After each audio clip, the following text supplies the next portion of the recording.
Chapter 1664. Yi Qian knew that they were being surrounded and fired blindly from the top of the slope.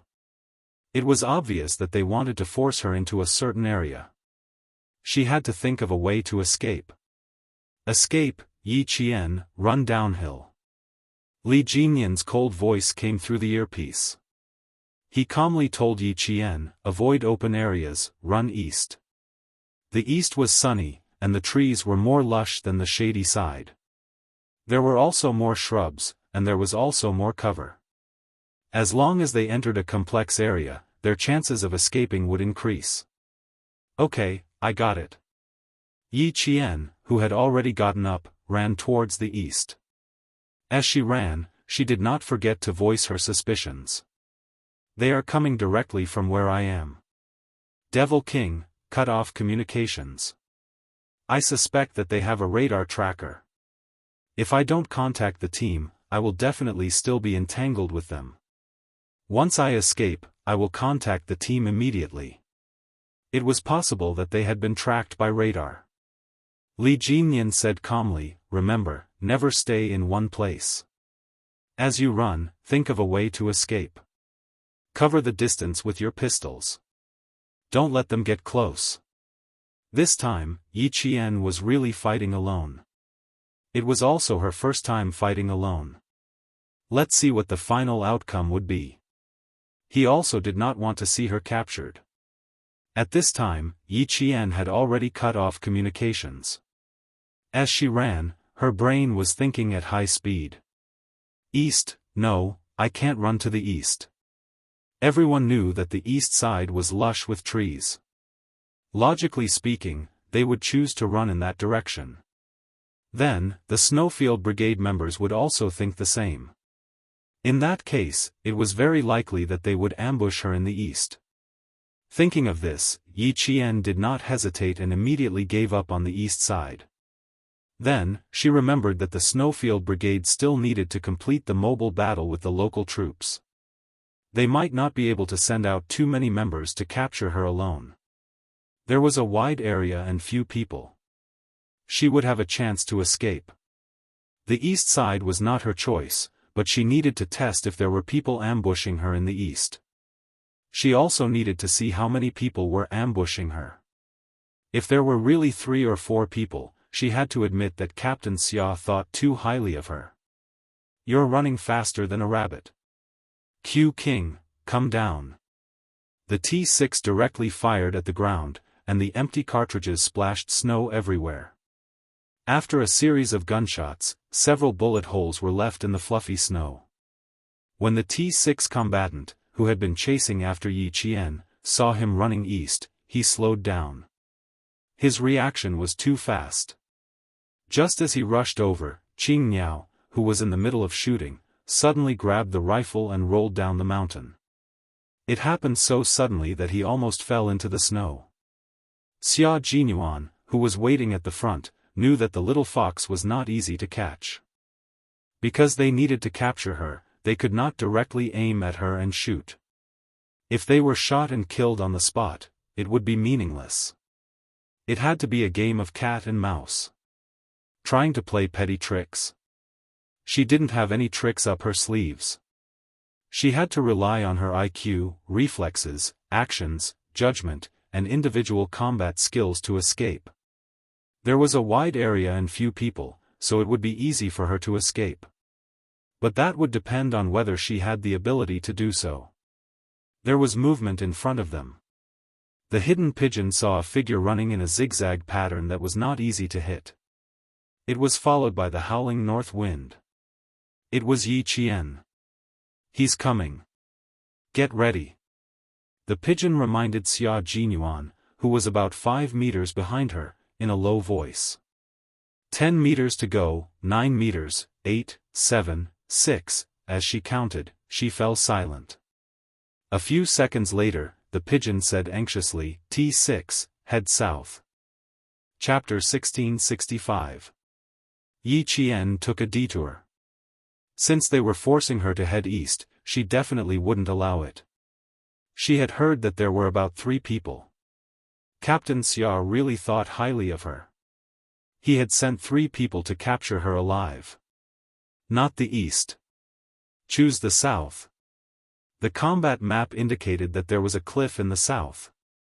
As long as she got close to the cliff and used the cliff to hide, she could come up from the north and rendezvous with Demon Kingly.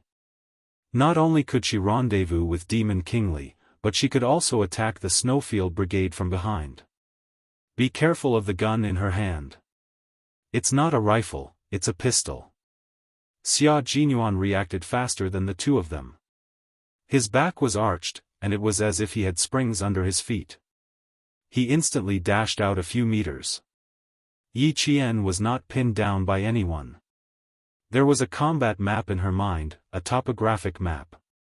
The body's reaction always followed the brain's orders, and the brain's reaction always led the body to follow. There would never be a time when the brain's reaction and the body's reaction went against each other. This was Yi Qian's reaction and judgment. The combination of these 2 made it so that she did not need to stop to think. She could run, think, and deploy her troops at the same time. Thus, she gave the command center the illusion that she was very familiar with this place. She was so familiar that no matter where she ran, it would be correct and would not lead to a dead end. She has memorized the combat map and topographic map. The Major General whispered to the Navy commander. She can only be so familiar with this place if she memorizes it. Otherwise, she won't be able to find the way out so accurately every time. The Navy commander did not need strong tea to refresh himself. He felt excited just by looking at Yi Qian. Her bright and spirited eyes were reluctant to move away from the screen, for fear that she would miss the highlights if she moved her eyes away. She has seen the combat map and topographic map 3 times in total. If she really wants to memorize them, her memory is quite amazing. Yes, her memory is amazing to begin with.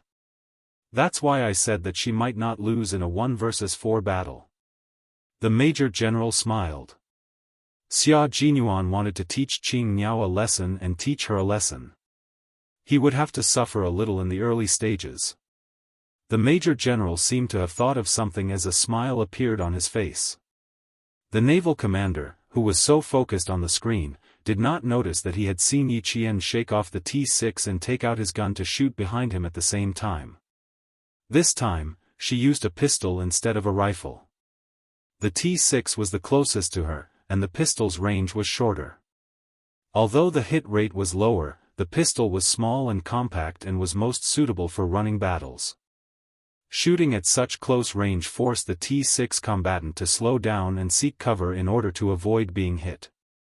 No matter if it was a pistol, a rifle, a machine gun, a sniper rifle, etc. As long as it was in Yi Qian's hands, she would be able to operate it. Her shooting movements were very smooth, and her opponent would tremble in fear. Flank her, flank her. If we don't flank her now, I'm afraid one of us will be wiped out by her. The T6 combatant dodged the bullets and panted, she's even using the pistols as a rifle. Her shooting was smooth, and there was not much time between each bullet. It was precisely because of this that the T6 combatant was trembling in fear. Xia Jinyuan knew that it would be difficult to capture Yi Qian alive. Otherwise, he would not have personally gone into battle and let the J5 take on the Demon King. When he heard that, he picked up his pistol and fired in the direction Yi Qian was fleeing. Bang! A blank bullet hit a tree to the right. Yi Qian's expression changed slightly and she ran even faster. Her slender figure was really like a rabbit, zigzagging left and right in a zigzag pattern. It made it impossible for the people behind her to aim properly and could only shoot blindly. Chapter 1666. Before the gunshots could fade away, a second, third, and third shot came one after another. Yi Qian, who was already running fast enough, suddenly sped up again. It was as though he had a motor attached to him as he ran. Following that, he looked like a swimmer who had jumped into a swimming pool. His posture was extremely elegant and agile as he jumped over a fallen tree. When he landed, he rolled and hid in the blink of an eye. Take cover. When Xia Jinyuan saw this, he immediately warned the T6 combatant and Pigeon in a low voice. He knew she was going to counterattack. She still had a rifle and a pistol on her. As for the ammo capacity, he did not know. But one thing was for sure, she definitely did not have as many ammo as the three of them. Pigeon and the T6 combatant rolled in the snow to avoid Yi Qian's blind shots. Pigeon, who was half crouching behind a tree, said softly, as expected of Qing Niao. She's quite difficult to deal with. Q King, can the three of us capture her alive? She's too familiar with the terrain. She's been running very accurately without making a single mistake. Although she's running away now, it's as though we're chasing after her according to the escape route we set for her. We're not chasing after her according to the route we planned. It felt like they were being led by the nose. Xia Jinyuan replied, it's only been 5 minutes. You want to capture Qing Niao in 5 minutes? Do you really think we're catching a bird? Qing Niao is the predecessor of a phoenix, do you understand? A phoenix is also a bird, the T5 combatant answered in all seriousness. I feel like we're catching a bird, but it's a little difficult. When he said that, Pigeon wanted to laugh but did not dare to. If you want to capture her, I'll give you 10 days off when we get back so you can go chase after your girlfriend. Xia Jinyuan was very generous as he threw out such bait to make the T6 combatant willingly take the bait. He said bravely through his earpiece, come on, Q King. What can I do for you? Xia Jinyuan did not stand on ceremony. Just move around and suppress her with your firepower.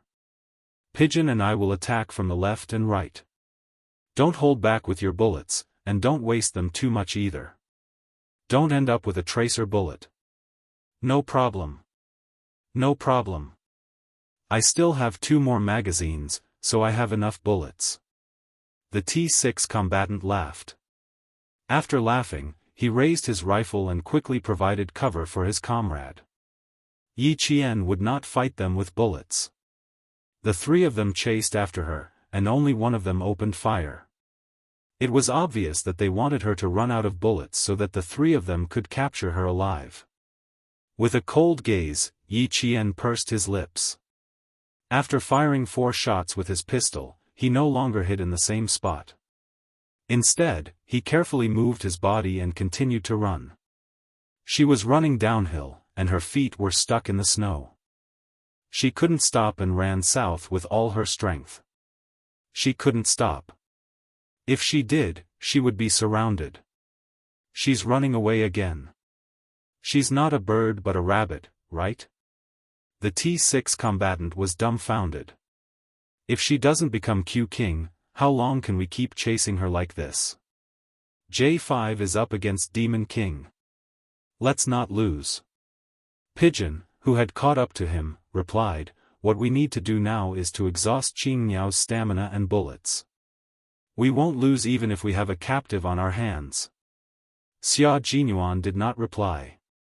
He strode forward and stepped into the snow with his combat boots.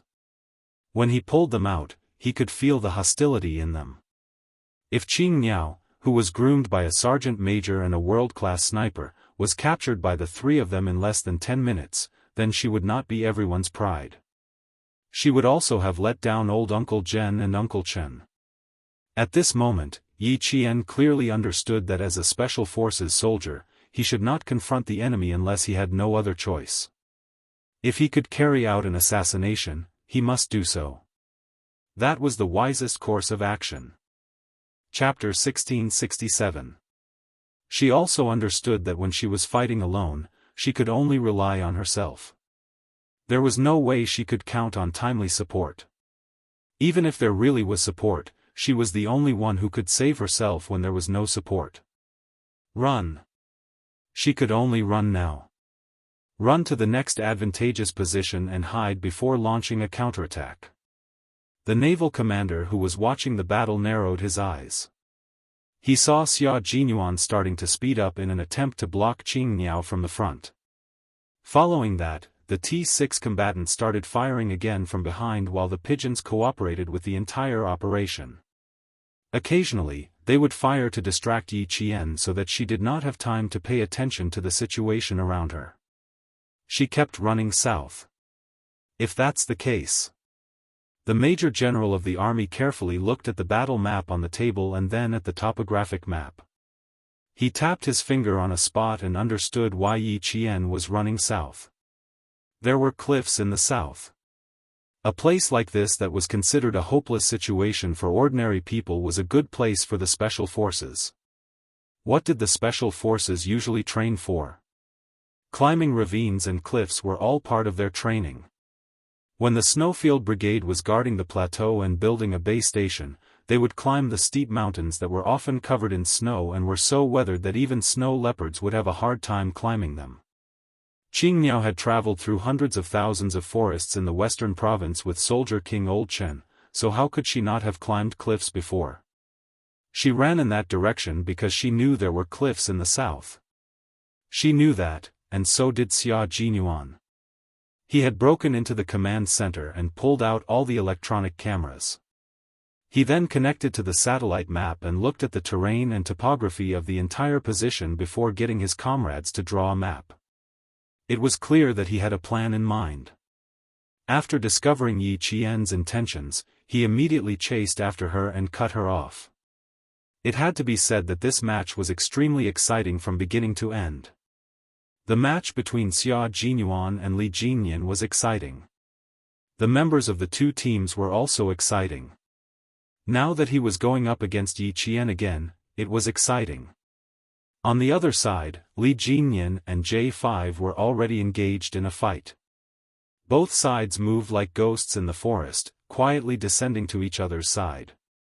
Then, fist met fist, foot met foot, and when the close combat ended, it meant that one side had died. Li Jinyan looked cold, but when he was hunting, he was surprisingly gentle. He liked to kill from a distance, and as soon as he heard the beep sound, he would immediately turn away, not giving the members of the Snowfield Brigade a chance to search for him. To be called the Demon King and be respected by his teammates, his individual combat ability was definitely terrifying. At this moment, he was already facing the members of the Snowfield Brigade. It was up to the Snowfield Brigade to delay him. Whether it was individual combat or team combat, the members of the Snowfield Brigade were all elites in the special forces. They were not afraid to fight the Demon King. Instead, they were all extremely excited, and their eyes shone with a fierce light. He really is the Demon King. He comes and goes without a trace. Just now, one of our brothers was killed here. He was shot in the back, which means that the Demon King's range of activity is now in this area. J5 and his 4 comrades squatted together and began to deploy. The brothers in charge of security were constantly looking around to prevent a sneak attack. We'll flank him from outside his range of activity. Sparrow Hawk, you attack, Eagle Magpie, and I will be responsible for searching the periphery. Now that the Storm Commandos have lost 4 members and 2 of our brothers are dead, we have to prevent the Demon King from attacking from behind. Chapter 1668. After arranging the 5-man teams, J5 said to all his comrades, team up in pairs.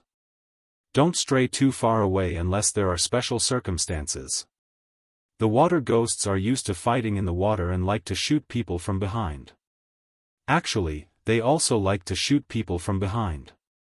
The difference was that they liked to get close to the enemy and finish them off with a dagger. Sometimes, they would press down on the enemy's head with both hands and twist it hard. The dislocation of the enemy's cervical vertebrae would be solved without bleeding. The Snowfield Brigade arranged for the hunting team. Li Jinyan and the others did the same. It seemed like only one member of the Storm Commandos was moving, but in reality, there was another person who was always in the dark, waiting for an opportunity to strike. Underwater combat was different from combat on land. In underwater combat, the water ghosts would never act alone. They had to work in pairs. At the same time, one person would be in the open and the other in the dark. Li Jinyan was now in the open, while the whale beside him was in the dark. The two of them moved back and forth, looking for a target to hunt. His communication with Yi Qian had been cut off. Yi Qian had turned off his communicator on his own accord. Now that he had not contacted him for a long time, it was clear that he still had not escaped. Q King had personally captured Qing Niao alive, and Qing Niao was afraid that she would implicate the Storm Commandos, so she had turned off her communicator. Then he had to hurry up and kill a few more members of the Snowfield Brigade. Only then would he be worthy of Qing Niao's sacrifice. What he did not know was that Yi Qian had been completely blocked off at this time. When Yi Qian saw the tall figure standing in the snow about 4 meters away from him, his pupils suddenly contracted. At the same time, there was a bright light in his dark eyes. Captain Xia, he had actually come personally to block him. When was the first time he met him? Yes, when he was 14 years old, he was training with the soldiers of Fujian town in the forest. Captain Xia had suddenly barged in, and that was when they met. So many years had passed, but Yi Qian could still remember every minute and every second of that time clearly. There's nowhere to run, Qing Niao. Xia Jinyuan coldly looked at the female soldier who had made a mistake and deserved to be taught a lesson. There was not a trace of gentleness in his dark eyes. Next, you will become a captive and experience the treatment of a captive.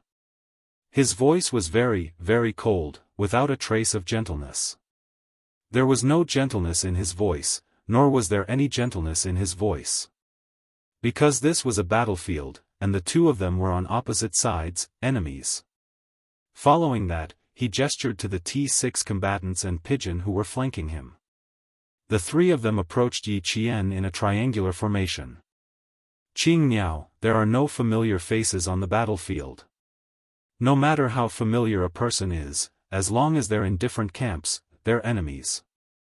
As enemies, we will not give you preferential treatment just because you are someone we know and a female soldier.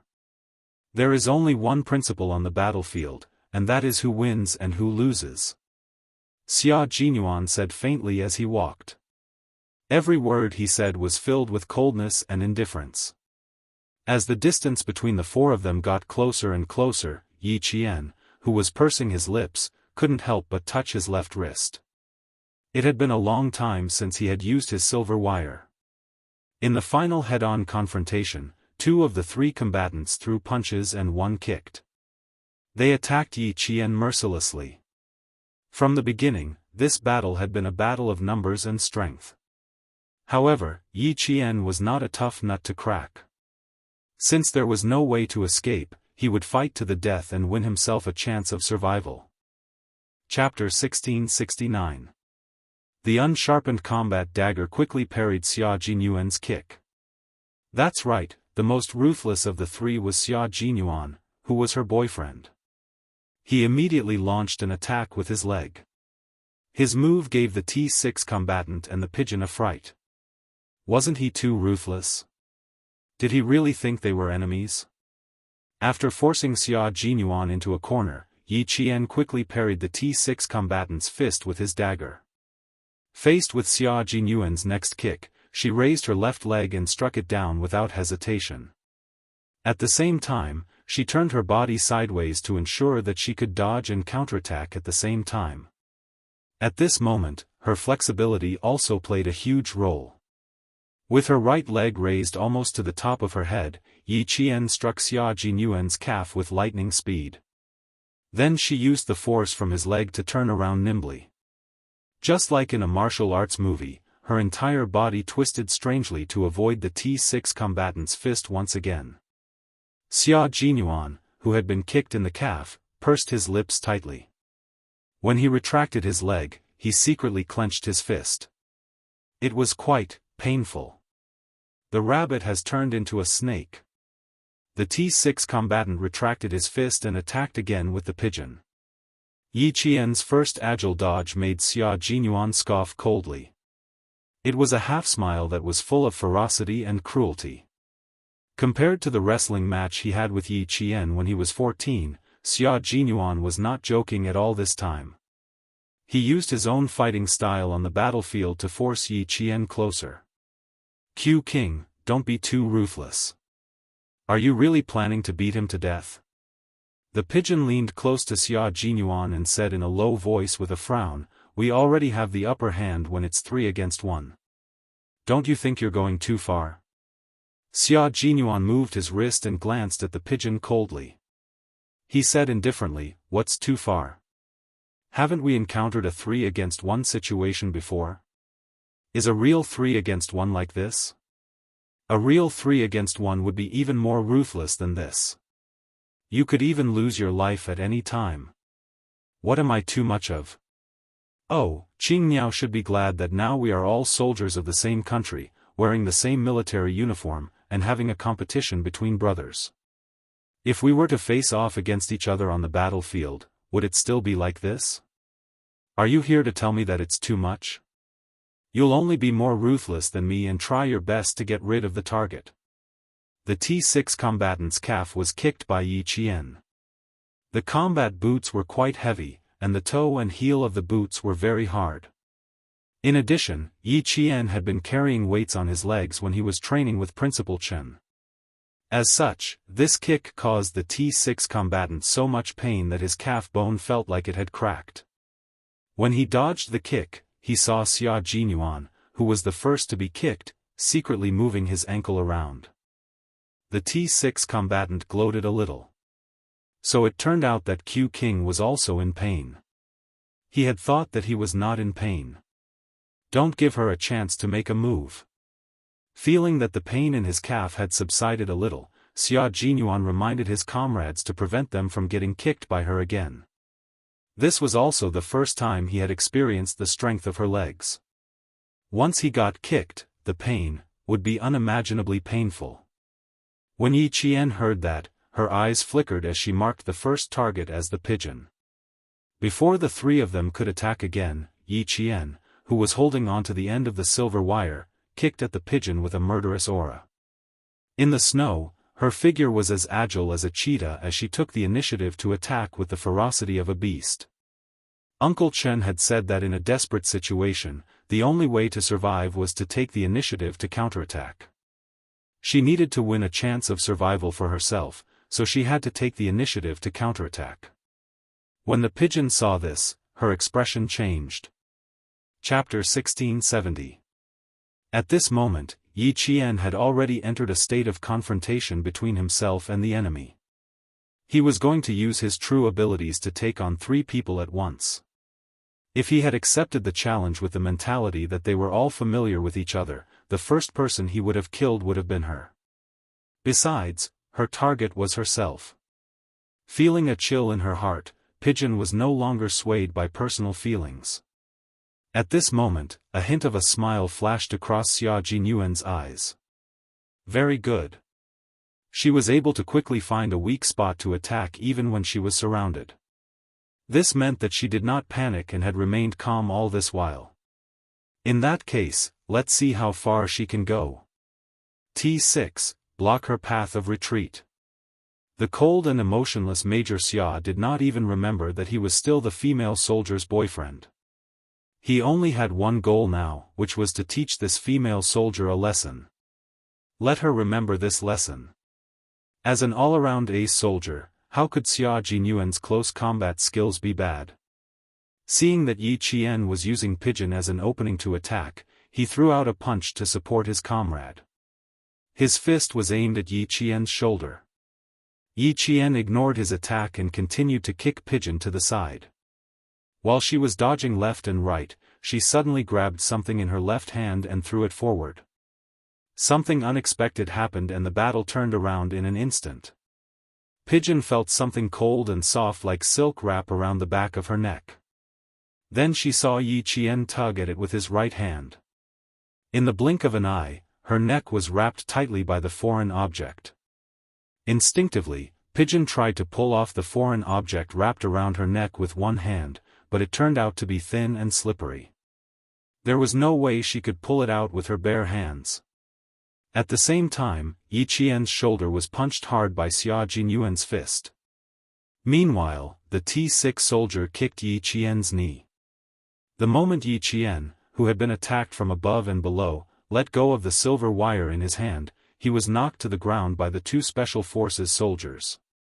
Even so, Yi Qian did not fall to the ground because of the heavy object. Instead, he quickly propped himself up on his elbows and rolled continuously in the snow. "I've been taken care of." The pigeon removed the thing that was wrapped around his neck. If Yi Qian had not let go of him when he fell to the ground, he would have been knocked unconscious by this thing. It wasn't to the extent of suffocation. He wasn't that easy to deal with. But if they were on the battlefield, Yi Qian definitely wouldn't let go of the opportunity to finish off his enemy. Xia Jinyuan was a little surprised. Not bad, she could still deal with the pigeons under such circumstances. Not only was she calm, but she also knew how to plan. "Not bad, continue," he said in a low voice. He did not wait for Yi Qian, who was covered in snow, to get up. Like a wild wolf pouncing on its prey, he began to attack Yi Qian again. Yi Qian, who had been rolling continuously, was forced into an extremely sorry state by him. When his military boot kicked him in the back, Yi Qian thought he would spit out a mouthful of blood. That kind of pain was even more intense than the pain of getting injured during training. It came at a moment's notice. Even after a long time, he still felt the same pain as when he was kicked. It was as if he had been pressing on the most painful acupoint, and he could not get over it at all. When his brain received the pain transmitted by his neurons, Yi Qian's cerebral cortex was so tense that even wearing a helmet felt like it was a hindrance. It had been 27 minutes since he was discovered. T6 and Xia Jinyuan attacked Yi Qian from the front and back. Both of their fists and thighs landed on Yi Qian's body. They were not randomly hitting and kicking him, but they were all very skillful. Yi Qian couldn't even remember how many times he had rolled in the snow. Every time he rolled and stood up, he would grit his teeth and fight back with all his might. "Still not going to admit defeat?" Xia Jinyuan asked with a smile. His fist was aimed at Yi Qian's face. "Little fox, you dared to use your own life to test Bai He. Now, do you still dare to use the same trick to test her?" Chapter 1671. Admit defeat? Yi Qian, who was enduring the excruciating pain without making a sound, sneered. Admit defeat? She had already lost completely in her previous life. In this life, she could forget about admitting defeat, much less lowering her head. She had already been entangled with them for nearly half an hour, so she did not know how the Infernal was doing. Without Q King around, the Infernal still had a chance of winning against the Snowfield Brigade with his combat skills. Furthermore, Sea Anemone and Sea Thorn were both army scouts, so they would provide a lot of help to the Storm Commandos who were not familiar with fighting in the snow. She could not admit defeat. The Infernal's hunting operation was not over yet. She had to do her best to pin down Q King and give the Infernal more hope of defeating the Snowfield Brigade. She had to think of a way to pin down Q King while also trying her best to get away. Tilting his head, Yi Qian crossed his arms to block Xia Jinyuan's fist that was swinging at his face. He replied with a ruthless expression, "No." Then he raised his leg and kicked at the Infernal's lower abdomen at lightning speed. This kick made the T6 combatant feel pain for Xia Jinyuan. There was a thin diaphragm between the abdomen and the chest. Anyone who knew how to fight knew very well that as long as the opponent was hit there, he would definitely be rolling on the ground in pain. Moreover, Yi Qian's kick was quite strong. He had probably specially trained to make up for the lack of strength in his arms. If it were not for their thick skin and thick flesh, their bones would have been fractured by this kick. After Q King took such a kick, the T6 combatant felt like his teeth were going to ache. How painful would that be? Fortunately, he only staggered a few steps. He shrugged his shoulders in a very masculine manner and twisted his neck. Without any hesitation, he raised his leg again and kicked at Yi Qian. It was fine if he did not admit defeat, but he had to admit his mistake. He had to take a good look at what a real battlefield was like. What a real fight to the death would be like. Xia Jinyuan's thin lips curved into a smile as he stared at the pair of dark eyes that were glowing with a strange light. However, the coldness in his eyes did not subside at all as he stared at Yi Qian viciously. "You're so beautiful, so good, and so stubborn. How could you make such a low-level mistake?" When he thought of Yi Qian's previous mistakes, Xia Jinyuan's gaze turned even colder. He gestured to T6, and the two of them attacked Yi Qian from the front and back again. When T6's fist and Xia Jinyuan's right leg landed on Yi Qian's body, the pigeons who were watching the battle from close range pursed their lips and couldn't help worrying for Yi Qian. Sitting in the command center, the Navy commander and Major General of the army held their breaths. They were all waiting to see how Yi Qian would escape from this hopeless situation. But this time, it would be difficult. Both of them had used their full strength. If she wanted to escape again, it would be difficult. Before they could think of the word difficult, the two high-ranking officers suddenly clapped their hands and said in unison, "Good. Beautiful." Yi Qian had already wrapped her arms around the T6 combatant's waist and inserted her right leg between his legs. Then she abruptly hooked the T6 combatant's left leg and performed a beautiful Mongolian-style wrestling. She actually tripped the T6 combatant. That's right, he really tripped the 1.8-meter tall and strong T6 combatant. Bam! The two of them fell into the snow together. When the T6 combatant fell, he pulled Yi Qian down with him and shouted at the same time, "Lock it tight." Yi Qian's dagger, which had never left his hand, was moving towards the T6 combatant's neck. When the tip of the dagger was close to the skin of his neck, an extremely sharp kick came from behind her. Together with the howling north wind, a heavy object landed heavily on her back. Chapter 1672. Xia Jinyuan had kicked Yi Qian in the back again. Yi Qian, who had fallen forward, gasped when the T6 combatant's helmet hit his abdomen. Yi Qian, who was in so much pain that he felt like he had been run over by a car, rolled off the T6 combatant and grabbed a handful of snow with both hands to throw at the head of the black figure who was pouncing on him. At this moment, Yi Qian was in so much pain that his vision was a little blurry. The only thing he could rely on was the north wind to keep his mind clear and not let himself pass out from the pain. The T6 combatant got up from the snow while rubbing his neck. That was close.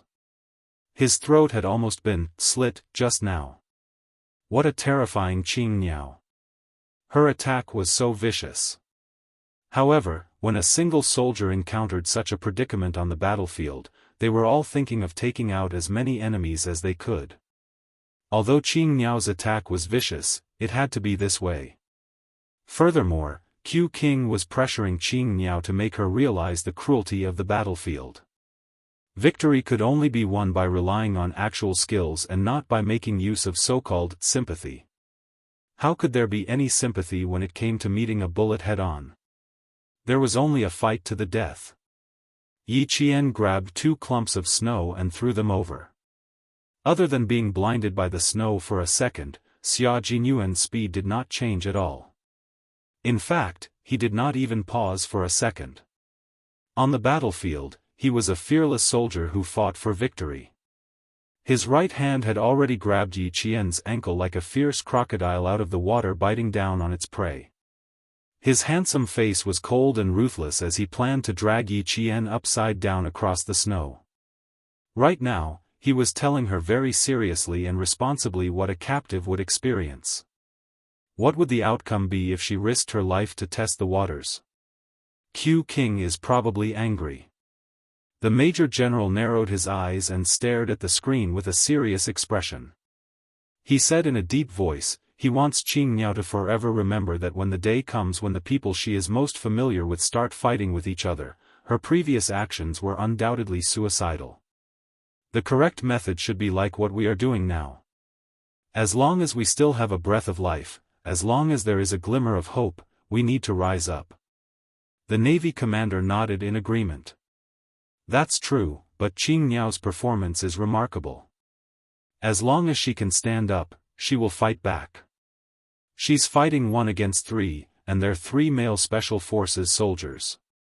It's quite impressive that she lasted for half an hour.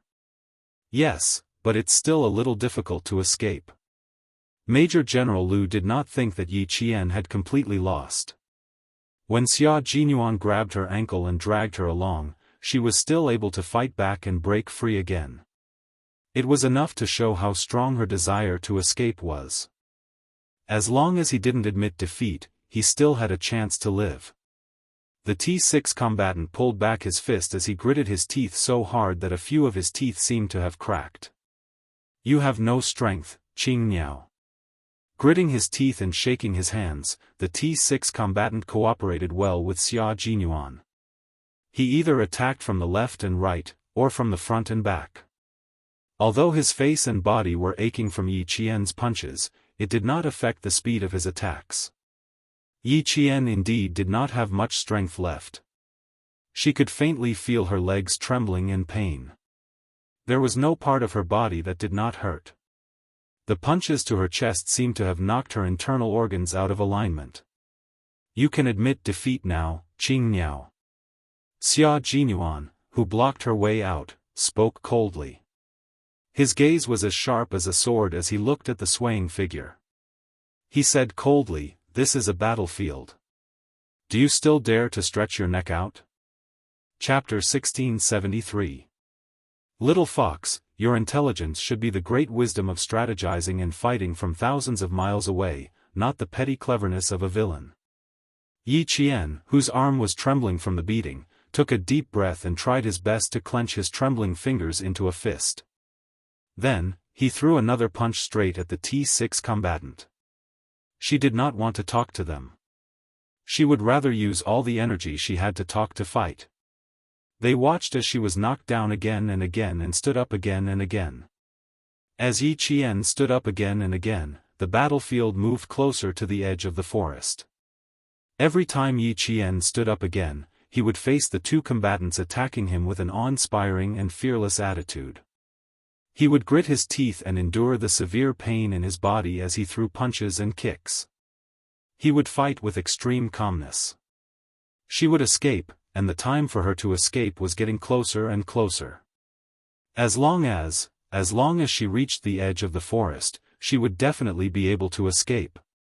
Xia Jinyuan's deep black eyes flickered with a faint light. He looked thoughtfully at the forest covered in thick snow, and a cold smile appeared on his thin lips. "Very good, she still hasn't given up on escaping. Most of the time, it wasn't that you didn't have a chance to escape, but that you didn't hold on any longer and just gave up. You gave up on survival and chose death." Xia Jinyuan, who had discovered Yi Qian's plan, pursed his thin lips tightly. His combat boots stomped fiercely in the snow.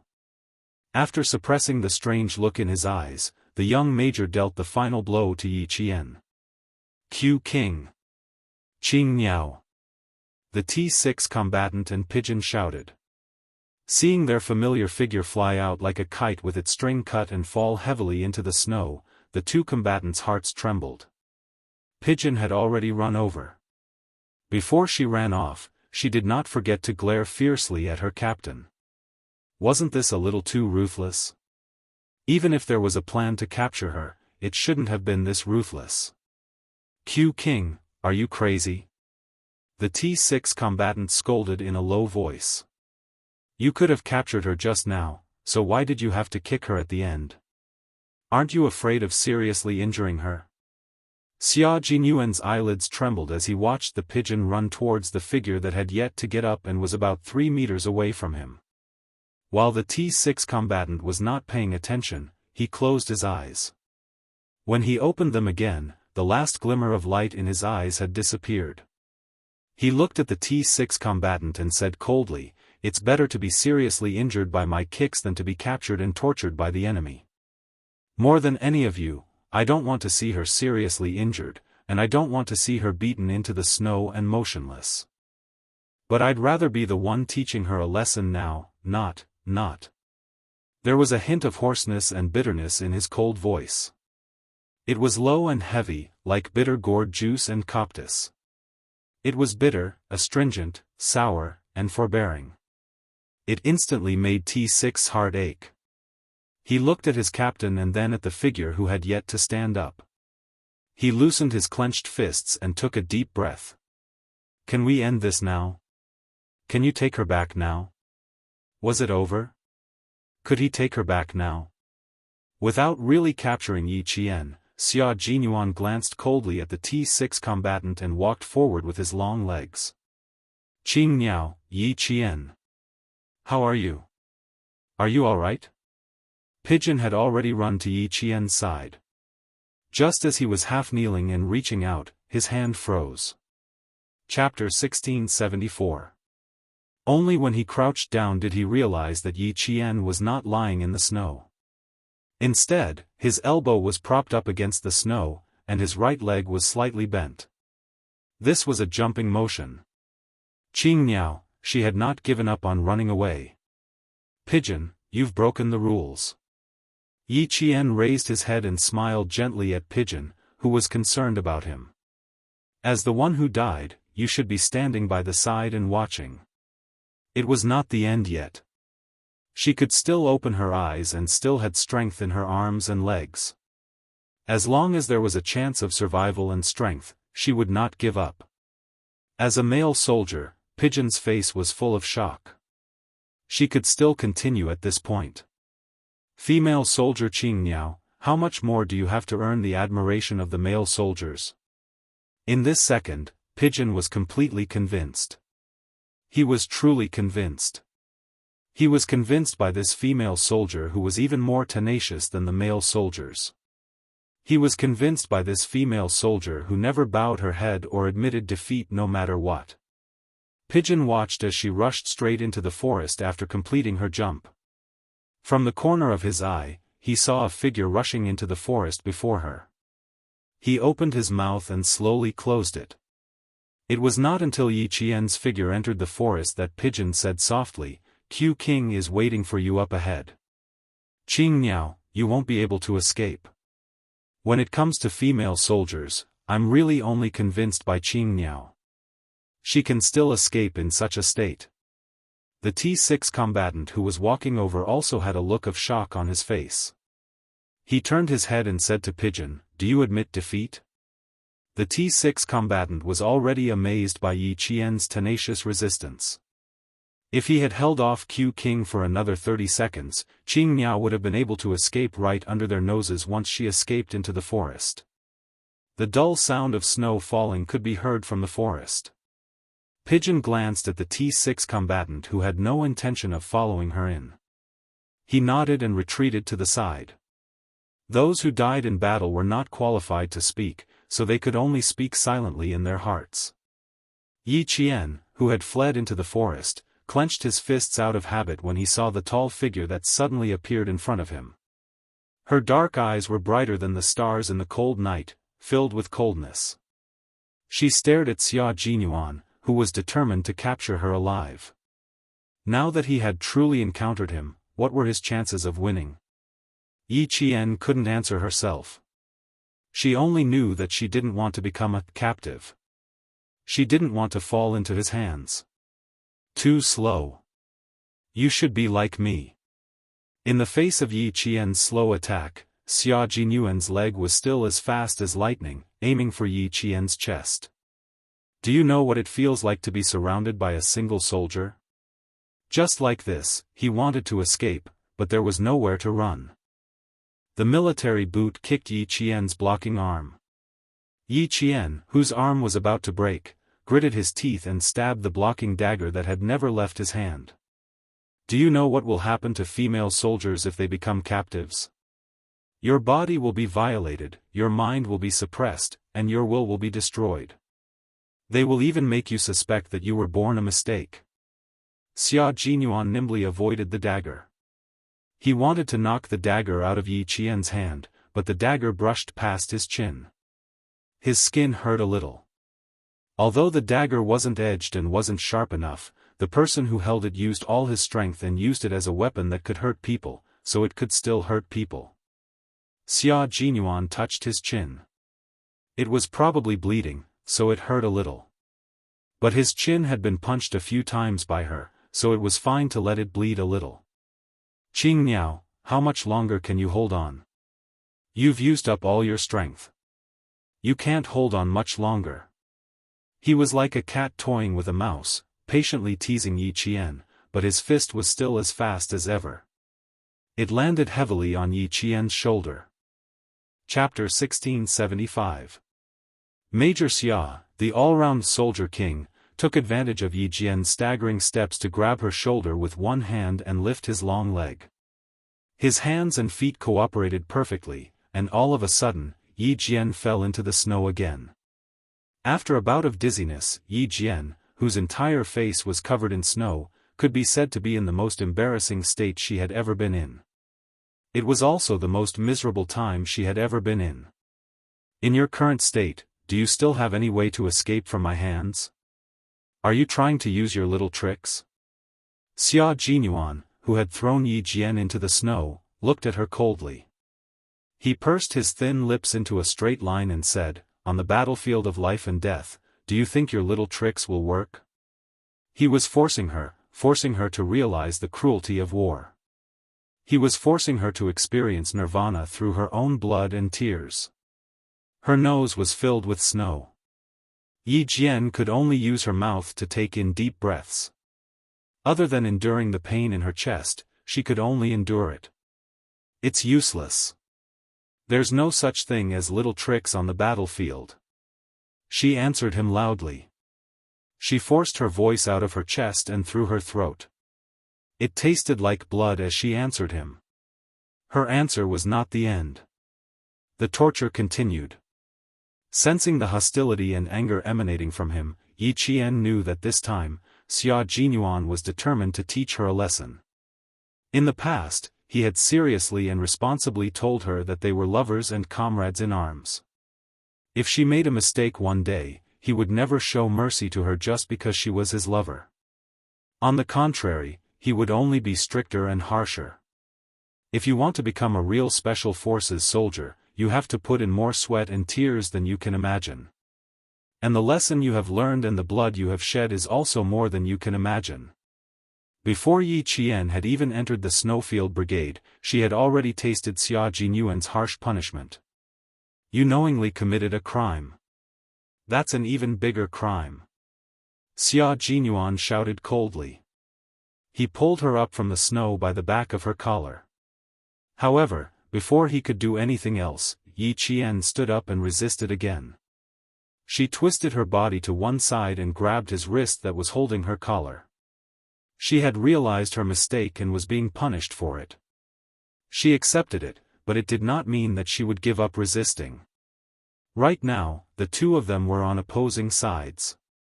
She lowered her head and used the flexibility of her waist to slip under Xia Jinyuan's wrist. Then, she twisted her body. In this way, it was Xia Jinyuan who tightened his grip. In order to prevent his arm from being twisted, he had no choice but to let go. Xia Jinyuan was so tenacious and strong that he was overjoyed.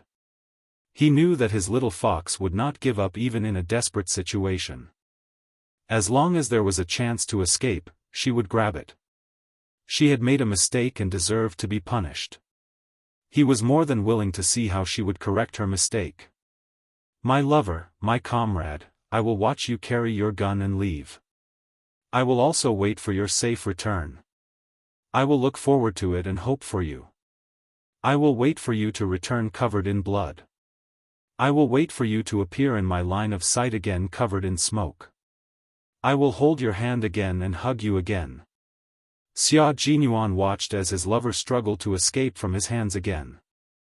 A faint smile appeared on his thin lips. Xia Jinyuan, who had not used up too much of his energy, attacked more fiercely each time. In the end, he had one hand on the back of Yi Qian's neck and the other hand clasped Yi Qian's hand behind her back. He cruelly pressed Yi Qian's face against the cold and rough bark of the tree. Then, it was the real end.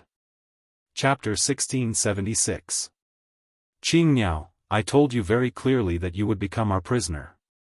He pressed his hand against the back of Yi Qian's neck and pressed his body against hers. His thin lips were close to Yi Qian's ear, and his voice was cold as he said, "Now, do you still want to run? Do you still have the strength to run? Do you still have the guts to use the same method you used on Bai He again?" The first part of his speech was all to pave the way. The most important part was the last sentence. Yi Qian struggled a few times but was unable to break free. She didn't waste any more energy and calmly replied, "No, I already know that I was wrong. Qing Niao, you dare to use such petty tricks to deal with Bai He. You've disappointed too many people." Xia Jinyuan didn't loosen his grip, but instead pressed down harder on Yi Qian's neck. Fortunately, Yi Qian was wearing a helmet. Otherwise, his facial features would have been distorted by Xia Jinyuan's pressure. "Uncle Chen didn't teach you to do that. Uncle Zhen didn't teach you to do that. I didn't do it. The army didn't do it. No one did it. And you could have won against Bai He, but you used such a method. Do you know that on a real battlefield, the enemy loves to send you to your death like this?" He was right. She could have won, but she used the stupidest method. This time, he was so ruthless to teach her a lesson. "Did I go easy on you just because I know you? Did I go easy on you just because of our identities? No, because I'm a soldier. As long as I'm standing on the battlefield, even if it's father, son, lover, friend, or brother, as long as we're on opposite sides, there's no such thing as mercy. I won't stop just because the other party is testing me. Qing Niao, remember your identity. You're a soldier." He lowered his voice and said each word clearly in her ear. Yi Qian, whose face was in pain from the abrasion of the tree bark, closed his eyes tightly and took deep breaths rhythmically. That's right, when one day the people who were most familiar with each other became enemies, there would be no mercy. There would only be a fight to the death. Yi Qian's chest heaved up and down rapidly as he gasped for air. The cold wind that poured into his dry throat was like a knife scraping through his eyes. His throat was tight with pain. He quietly listened to Yi Qian's lecture and humbly accepted such a strange criticism. "Bring out the ruthlessness you showed to your enemies." Major General Liu pressed down on the rim of the teacup with one hand. He used a little too much force, and the rim of the teacup was imprinted on his palm. Qing Niao's resistance is admirable. She persevered in spite of all setbacks, which is what a soldier should have. At this time, even the technical staff's gaze fell on the tenacious and unyielding slender figure. Really, good job. Soldiers should be like this. Yi Qian did not know that her resistance had once again won the favor of the high-ranking military officer. She was calculating the time quickly in her mind. Her body was captured, but that did not mean her brain was captured. It had been 38 minutes since she was discovered. The devil should be progressing smoothly. Unfortunately, she could not delay any longer. There was still some time before the end of the competition, and her physical strength was basically exhausted. For the time being, there was no way she could escape from Q King. If she did not want to become a captive, she could only rest and observe the situation. If there was a chance to escape, she would definitely seize it. "You're now a captive, Qing Niao. Enjoy the treatment of being a captive." After he finished lecturing, Xia Jinyuan used a rope to tie Yi Qian's hands from her shoulders to her wrists. He then tied a dead knot to prevent her from removing the rope and leaving. After he finished, he deliberately walked in front of her and turned on the searchlight on his helmet. Looking at the palm-sized face with bruises on the corners of her mouth, his slender fingers secretly clenched. Chapter 1677. Yi Qian also saw the man standing in front of him clearly. His face was also bruised. The corner of his mouth was bleeding from her attack, and the corners of his eyes were also bruised. Seeing him in this state, there was no doubt that he was in the same state. "Q King, are you planning to wait here for the higher-ups to finish?" Yi Qian looked at him and calmly reminded him. "There's not much time left before the battle ends." Fortunately, he was still in good spirits after being beaten up like this. Xia Jinyuan slowly loosened his clenched fists. Then, his thin lips curved slightly into a ferocious smile as he pushed Yi Qian out. His face was already so bruised and swollen. His body was probably even worse. Especially since he had not held back at all when he kicked him. Not only was his face bruised and swollen, it was definitely purple. His heart ached. Of course it ached, but he had no other choice. She dared to risk her life. How could she be so reckless? She was so reckless. Training hard was not just for you to go into battle and kill the enemy. You had to come back safely. When the T6 combatant saw that Q King's aura was so low that it was almost at the point of explosion, he could not help but mutter in his heart. He had already caught him, so why was he still so low? He carefully went up to him. Can we go back now? The T6 combatant quickly glanced at the tied-up Qing Niao out of the corner of his eye and felt a little pain in his eyes. Qing Niao was so good at running. Qing Niao was so good at running. Qing Niao was so good at fighting. Something serious had almost happened just now. Fortunately, Q King had noticed it in advance.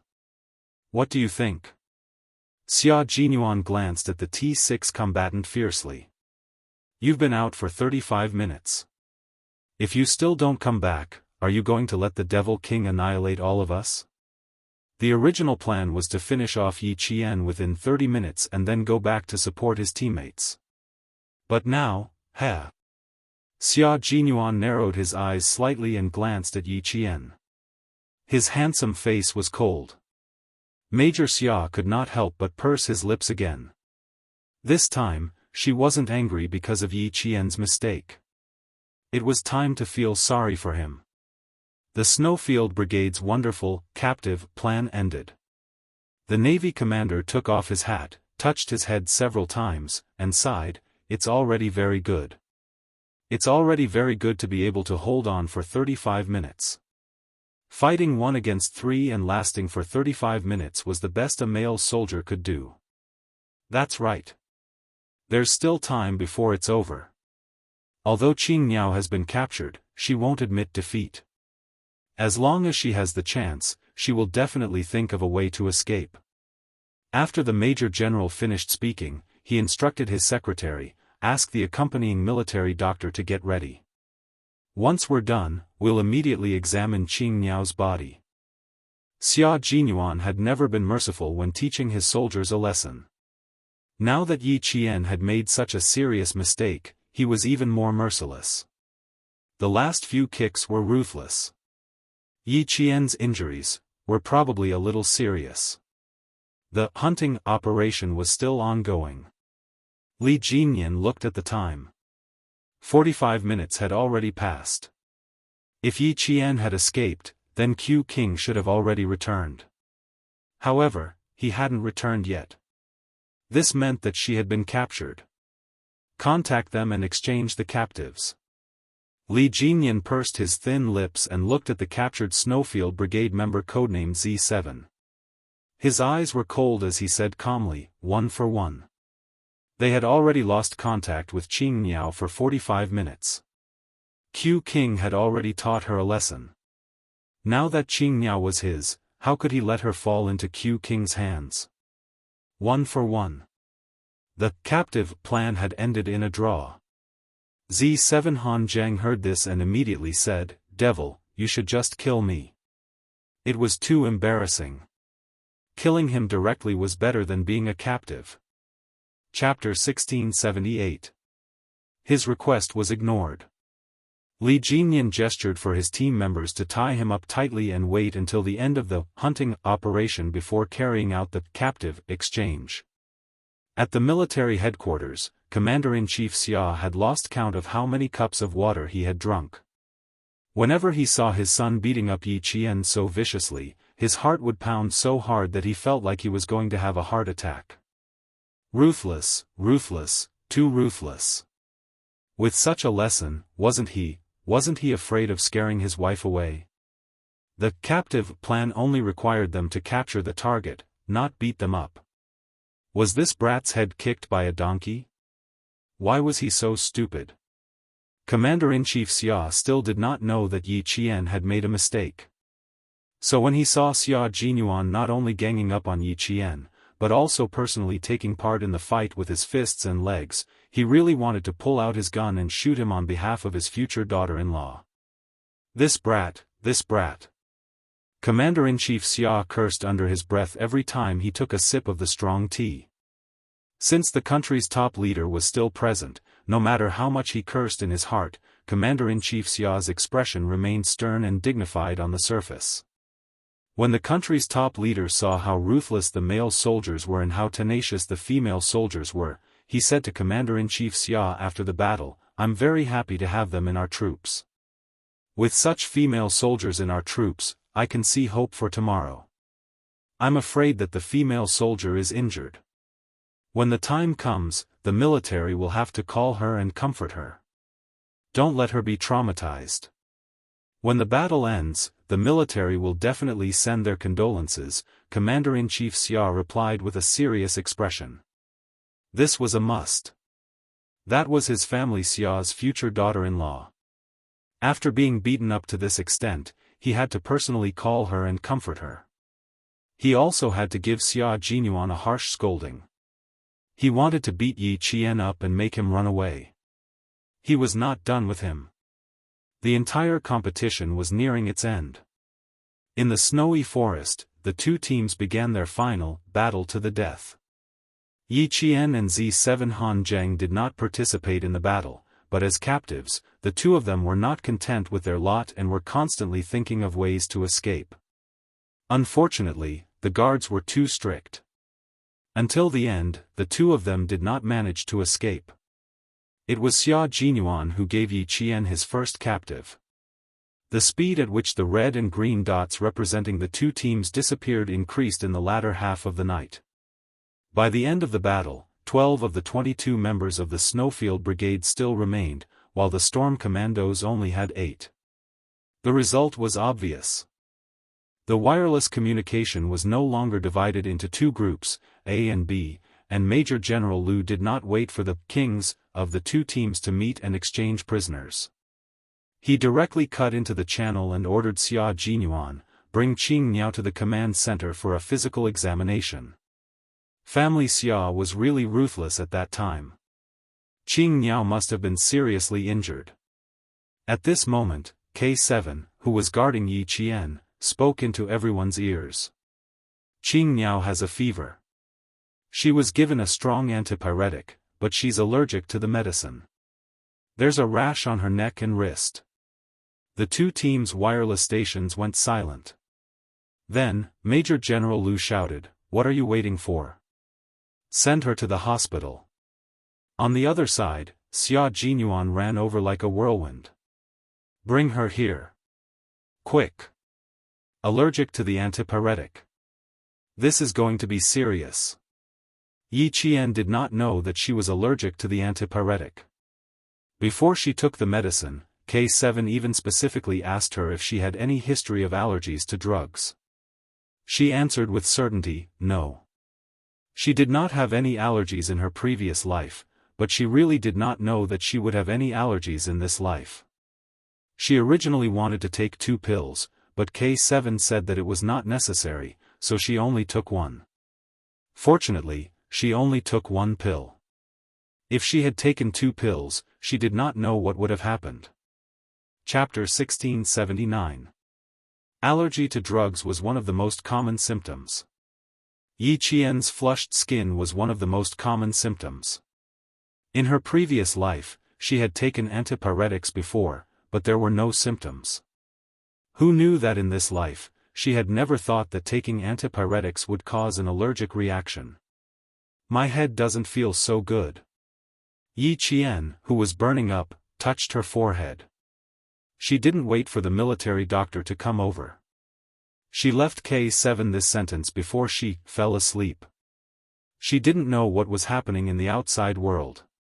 K7 later recalled that his mind went blank for at least 3 seconds. He thought Yi Qian had gone into shock due to anaphylactic shock. K7, who had always been cold and aloof, who everyone in the team thought had transcended the mortal world and become immortal, panicked at this moment. Fortunately, he was mentally strong and didn't panic to the point of not knowing what to do. The first thing he did was to check Yi Jian's pupils and report Yi Jian's situation to the team. When the Major General of the Army and the Navy commander heard that Yi Jian's condition was bad, they didn't just send the military doctor over. They immediately contacted the helicopter team to send Yi Jian to the hospital. The members of the Snowfield Brigade and Storm Commandos all had serious expressions on their faces. However, they couldn't all rush to Yi Jian's side. Li Jinyan led the team to the rendezvous point after the competition.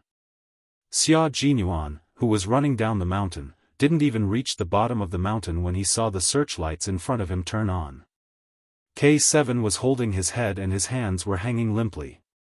Yi Jian was running from bottom to top, stepping on the thick layer of snow.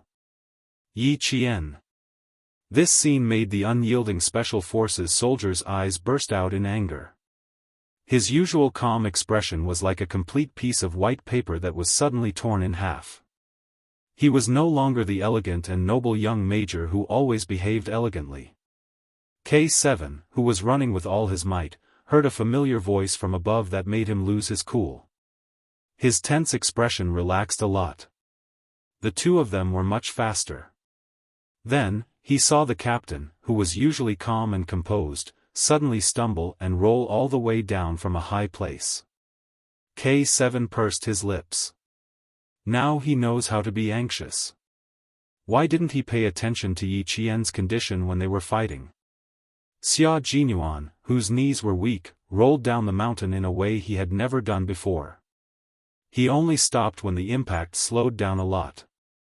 At this time, Xia Jinyuan was in a mess. Covered in snow, he got up and jumped from the slope. He ran a few meters and stood in front of K7. "Do you want to faint or sleep?" Xia Jinyuan's voice, when he spoke, his voice was cold. Xia Jinyuan was Yi Jian.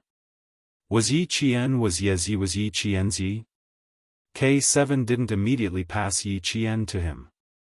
Instead, he walked past him and reminded him coldly, "Pat off the snow on your body." His comrade's reaction made Xia Jinyuan calm down. He quickly patted off the snow on his body and put on his helmet. He rushed to K7's side and carefully carried Yi Jian. Xia Jinyuan lowered his head and saw her lifeless face. He then saw the bruises on the corners of her mouth. He pressed his lips even tighter. High fever, allergic reaction to drugs, flushed skin, shortness of breath. Preliminary diagnosis, skin allergy and respiratory allergy. K7 glanced at his captain coldly and said in a deep voice, "Q King, you were really ruthless this time. You must have beaten her up a lot." "Q King, the capture plan didn't say you had to be this ruthless." Even K7 felt that he had gone overboard. Chapter 1680. Xia Jinyuan focused all of his attention on Yi Jian. He carried her and rushed up the mountain again. He needed to reach the helicopter landing point and ensure that Yi Jian boarded the plane and went to the hospital for treatment as soon as possible. Xia Jinyuan did not tell all of his comrades about the mistake Qingniao Yi Jian made. At that time, he said that his favorite thing was to catch a live Qingniao. J5 guessed that Qingniao might have done something wrong. Now, K7 did not understand Q King. J5's voice came from the earpiece. K7, Q King wouldn't punish Qingniao for no reason. Ask him what happened later. It seemed that Qingniao had been punished so badly by Q King that even K7 could not stand the sight of her. For a moment, J5 also had mixed feelings. How was this going to end? If he sent Qingniao to the hospital, how was he going to face Qingniao when she woke up? The members of the Snowfield Brigade fell silent because of J5's words. That's right, as the captain, Q King wouldn't punish Qingniao for no reason. If any of his comrades had been punished by Q King, it must have been a fatal mistake. Then what fatal mistake did Qingniao make? Everyone thought of this and looked at each other. Then, their gazes fell on the other captain of the entire team. The devil should know the reason, right? Because the communication between the two teams was merged, the members of both teams could hear J5's words. Therefore, the comrades of the Storm Commandos all looked at the devil. They knew that Q King was not a cruel person. Just like the devil, there was a reason for everything he did. Then, why did Xianxia get punished? This was the common question in the hearts of the 39 members of both teams. They did not get an answer even after Yi Qian was sent to the helicopter. Xia Jinyuan did not say anything, and Li Jinyan did not say anything either. There would be a summary meeting later, and any questions would be answered at that meeting. Major Xia, one of the parties involved, accompanied Yi Qian to the helicopter. In the cold cabin, the accompanying military doctor quickly performed a simple examination on Yi Qian.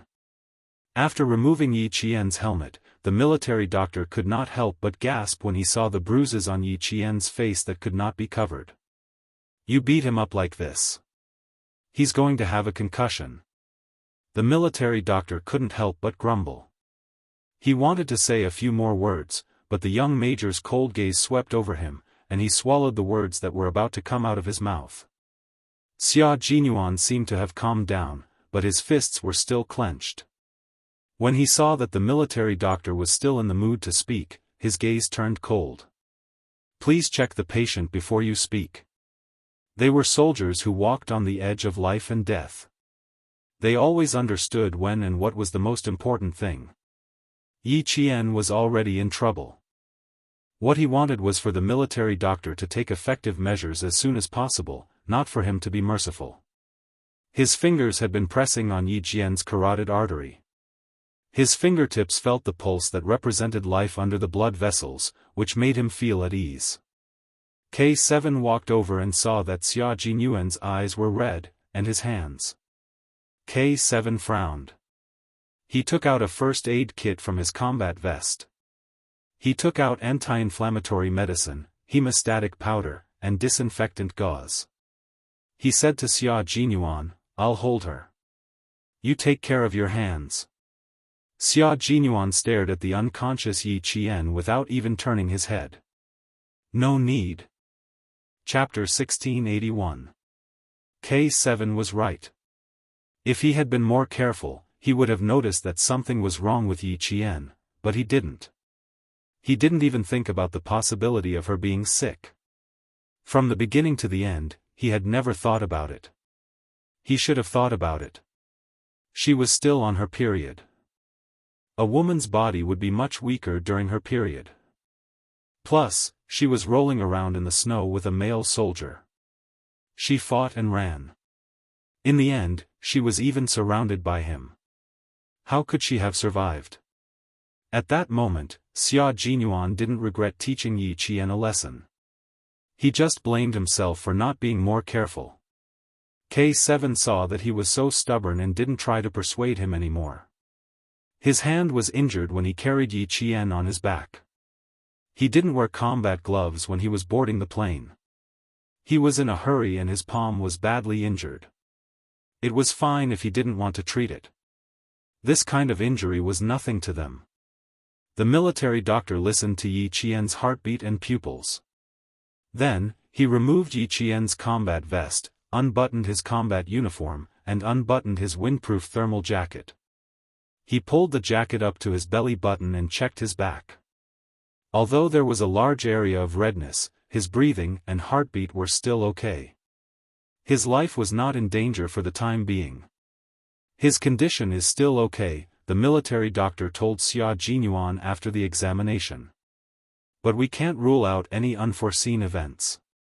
Xia Jinyuan looked at K7. He nodded slightly when he saw his comrade.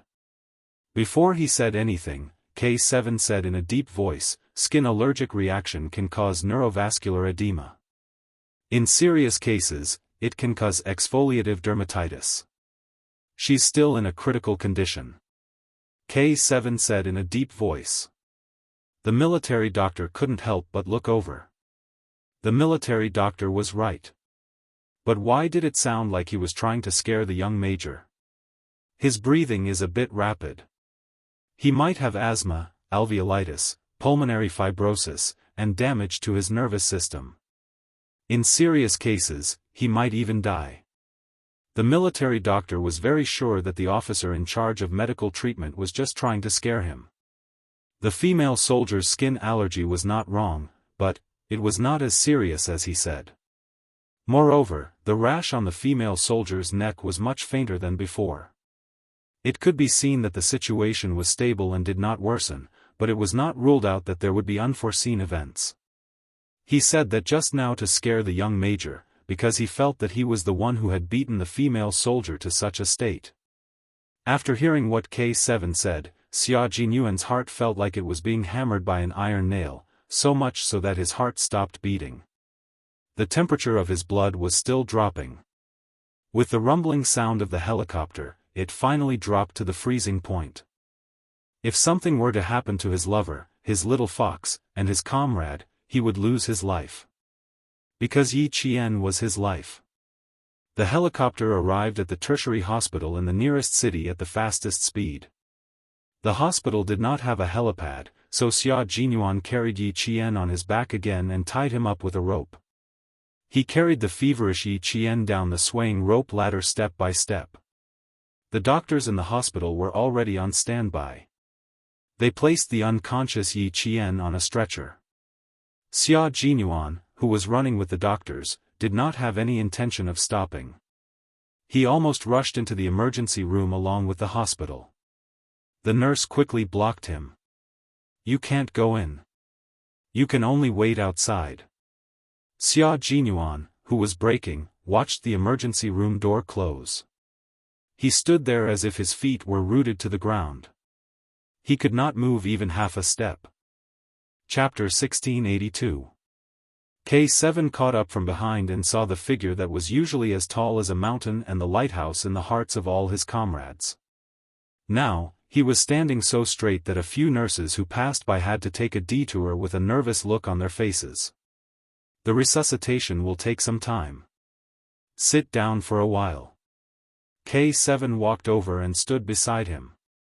He looked at the red light above the resuscitation room and reminded him again, "Your hands were injured twice. If you don't treat them now, do you plan on touching Yi Qian's face with your blood again?" Xia Jinyuan raised his hand, looked at his palm, and finally moved. When he sat down on the cold plastic chair, he looked at K7 weakly. Under the light, his clear forehead was covered in sweat. He asked, "Are there any sequelae after the resuscitation?" "There are plenty." K7 kept his words short and simple as usual. He handed over the medical items in his hand. "Bandage them yourself." Let him worry a little more. Why did he hit her so hard? If he knew this would happen, why did he do it in the first place?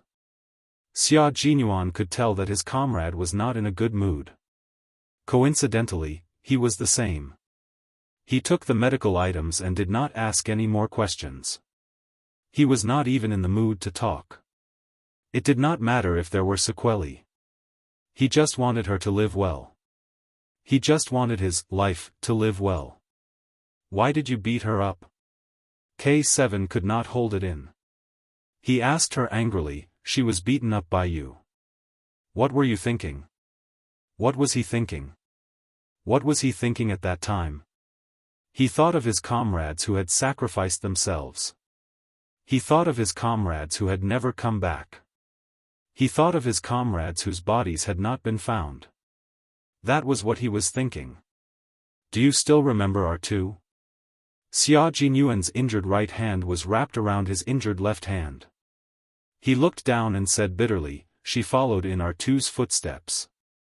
That's why I'm scared." R2's footsteps. K7's body trembled. His fingertips were already trembling slightly. In order to hide his attitude, K7 took the bandage from Xia Jinyuan's right hand and wrapped it around his left hand. He did not say another word. R2 was their comrade who had sacrificed himself overseas 2 years ago. He was not the one who had gone on that mission. He had requested to go. He said that the man used to be his best friend, and he wanted to personally take care of his best friend to give the country an explanation. He had died in the hands of a brother who used to be so close that he could trust each other with his back. News came back from the front line that before he sacrificed himself, he asked his best brother if he could turn back from the cliff and turn himself in if he died by his gun. The man said, "If he's dead, he'll definitely turn himself in." R2 tested his former brother and used his own life to test him. In the end, it was gone. He really lost his life in the test. The members of the Snowfield Brigade, who came up from the side door of the hospital and then took the fire escape stairs, immediately sensed the strange atmosphere. Xia Jinyuan, whose hands were bandaged, rested his head against the cold wall and expressionlessly closed his eyes. K7, who was sitting on the plastic chair opposite him, had his head lowered. Jianghu had no idea what he was thinking. The two of them didn't communicate, but the atmosphere between them was heavy and oppressive. What was going on? Could it be that he was Qing Niao? Everyone's heart skipped a beat. They quickened their steps and walked over with a cold aura. J5's expression was heavy. He asked in a low voice, "How's the situation?" Chapter 1683. The sound of approaching footsteps made the two people who were sitting in a daze move their bodies.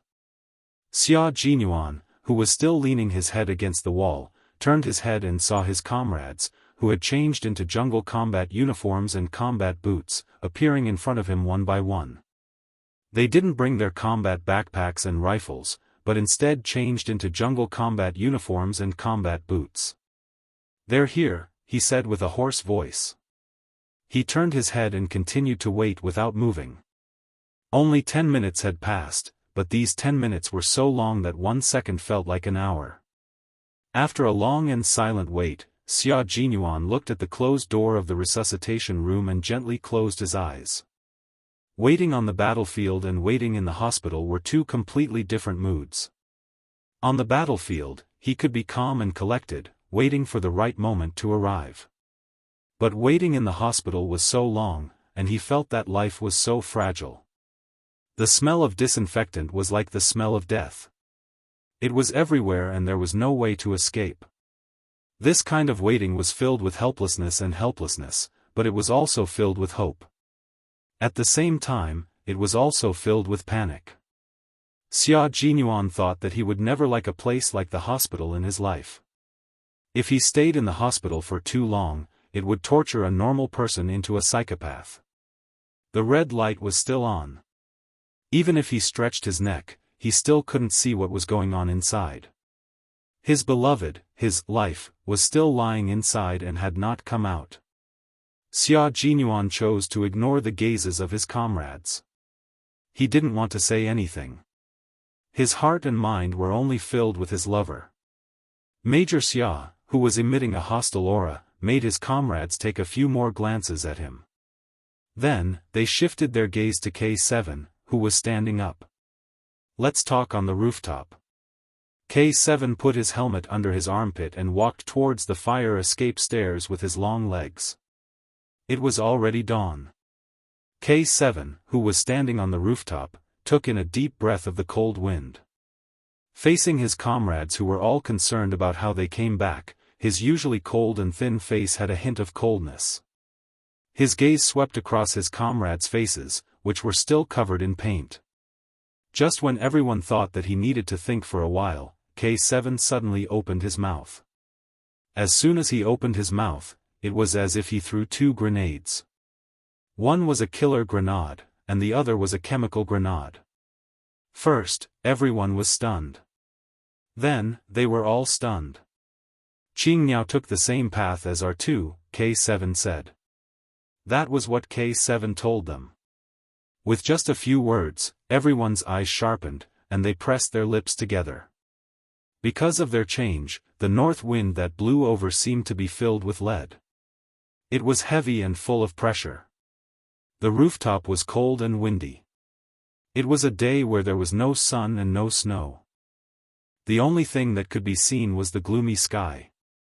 The figures standing on the rooftop were like white poplars facing the wind and snow.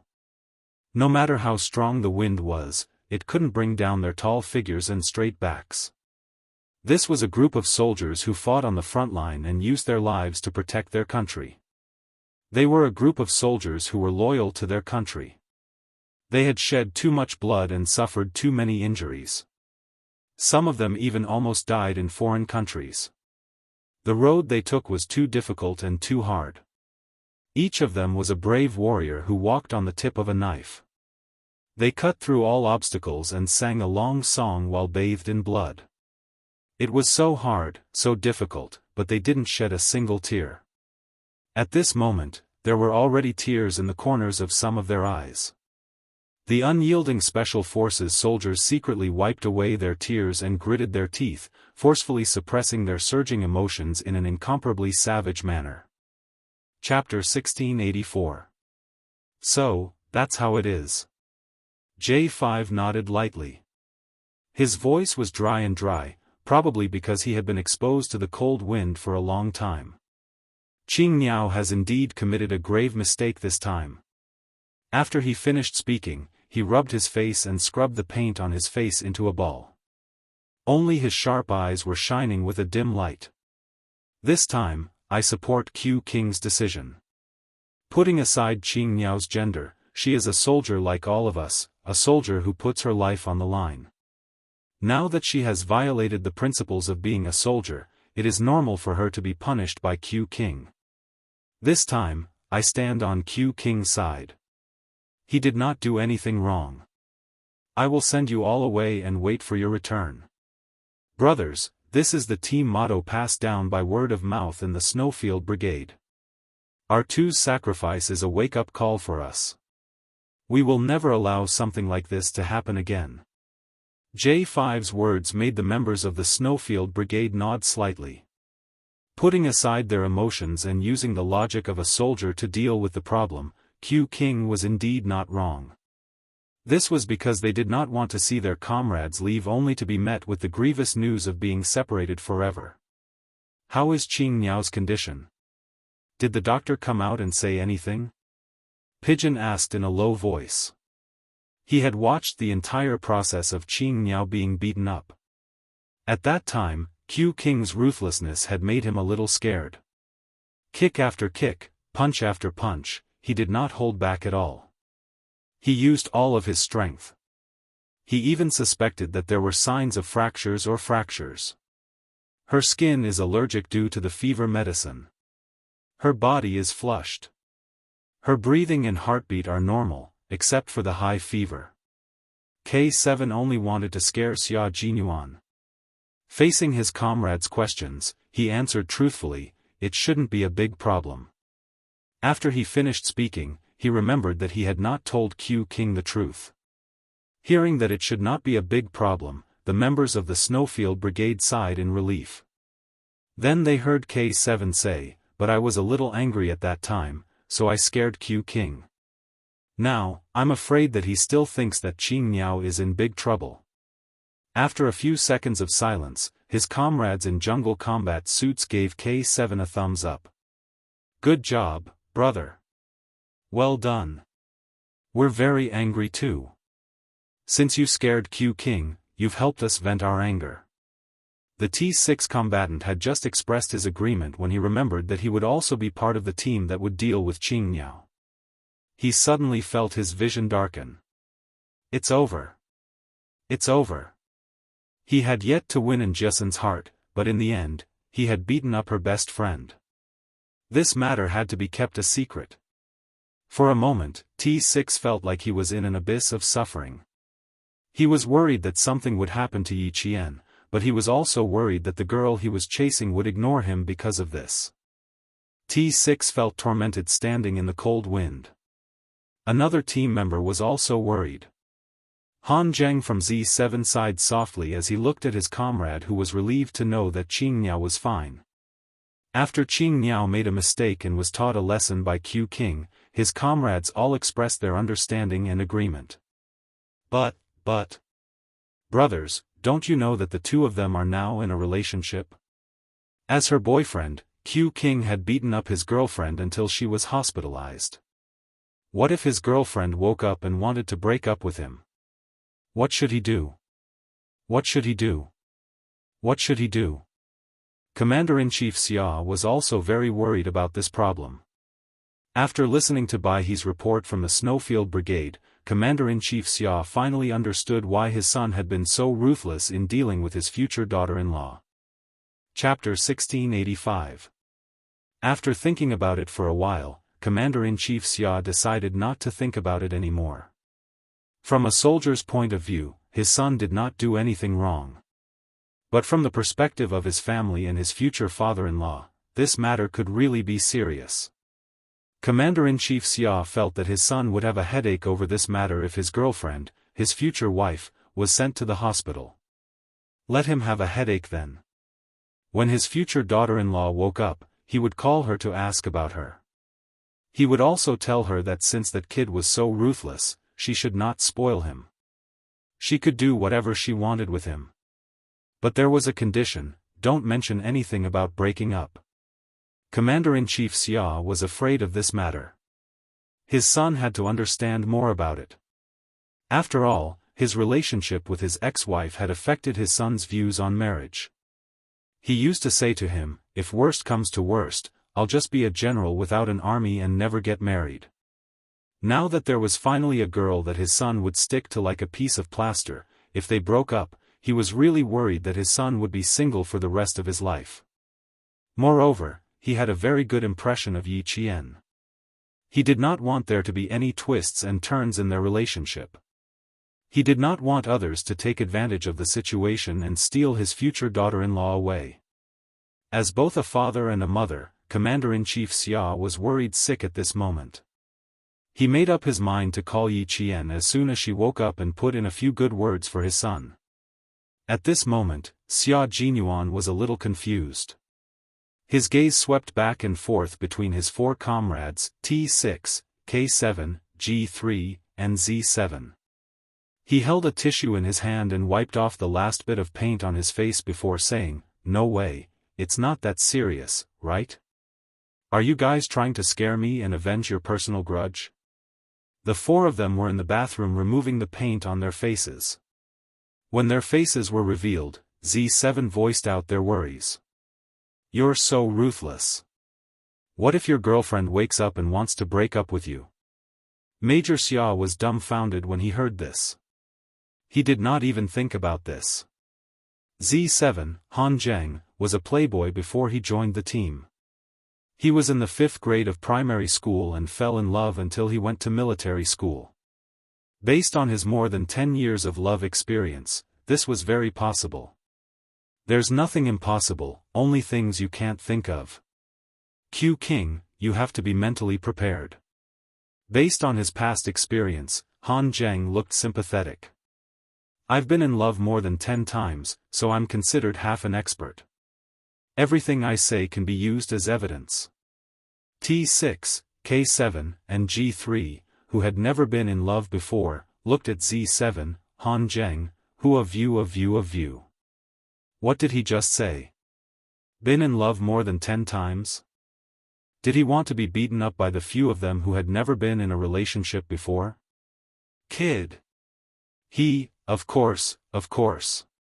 Xia Jinyuan didn't believe it. He had grown up in the same compound as Han Zheng.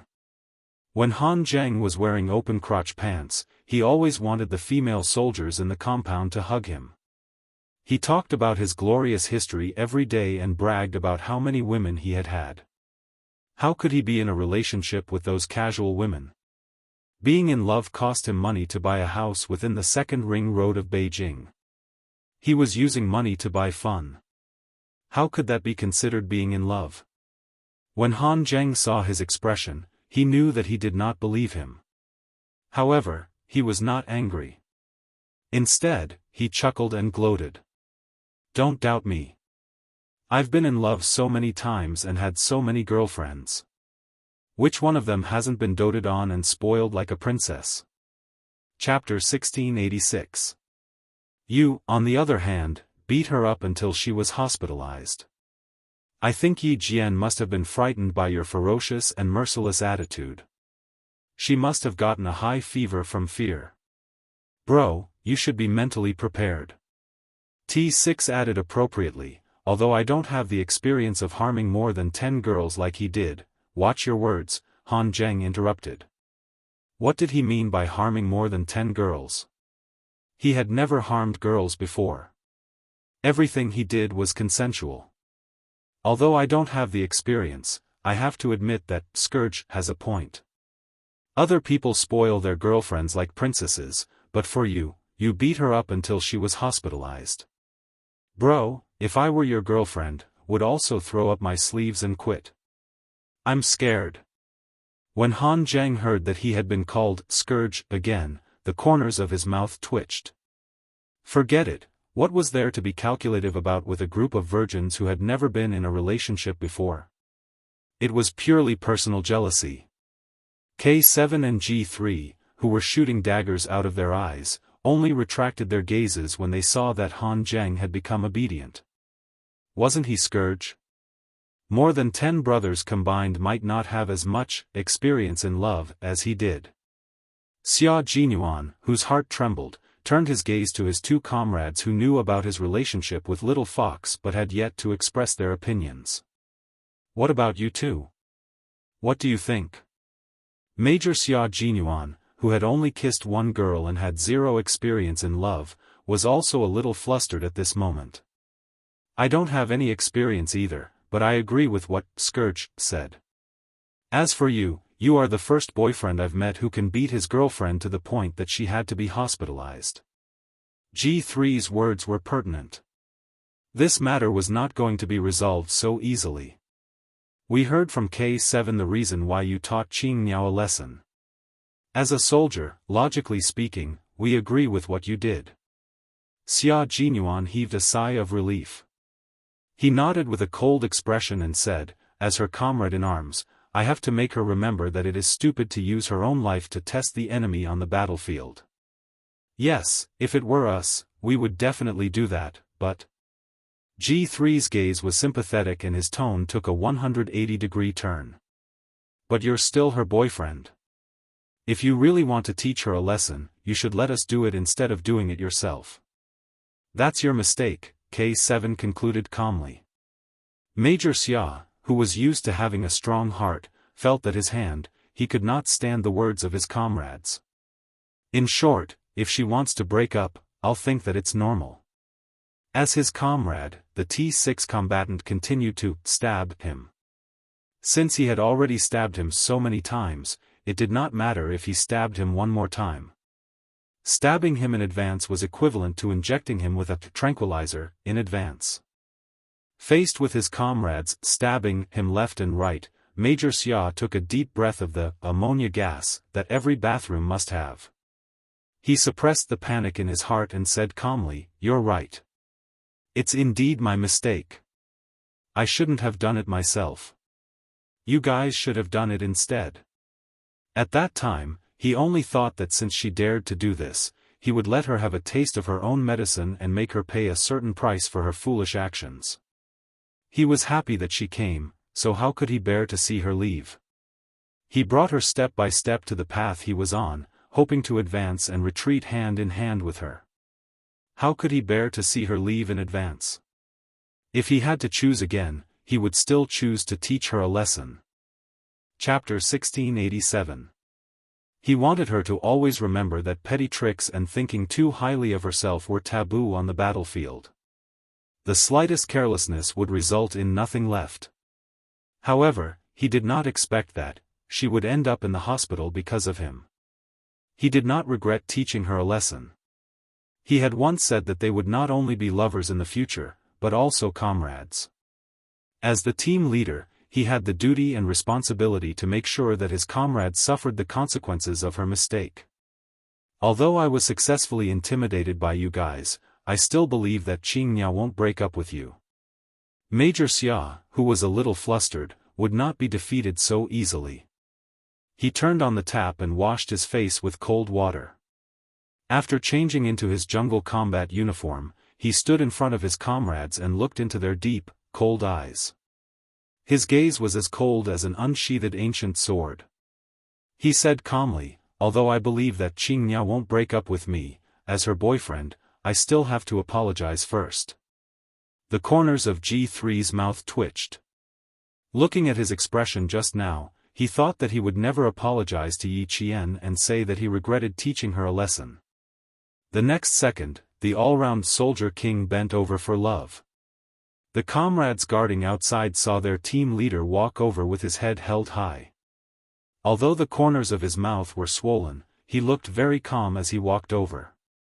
There's no need for all of you to stay in the hospital. Go back and reorganize. Captain Li will lead you to the second training base. The hospital was not the army. It was already 7 in the morning, and there would be more and more people in the hospital. It would be too eye-catching for a group of people to wear their combat uniforms. They would become the target of everyone's attention, so they had to leave immediately. When Yi Qian wakes up, I'll let you know immediately. I'll also convey your concern to her. Everyone, stand at attention. A minute later, the team left. Han Zheng walked forward and patted his good friend and comrade on the shoulder. He said earnestly, lower your head and apologize properly. At times like this, you have to pretend to be a coward. Don't be stubborn. Be careful that you don't lose your girlfriend and let your brothers take advantage of you. Looking at how Xianxia was acting, if she was not his brother's girlfriend, he would have pursued her. T6 was even more devastated. Jiasun is her good friend. My heart is bleeding right now. Why did I agree to go with you to hunt down Xianxia back then? Am I stupid or not? At the very least, Q King was in a relationship and had even held hands and kissed her before. But as for himself, he had not succeeded in his revolution and was still working hard. Whenever he thought of this, the T6 combatant felt his heart bleed. Seeing this, Xia Jinyuan kindly comforted her, don't worry. If you don't get it, you won't lose it. Why are you hurting my heart? Scram as far as you can. Stop trying to scare him. He wasn't that easily frightened.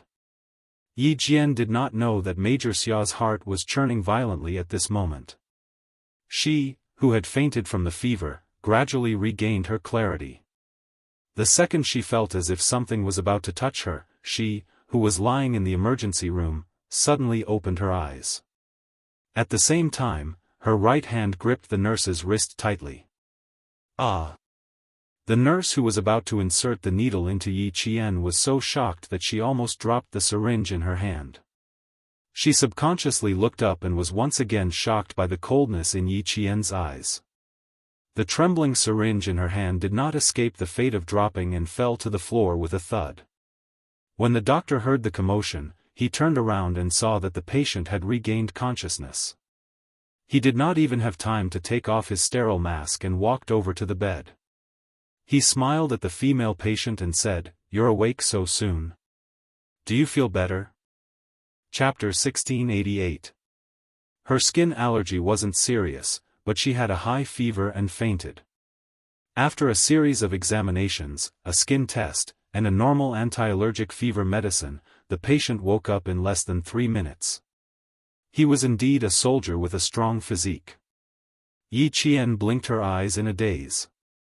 Her long eyelashes fluttered, and she seemed to confirm where she was. She gently closed her eyes and let go of her hand at the same time. She fell into a deep sleep again. The frightened nurse patted her chest and picked up the syringe. She had to refill the medicine. The lights in the emergency room turned from red to green. Xia Jinyuan rushed over immediately. Yi Qian was lying on the hospital bed and being wheeled out by the nurse and doctor. All he could see was Yi Qian. He saw that his beloved lover's lips were abnormally red. It was the color of lips that only appeared when the fever had not completely subsided. There was a shocking bruise at the corner of her mouth, and there were small scratches on the left side of her face. These injuries were all caused by him. They were all caused by him. Her pale face, bright red blood, and snow-white quilt. The bright colors made Yi Qian look as fragile as a porcelain doll that would break at the slightest touch. His heart felt as if it had been gouged out. It was so empty that it made him panic. When he saw the 4-drip and the doctor's expression, Xia Jinyuan felt as if he had really come back to life. The doctor and nurse looked at the young soldier in front of them. Their gazes swept past the wound at the corner of his mouth. How did he get injured like this? The female soldier lying on the bed was examined. There were more than 10 bruises on her body, especially the first 2 bruises on her back. These 2 bruises were the most obvious. The subcutaneous tissue was severely congested and had turned black. Fortunately, the bruises had avoided important areas such as the back and did not hurt any vital parts. The male soldier also had bruises on his face. He guessed that his body was not much better. Xia Jinyuan asked in a low voice, "Doctor, how is the patient? Is she out of danger?"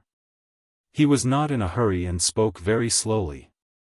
However, the doctor could hear the urgency in his voice. It was as if he did not allow him to speak nonsense. "It's not a big problem. Her condition is very good. The patient has a strong will. She woke up groggily 2 minutes ago.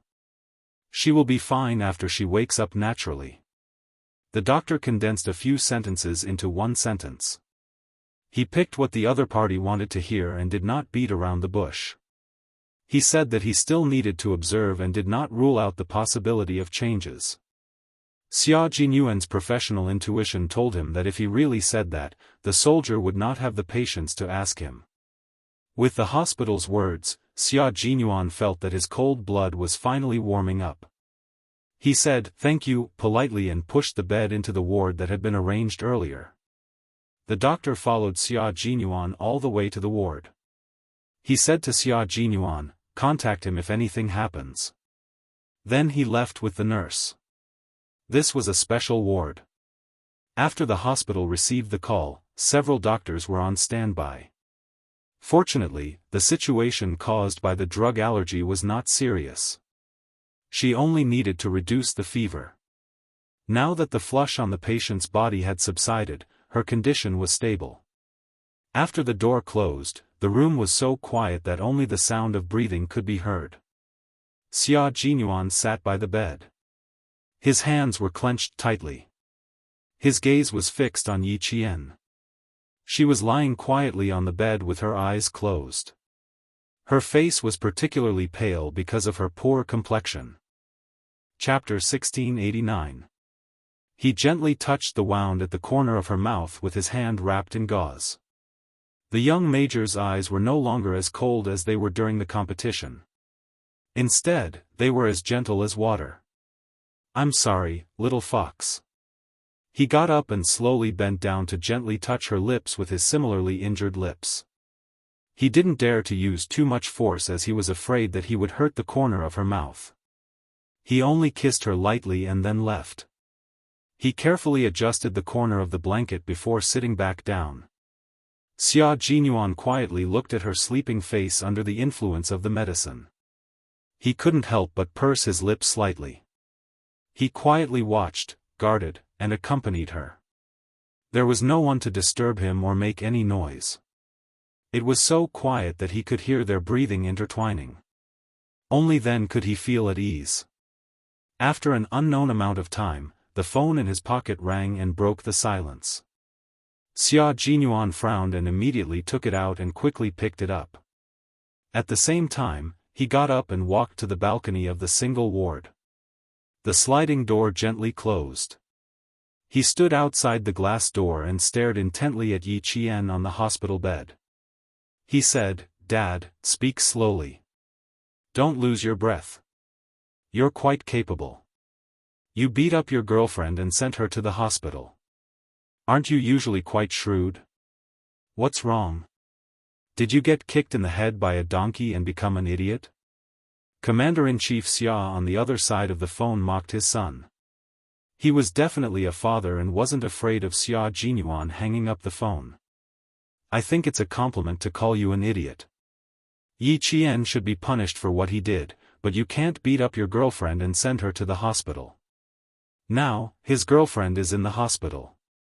I have a feeling that this future daughter-in-law, who has already passed the family Xia gate, is going to withdraw her foot and prepare to run away. Xia Jinyuan, if you scare your daughter-in-law away, go back and explain it to old madam and old master. I'm not going to scold him with you. I'll give you 2 words, serves you right. Why did comrade little Xia and comrade old Xia not see eye to eye? That was the root cause. When Shirley's son committed a crime outside, he would never comfort him. His words were always the same. It had never changed from the past until now. Comrade little Xia was already used to it. He had already accepted such a unique fatherly love. Was it so difficult to say a few words of concern? Do I have to mock and ridicule you to feel better? What was there to be comfortable about? The more he spoke, the angrier he got. Xia Jinyuan rubbed his temples and said, Dad, I'm thinking about how to make my girlfriend change her mind. What a coincidence that you called. Xiao Yi really wants to break up. Commander-in-Chief Xia's voice seemed to be a little higher, but she didn't sound worried. That's right. You beat someone up and sent them to the hospital. Any normal girl would think so. You should apologize properly. You didn't make Xiao Yi change her mind. Don't go home this year. Spend the new year alone outside. He was definitely his biological father. He actually heard a hint of schadenfreude in his voice. Xia Jinyuan snorted. Don't laugh too early. Ha, I'm not laughing too early. You should think about this matter carefully. Daughter-in-law, I only acknowledge Xiao Yi as my daughter-in-law. You can't change it to someone else. Commander-in-Chief Xia could tell that his son didn't give up because of this. He was determined to stick to the basic path and continue to cling on to Xiao Yi. He immediately felt relieved. Commander-in-Chief Xia, who was relieved, hung up the phone very quickly. He didn't give Xia Jinyuan any time to mentally prepare himself. Xia Jinyuan could only sigh about this phone call. He sat down by the bed again and held Yi Qian's hand. He whispered, Little fox, you mustn't break up with me. If there's anything, we can talk about it calmly. Just don't say anything that will hurt our relationship. Chapter 1690. My dad is panicking. I heard that he told old master and old madam about it. He even said that I'm going to make you disappear and that I can't even go home. Major Xia started racking his brains to think of a way to apologize. This was the first time he had to apologize after punishing his comrade. He had no experience at all. No matter, he would explain the whole story to his usually reasonable little fox first, then apologize properly. Remember, he definitely could not say things like, I hit you for your own good. He also had to remember that when his little fox woke up, he would obediently do whatever she told him to do. G3 said that if a woman was willing to follow them in their line of work, it was definitely because he had done good deeds in his previous life that he was able to find a good girl in this life. His girl, his little fox, was one of a kind in the world.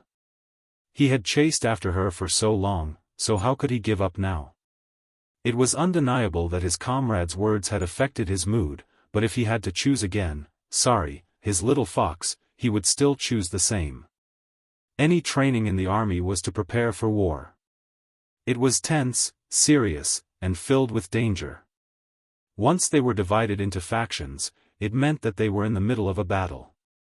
Your every move will be the key to whether you can survive or not. He brought her all the way here not to see her sacrifice herself for his mistake one day, but because he wanted the two of them to walk side by side and live well together. He wanted the two of them to live well. When Yi Jian woke up, there was no more drip. Someone was lying quietly on the right side of her.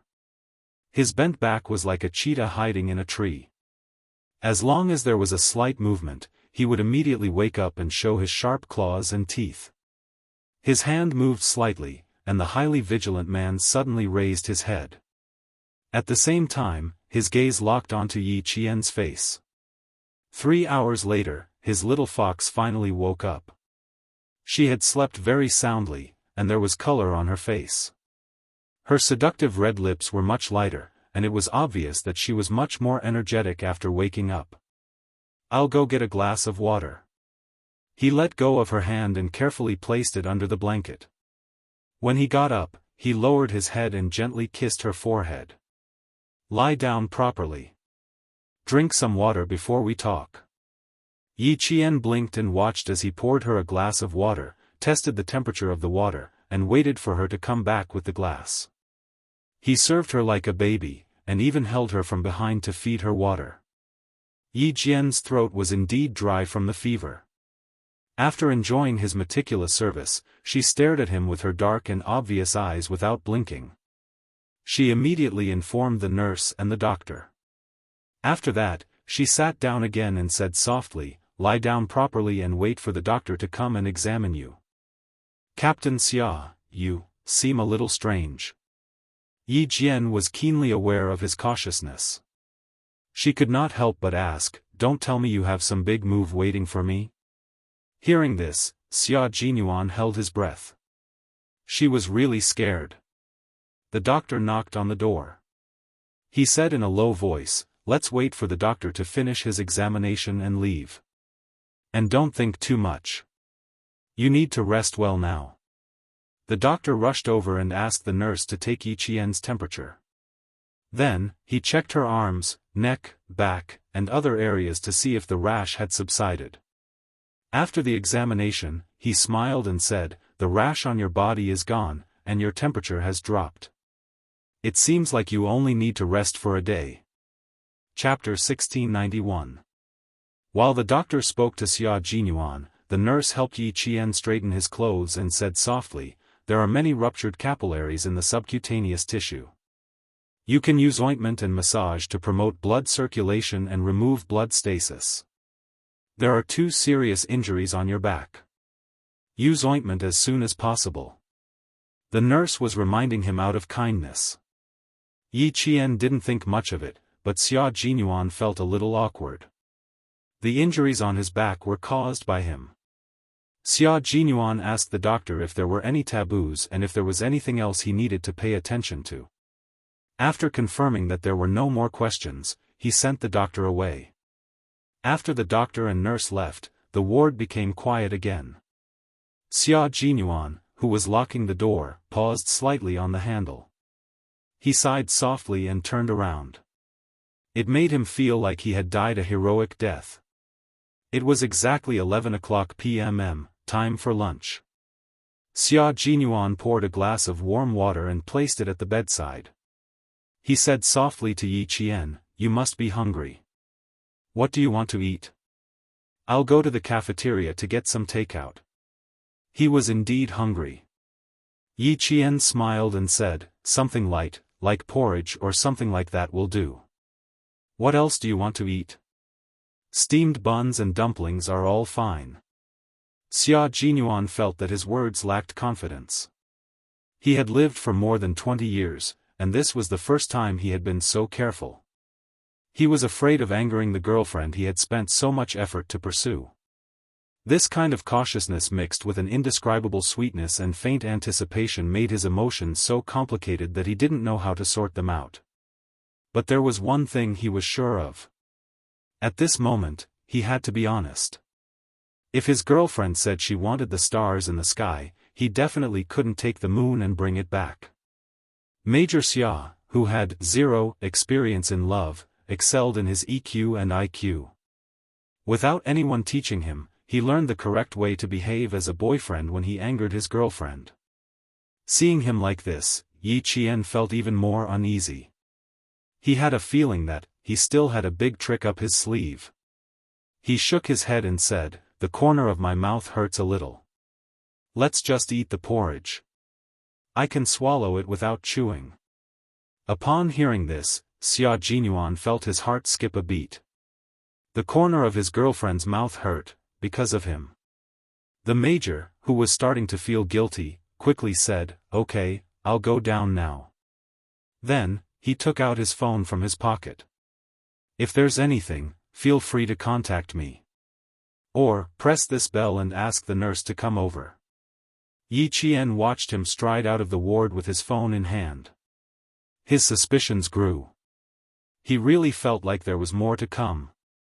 The match had already ended, and the Storm Commandos had lost due to the disadvantage of having 4 members. Could it be that the loser was going to be punished next? And as a captive, would he be punished even more severely? Running with weights? Jumping off a tall building? Capture the king cobra alive? Crawling on the uneven rocks while wearing a short-sleeved shirt? That shouldn't be the case. The second training base wasn't even close to the sea. Yi Qian went through almost all of the cruelest training in her mind. As she thought about it, she felt her lower abdomen tighten. Her bladder was so full that she needed to go to the bathroom. Yi Qian, who was covered in injuries, could totally get out of bed on her own. When she reached the bathroom, she was still thinking about what kind of punishment was waiting for her. She had persevered through all of the cruel training that flashed through her mind. Another punishment wouldn't be too much of a problem. At most, she would feel a little tired. Chapter 1692. But there was something wrong with Captain Xia. He was being too careful with her, as if he was trying to make up for something. Yi Qian, who was washing her hands with her head lowered, did not realize that Xia Jinyuan was being so careful because he was afraid that she would break up with him in a fit of anger. After all, she had never thought in that direction. She also did not think that his actions during the competition were wrong. She was indeed wrong. She had used her cleverness to win and used her own life as bait. That was no ordinary mistake. It was only right for her to be taught a lesson by Xia Jinyuan, who was the team captain. Yi Qian, who was deep in thought, looked up and saw herself in the mirror. Her face was bruised, and the corners of her mouth, eyes, forehead, and the left side of her face were all injured. It was a little scary. She raised her hand and gently pressed the corner of her mouth. Out of the corner of her eye, she saw the light on the phone beside her flashing. Then the phone vibrated. Someone was calling. This was Xia Jinyuan's personal phone. Yi Qian hesitated for a moment, but still reached out to pick up the phone. When she opened the phone, Yi Qian's heart started to beat faster. The caller ID was Old Man Xia. Old Man Xia was Commander-in-Chief Xia. Commander-in-Chief Xia was calling. Should she pick it up or not? She really wanted to not pick it up, but wouldn't it be bad if she did? After a moment of hesitation, the call ended. Yi Qian, who was inexplicably relieved, had not put down the phone when it flashed again. The caller ID was still Old Man Xia.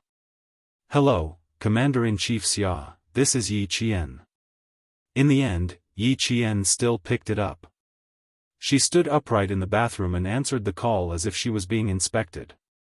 Commander-in-Chief Xia heard the voice and the name. He quickly looked at the number he had dialed. That's right, it was his son's number, and he did not have Xiao Ye's phone number. Commander-in-Chief Xia moved the phone away from his face, turned around, and cleared his throat. Only then did he speak to his future daughter-in-law. Xiao Yi, are you feeling better? Where do you feel uncomfortable? Is Xia Jinyuan with you? With so many questions at once, Yi Qian quickly composed himself and answered seriously, "Thank you for your concern, Commander-in-Chief. There are no more problems. Captain Xia went downstairs 3 minutes ago to get the Chinese food for me. When he comes back, I'll ask him to call you immediately." Yi Qian really wanted to hang up. She did not know why, but when she took Captain Xia's phone and answered the call from the Commander-in-Chief, she felt extremely guilty. Commander-in-Chief Xia did not hear what Yi Qian was thinking. Since his son was not around, it was easier for him to talk. "It's okay. I just wanted to ask him about your situation. Now that you're talking to me directly, I don't need to ask him anymore." Since the person who answered the phone was himself, Commander-in-Chief Xia had to criticize him. His tone suddenly became serious as he said in a deep voice, "I already know what happened to you. This time, as a soldier, you made such a big mistake, which really shocked us. Whether it's me, the army major general, or the Navy commander, we can't accept your low-level but extremely serious mistake. Yi Qian stood upright and accepted the criticism from the military leader. Her expression was cold and she did not resist at all. Even though her body hurt all over, she still stood upright and accepted the criticism seriously. Sacrifice has always been something that we try to avoid as much as possible. We all know that there will be sacrifices in battle. But knowing and accepting is the biggest difference between reason and emotion. As your comrades, they are already prepared to sacrifice themselves for each other. But one day, when they find out that their comrades have sacrificed themselves because of their own misjudgment, Yi Qian, do you know what kind of impact this will have on your comrades and the battle commander? Chapter 1693. It's self-blame that you'll feel day after day, perhaps even for your entire life. Your comrades will blame themselves for not discovering it earlier, and your commanders will blame themselves for not strengthening your training. You sacrificed yourself, but you left behind more pain for your comrades. Is this what you want to see? Yi Qian clenched her teeth and took a few deep breaths to suppress her emotions. She kept her voice steady as she replied, "No, this is what I don't want to see the most." Yi Qian was completely shaken, and the corners of her eyes were red. How could she be willing to do this? Very well, remember what I said, and remember who you are. You're a soldier who will carry a gun and fight against death at all times. Commander-in-Chief Xia did not fly into a rage. He believed that with her intelligence, she would be able to understand. After he finished criticizing her, Commander-in-Chief Xia's voice suddenly softened.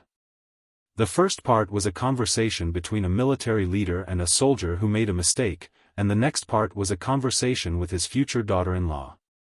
In an instant, even his voice became much gentler. Then let's talk about you and Xia Jinyuan. About her and Captain Xia. Even though the commander-in-chief's voice had become much gentler, Yi Qian did not relax at all. Go ahead.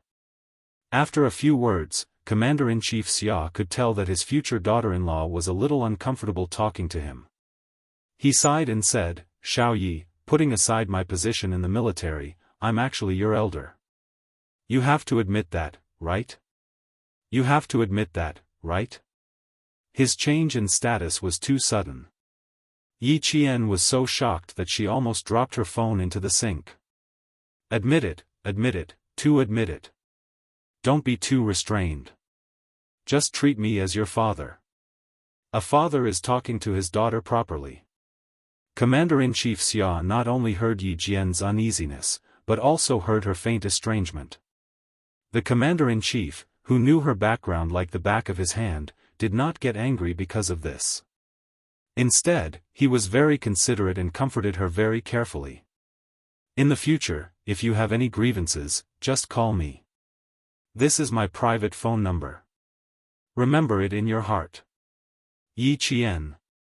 She seemed to know why Captain Xia was sometimes a little unreasonable. It was probably hereditary. Commander-in-Chief Xia had become a father without her noticing. On the other end of the phone, Captain Xia continued kindly, "I don't have a daughter, only that brat Xia Jinyuan. I'm very strict with him because he's a man, and as a man, he has to take responsibility and be responsible. And you're a girl. Which girl wouldn't dote on you? But you're also a soldier. I can't really treat you like a delicate daughter, but I'll definitely treat you like a daughter who needs my care, who needs me to stand up for you when you're wronged." Yi Qian, who was originally in a state of panic, heard this and her eyes turned red. Dad. She hadn't called him Dad in a long, long time. Hearing Commander-in-Chief Xia's kind voice, Yi Qian could only bite her lower lip to stop herself from crying. She didn't have any family love in her previous life, but in this life, God seemed to want to make it up to her. She was so lucky in this life. Xiao Yi, Xia Jinyuan was ruthless this time. I hope you don't blame him. Your identities are destined to be different. The path you walk, the hardships you suffer, and the sufferings you suffer are also destined to be different. As a special forces soldier, you need to be agile, resolute, brave, hardworking, and have self-discipline. Chapter 1694. The crime you committed this time can be said to be a big mistake, and it's a big taboo for a special forces soldier on the battlefield. Xia Jinyuan did not do anything wrong as a captain and a soldier. Xiao Yi, do you understand his painstaking efforts? After Commander-in-Chief Xia finished speaking, he quietly waited for Yi Qian's answer. He knew that no one would feel good if something like this happened to her. She was beaten to the point of being hospitalized by her boyfriend. Only his son could do something like that. The two young people were both soldiers and special forces soldiers. Even if they were on the battlefield, they could still fight side by side. Such a marriage was really one in a million. As a father, although he usually ridiculed his son, how could he sit back and do nothing when it concerned his lifelong happiness? Besides, he really admired Yi Qian. For a female soldier to be able to come this far, she was one of the best in the army. He could not bear to let such a good girl fall into his family. He could only communicate with her in advance and let her understand Xia Jinyuan's actions. Only then could they continue to be together. Yi Qian patted the corners of her eyes with cold water. After taking a deep breath, she replied softly, "Commander-in-Chief, I don't blame Captain Xia, and I understand his painstaking efforts. I made a mistake on my side, so I should be punished. It was just a coincidence that I was hospitalized. I had a fever, and I was allergic to drugs. I couldn't take it, so I was admitted. It has nothing to do with Captain Xia." Commander-in-Chief Xia was relieved by her words. He felt more and more that Yi Qian was an honest and open-minded girl. With a smile on his face, he sighed and said, "You have too many restrictions and too many helplessness. You are both comrades and lovers. You can be more casual in life, but when you are in the army and on the battlefield, you have to be careful. The slightest carelessness will lead to big mistakes. So, I hope you can understand his actions." Yi Qian listened carefully and accepted the criticism. Even through the radio, she could feel Commander-in-Chief Xia's concern and a father's hope for his daughter's happiness. Therefore, she answered more sincerely and did not try to pander because of the Commander-in-Chief's identity. "You're right. Captain Xia did make a move this time because I made a big mistake. If he didn't remind me, I might not have realized my mistake so deeply. Understanding each other, the two of you can live a good life." Then, Commander-in-Chief Xia, who had changed his identity to father, showed concern for Yi Qian's health. He also asked how badly she was beaten. He also heard that she had injuries on her face. He said kindly to Yi Qian, "Don't worry, remember this debt." Calm. Commander-in-Chief Xia added, "Now that the two of you are in the hospital, you should order him around. Don't give in to him, and don't tell him that you don't blame him. This kid is taking advantage of the situation. Listen to me. Show some authority and put down his arrogance. Order him around as much as you can. Let him do all the laundry and feed. Let him learn his lesson." Yi Qian was no longer surprised by the Commander-in-Chief's behavior. She had seen it before. She listened to the Commander-in-Chief's advice very seriously. However, she first needed to know what kind of punishment she would have to receive. As for the Commander-in-Chief's words, she could indeed consider them. Chapter 1695.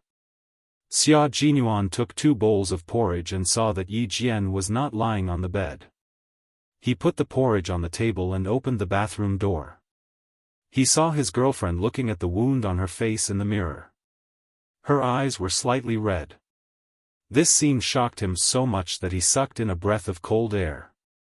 A few words flashed through his mind, "I'll settle the score later. Something big is going to happen." He quickly thought of what else he needed to do. He had to do it perfectly. He had to show his little fox how sincere he was when he apologized. He had to make her forget that he was the one who caused the wound on her body. Yi Qian saw him in the mirror and saw the wound on his face. He looked at himself in the mirror again and thought of Commander-in-Chief Xia's words. He could not help but lower his head and smile secretly. Commander-in-Chief Xia only cared about how badly she was injured, but he never asked about Captain Xia's injuries from the beginning to the end. She disfigured her boyfriend's handsome face, especially the bridge of his nose, which was swollen. It was rare to have a girlfriend as fierce as her. She seemed to have hit him with the handle of a dagger. Now that he thought about it, he regretted it. What if she hit his eyes? Yi Jian held the mentality of, I'll be stabbed no matter what. When the major sitting next to her spooned porridge to feed her again, Yi Jian raised her hand to block it and asked decisively, Captain Xia, what punishment is waiting for me next? Just tell me directly. Xia Jinyuan felt his knees go weak. Finish the porridge first, then we'll talk about other things. Punishment? He did not dare. He was afraid that she would punish him. Seeing this, Yi Qian, who liked to cut the Gordian knot, took the bowl of porridge from his hand, tilted his head back, and drank it all like drinking water. She handed the bowl back to him. Okay, you can talk now. Major Xia wanted to cry but had no tears. He wanted to feed her the porridge and take the opportunity to apologize, but his girlfriend did not give him the chance. She did not even need to feed him and directly finished the porridge. He lost another chance to perform well. Major Xia, who had always handled things calmly and gracefully, put down the empty bowl in his hand. Let's start. He had to finish it early so that he would not feel uneasy. There is no punishment, little fox. The competition is over and the plan to capture you has also come to an end. You have also paid the price for your actions and received punishment. I believe that after this lesson, you will remember that even if you meet an acquaintance on the battlefield, as long as they are enemies, you must not test them. His voice was low and very serious. Yi Qian listened carefully and did not miss a single word. He had done a lot for her, and she remembered it all.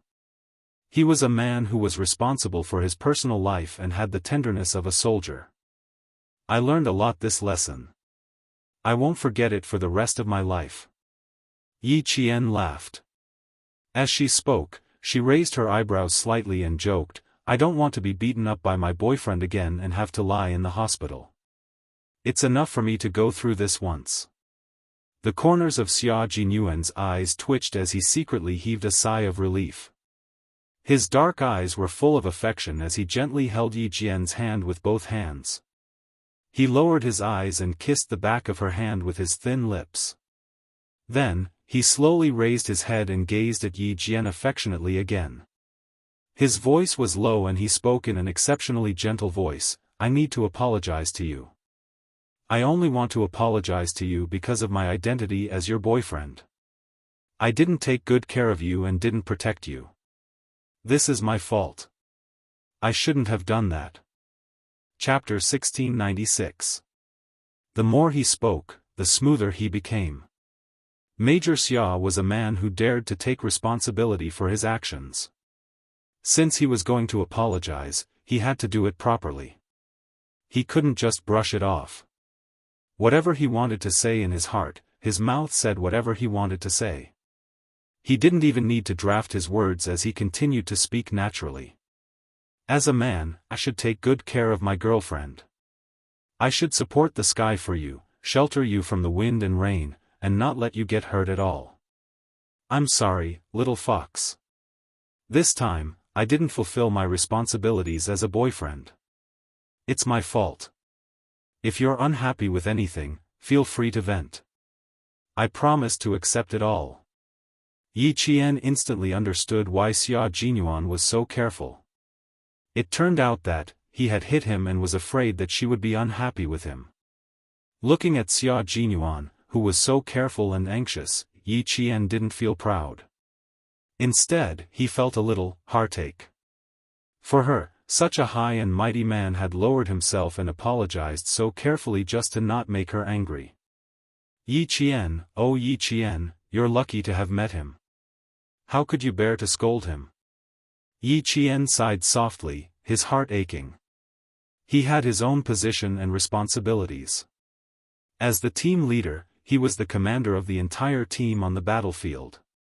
He led his comrades on the battlefield, used the correct strategy and techniques to achieve victory and successfully completed the mission assigned by the country. At the same time, he had to ensure the safety of every comrade and minimize unnecessary sacrifices. How to ensure the safety of every comrade didn't mean that he had to keep an eye on them all the time on the battlefield. Instead, he had to be serious and strictly supervised during training. He also had to lead by example and train together with his comrades. As the team leader, Captain Xia had to work harder than his teammates. He had to work harder than his teammates. He had no choice. He was the brain and core of the Snowfield Brigade and played a decisive role in battle. During training, he had to restrain himself and manage his comrades. He had to know everything accurately, and know everything quickly. In this way, as long as he found out that someone had made a mistake, as the commander, he had no choice but to punish that person to ensure that he could bring his comrades back safely during battle. Captain Xia apologized to her so carefully. Yi Jian knew that she really felt sorry for him. She felt very sorry for him. Hearing her sigh, Xia Jinyuan mistakenly thought that she was considering whether to forgive him. Feeling a little nervous, he tightened his grip on Yi Qian's hand. There was still something he wanted to say, but he had to say it all. As your boyfriend, I didn't fulfill my responsibility to protect you. But little fox, as a soldier, I have to treat your mistake seriously and severely. This is punishment, and it's also the punishment you deserve. As your comrade and your captain, I must be strict with you. Once you find out that you've made a mistake, you must not show mercy to me just because I'm your boyfriend. Yesterday, they said that my biggest mistake was to teach you a lesson with my own hands. After thinking about it, I'd rather do it myself than let someone else do it. We're comrades in arms and lovers for life. How can I let someone else teach you a lesson? I want the two of us to be together for a long time. We can support each other for the rest of our lives. I don't want either of us to let go of the other person's hand halfway and let the other person continue on alone. Chapter 1697. And the same mistake has already happened once, and we were taught a lesson by the Grim Reaper. Yi Qian, you made the same mistake this time, and I have to punish you severely because I can't accept the fact that you died one day when I send you away. His grip on her hand slowly tightened, and she could feel his muscles gradually tightening as he spoke. Yi Qian looked deeply at the man who was shouldering the responsibility of his country. She looked at the iron-blooded soldier who was respected the most as long as he was on the battlefield. She looked into his dark eyes and asked softly, in the past, who else made the same mistake as me? R2, a Special Forces soldier in the Snowfield Brigade. He was only 28 years old when he died. He had a beautiful and kind wife at home who was about to give birth. If there were no accidents, he would have gone home on leave after completing his mission to accompany his wife until she gave birth. At the mention of his fallen comrade, Xia Jinyuan's voice even dropped a few pitches. It was low and heavy, and there was a sadness that could not be erased. No one could accept it. Even though 2 years have passed, we still can't accept it. Xia Jinyuan's lips were pressed tightly together, and there was a hint of viciousness in them. His expression instantly made Yi Qian's heartstrings tense, and his voice became colder and colder. In the end, it was filled with thick hostility. Later, the person who R2 thought was his brother sent an email from abroad to R2's private email. He knew that we would organize R2's email, and the email was full of provocation. He mocked R2 for his foolish probing behavior and told him to kill his enemy effortlessly. His former acquaintance turned into his current enemy. Even the criminals knew this, but R2 didn't recognize it. For this, he paid the price with his life. It also became a pain in the hearts of all our comrades in the Snowfield Brigade. They couldn't accept it, but they had no choice but to accept it. Yi Qian completely understood why he was so cruel to himself last night. He was so cruel that even the T6 and pigeons couldn't stand it, but he still insisted on teaching him a lesson. It turned out that there was such a sad story. "I'll remember this, Captain Xia.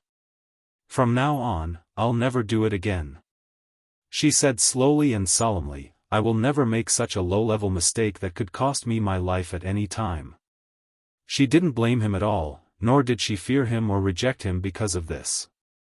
She was still as kind as before, showing him a gentle smile with her bright eyes. The corner of his mouth was also swollen. "It must be very painful." Xia Jinyuan replied softly. He lowered his head and kissed her hand. Hiding the ruthlessness in his eyes, he gazed at her lovingly. "As your boyfriend, I apologize. But as your comrade, I'm sorry, little fox. I can't apologize to you. But now, I accept all the punishments you've given me. It's because I didn't take good care of you. I will perform well and strive to make you forgive me for neglecting my duties as your boyfriend. It was only right for a man to be at his girlfriend's beck and call." She wasn't angry at all when she was surrounded and beaten up by him. Now that she understood so much, it was even more impossible for her to be angry. However, looking at Captain Xia now, she couldn't help but want to tease him. Who asked him to like teasing her in the past? Chapter 1698. Yi Qian's eyes flickered. He smiled calmly and said, "Do you think I'm that easy to order around? Could it be that during the training, he would take revenge on him? After all, you're the captain of this training. I don't dare to offend you. It's a pleasure to serve my girlfriend." Xia Jinyuan said sternly and took out a tube of medicinal oil from his pocket. "When I came up, I went to the pharmacy to get a tube of medicinal oil for promoting blood circulation and dispelling blood stasis. Lie on your stomach and I'll use the medicinal oil to rub your wounds. I'll start with your body." When the doctor checked her back, he saw the 2 large bruises that were so deep that the tissue beneath her skin was covered with dark purple blood stains. He couldn't bear to take another look at it. Yi Qian grabbed the medicinal oil. He raised his eyebrows and said with a faint smile, "As a soldier, I'll definitely forgive you for what you did back then. But as your girlfriend, Captain Xia, I'm not that easy to coax. It's here, it's here. The more you're afraid of something, the more likely it will happen." Major Xia, who had already gotten over the initial apprehension, looked at Yi Qian lovingly and sighed. "Come on, what do I have to do to make you forgive me?" Yi Qian thought of the kneeling on the keyboard and kneeling on the durian in the future. Her eyes flickered and she said mischievously, "Verbal apologies are nothing new. I don't see sincerity. Why don't we try something else?" Major Xia, who had always been sensitive to such matters, suddenly had a bad feeling. He sat up straight and said, "Try something else. Captain Xia, why don't you try kneeling on the bullet? Point the bullet downwards and the flat end upwards. Captain Xia, kneel on the bullet for 10 minutes. How about that?" Yi Qian blinked his bright eyes and looked at him seriously. "I think we can see Captain Xia's sincerity through this." It was a very original suggestion. Xia Jinyuan, who was opening the packaging of the medicinal oil, paused. He then stood up and began to unbuckle his belt. Yi Qian was dumbfounded. "Xia Jinyuan, why are you taking off your pants?" He couldn't keep up with him at all, nor could he figure out what he was going to do next. The young major's mouth curled up slightly. Although his handsome face was destroyed, his temperament was still there. He was still that noble and elegant young major. "It's easier for you to check if I take off my pants. Also, don't you think it's more challenging to kneel in front of bullets with bare arms and legs? That's a good idea. I've never thought of this before. Next time, when my brothers make a mistake, I can use this move. All of you, kneel before the bullets." Major Xia, who had taken off his pants, was wearing a pair of warm pants issued by the army. When he saw Yi Qian about to throw him down with a pillow, he couldn't help but chuckle. "I'll pay attention to my image in the hospital. I won't do anything impolite." He pulled up the combat pants that he had taken off and said, "My pants are tucked in. It's easier for you to see the wound on my calf if I take it off." "Little fox, after you kicked me a few times," the T6 combatant asked me if my bones were fractured. At that time, I stubbornly said that I was fine. So now I'm here to see if I'm alright. Oh. When Yi Qian saw that he was still wearing a pair of pants, he calmed down. Then he raised his eyebrows and said with a half-smile, "Captain Xia, are you saying that you want me, your girlfriend, to apologize?" Something was wrong. He needed to take immediate emergency measures to quickly stop what he was doing at this moment. Xia Jinyuan, who felt a sense of crisis, quickly put on his combat pants as if he was on an emergency mission. He unbuckled his belt and pulled on his jacket. His clothes were neat and tidy, and he looked dignified. "Absolutely not. It's just that I felt a little hot after running all the way here, so I wanted to get some steam off." Chapter 1699. He had almost angered his girlfriend again. Fortunately, he had reacted quickly enough. Otherwise, not only would he not have been able to clean up the mess, but he would have also ruined the current atmosphere. No, he had to be more careful. He absolutely could not anger his girlfriend. "Come, lie down on your stomach. I'll rub your back. It might hurt a little, but bear with it." With a quick-witted and smart girlfriend, the boyfriend would be treading on thin ice if he angered her. Major Xia's conclusion was, when your girlfriend is angry, you have to follow her wishes no matter what you say or do. Yi Qian held back her laughter and said, "Boyfriend, take good care of her. When it's over, remember to prepare all the bullets. I've never seen anyone kneel before bullets. Let's see if you can kneel before them. This is also an experiment. When you succeed, we can promote it to the team, right?" "Yes, little fox has a point. When it's over, I'll definitely gather all the bullets. Do you have any other instructions? Feel free to tell me. I sincerely want to atone for my mistakes." Yi Qian felt that even chatting with him was full of joy. There was a visible smile on her face. Even if the corner of her mouth hurt, it could not stop her from wanting to laugh. They were soldiers. They were responsible for the sacred duty of protecting the country. They were comrades. They needed to help each other, rely on each other, and improve each other. They were lovers. They held each other's hands and gave each other their hearts. They were like this, and they were like this. Yi Qian, whose lips were slightly curved, looked at the major who was accompanying her.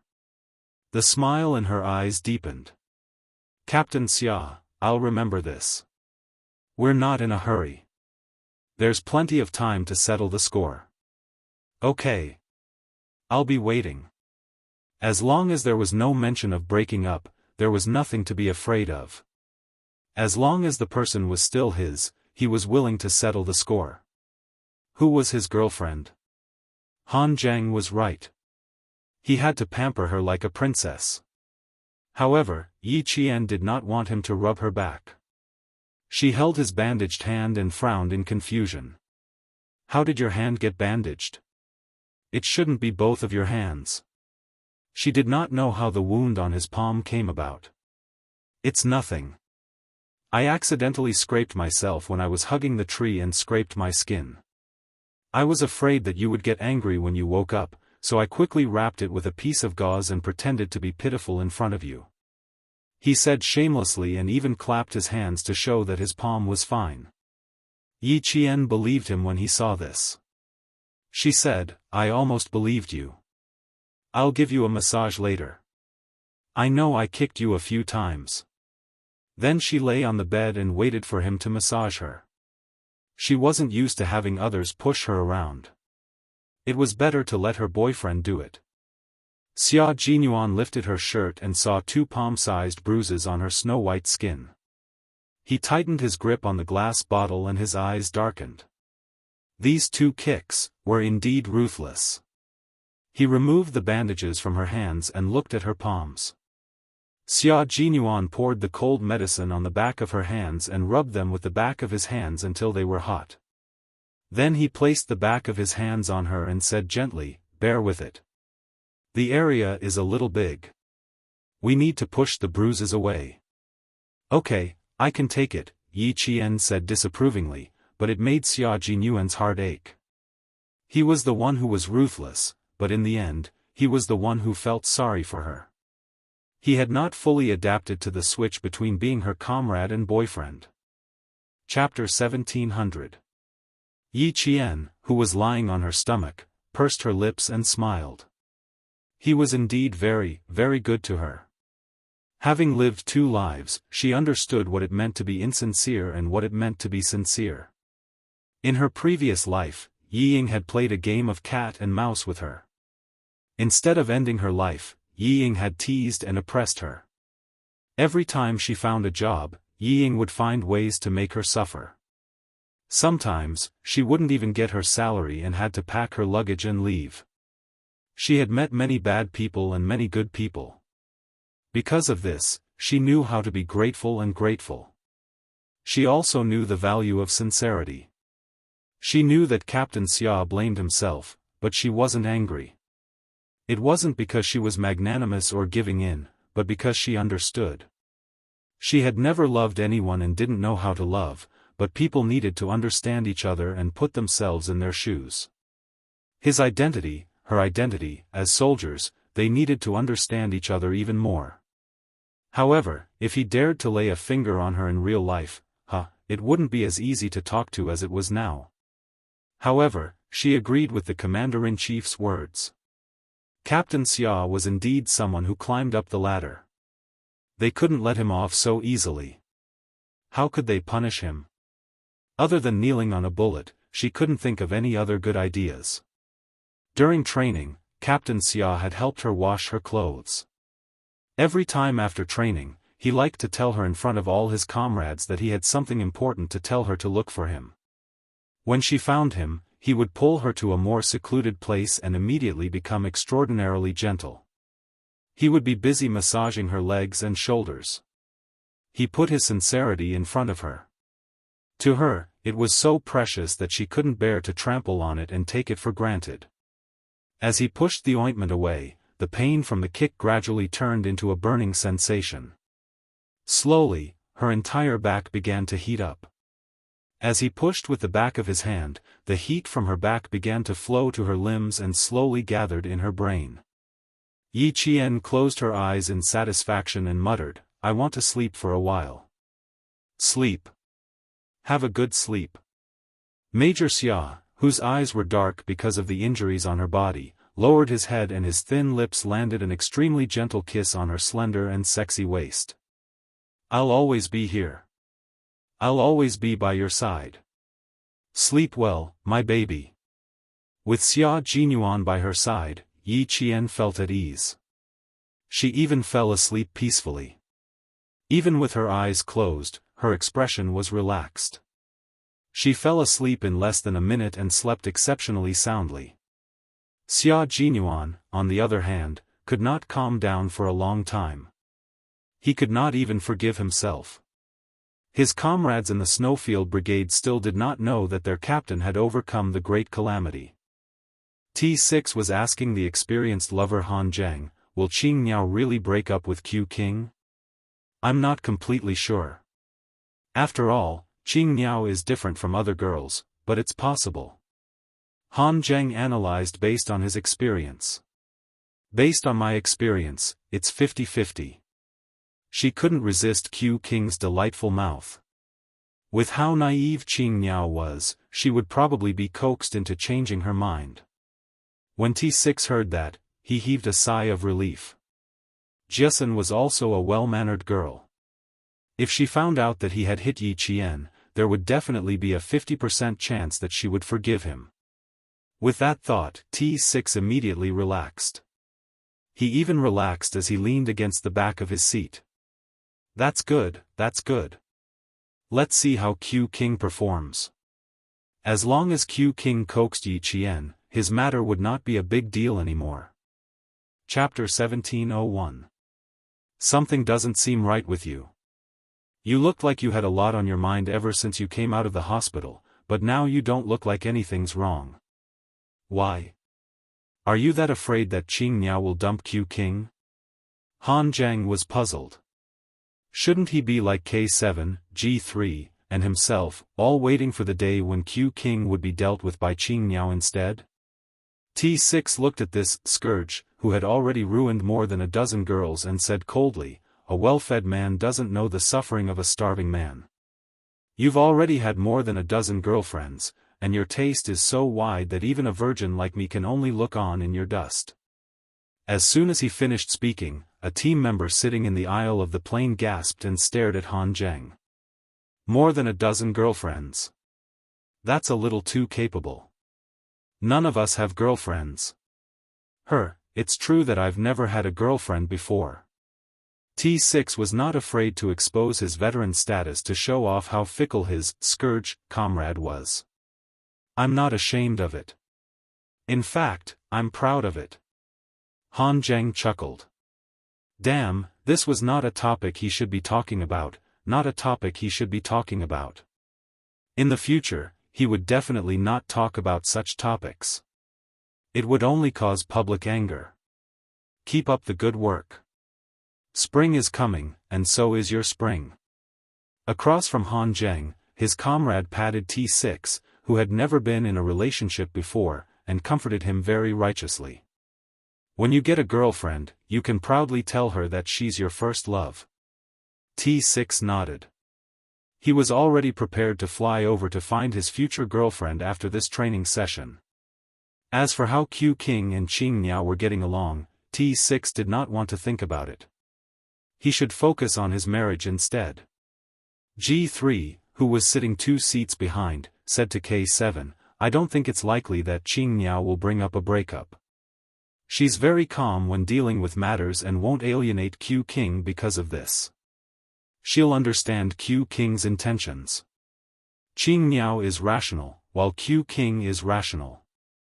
If there's any misunderstanding, they'll sit down and talk it out. A breakup is not going to happen." K7 said expressionlessly. He glanced at G3, who was analyzing seriously. "Also, what I said in the bathroom was just to scare Q King. Don't take it seriously." G3 was stunned. K7? Was the person sitting next to him still K7? Was he a K7 that didn't eat the food of mortals and lived a merciless life like a deity? Not only did he bluff Q King once, he even tried to bluff him a second time. And then, he actually believed him. Sleep. K7 put the cap on his face and ignored his stunned comrade. Under the cap, K7's lips curled up. After the Xianxia days, life in the military was finally a lot more interesting. The matter of Major Xia dealing with Xianxia seemed to have come to an end just like that. Only the people involved knew. The settling of accounts after autumn had yet to begin. Commander-in-Chief Xia, who was on the phone with his future daughter-in-law, was finally relieved. His future daughter-in-law was reasonable and didn't argue with his son. He wasn't worried that his future daughter-in-law would run away. There was still a month of training left. With his son's intelligence, he would probably make up for his mistakes and perform well. He wouldn't give up such a good girl. Commander-in-Chief Xia was relieved that his daughter-in-law didn't run away. Commander-in-Chief Xia couldn't be blamed for being worried. It was mainly because Major General Liu mentioned that the Navy commander wanted to be a matchmaker and introduce Yi Qian to Li Jinyan. He even said that the two were a match made in heaven. This old dong really knew how to poach people. He even tried to poach his own family Xia. Li Jinyan, the captain of the Storm Amphibious Frogman Assault Team. He was young, promising, talented, and capable. He was calm and strategic. He was a young major with the potential to be a general. If he really became Xia Jinyuan's love rival, he would be a formidable opponent. Chapter 1702. A girl like Xiao Yi was extremely rare.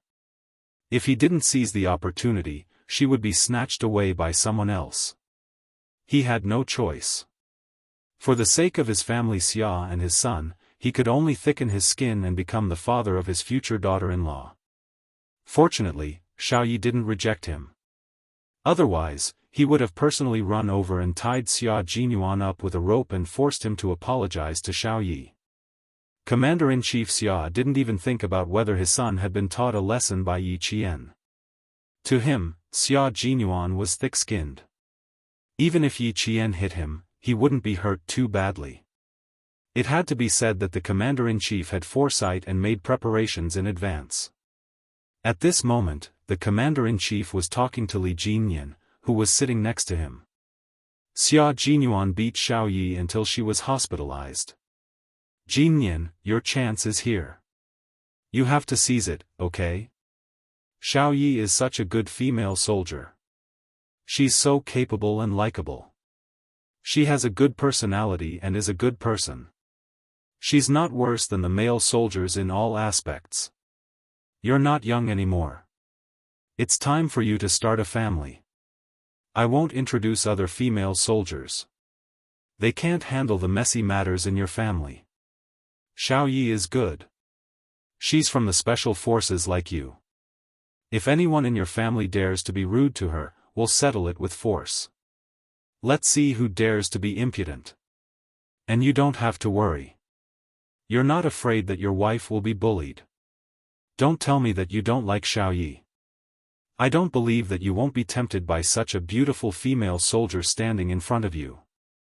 After saying a bunch of things, the Navy commander felt that he had reached the main point. He was just waiting for this soldier, who was excellent in all aspects, to answer him. He looked at Li Jinyan with a serious expression, as if he had to hear an accurate answer. The members of the Snowfield Brigade sat in front of him with stern expressions. Fortunately, they were separated by their own people. Otherwise, with the Snowfield Brigade's hearing, they would have heard the commander-in-chief's words clearly. They wouldn't talk to him in front of him, but they would tell Xia Jinyuan about it. Stealing someone else's girlfriend was a big deal. Xia Jinyuan regarded Li Jinyan as his brother, a brother who would risk his life for him. For the sake of his brother, he would not do such a thing. Another important reason was that he really admired Yi Qian. His feelings for her were also very subtle. Sometimes, when he saw her smile, he felt happy in his heart. It was as if the more she smiled, the happier he would feel. This feeling. Li Jinyan, who was deep in thought, couldn't help but frown. Then, a faint smile flashed across his eyes. If she really did have a good impression of Yi Qian, then with Xia Jinyuan's appearance, that impression of him that she couldn't grab hold of had disappeared without her noticing. That night, when Yi Qian arrived on the island with the supplies, he saw the secret interaction between her and Xia Jinyuan. Xia Jinyuan, who had always been calm, even specially went into the sea to welcome her. At that time, he thought he was seeing things. Now that he thought about it, he was very sure that Xia Jinyuan really did kiss Yi Qian at that time. Later, when the two sat together, even though there was a certain distance between them, the atmosphere between them was obviously not something that outsiders could interfere with. Later, Xia Jinyuan even came to find him at midnight that night and said, "I want to repay you for your efforts in training Yi Qian." Now that he thought about it, this sentence was actually a declaration of sovereignty, and at the same time, it also told him about their relationship. Yi Qian was sent by the military to train with the Storm Commandos. What did it have to do with Xia Jinyuan? As long as he thought about it carefully, he would know why he said that. Chapter 1703.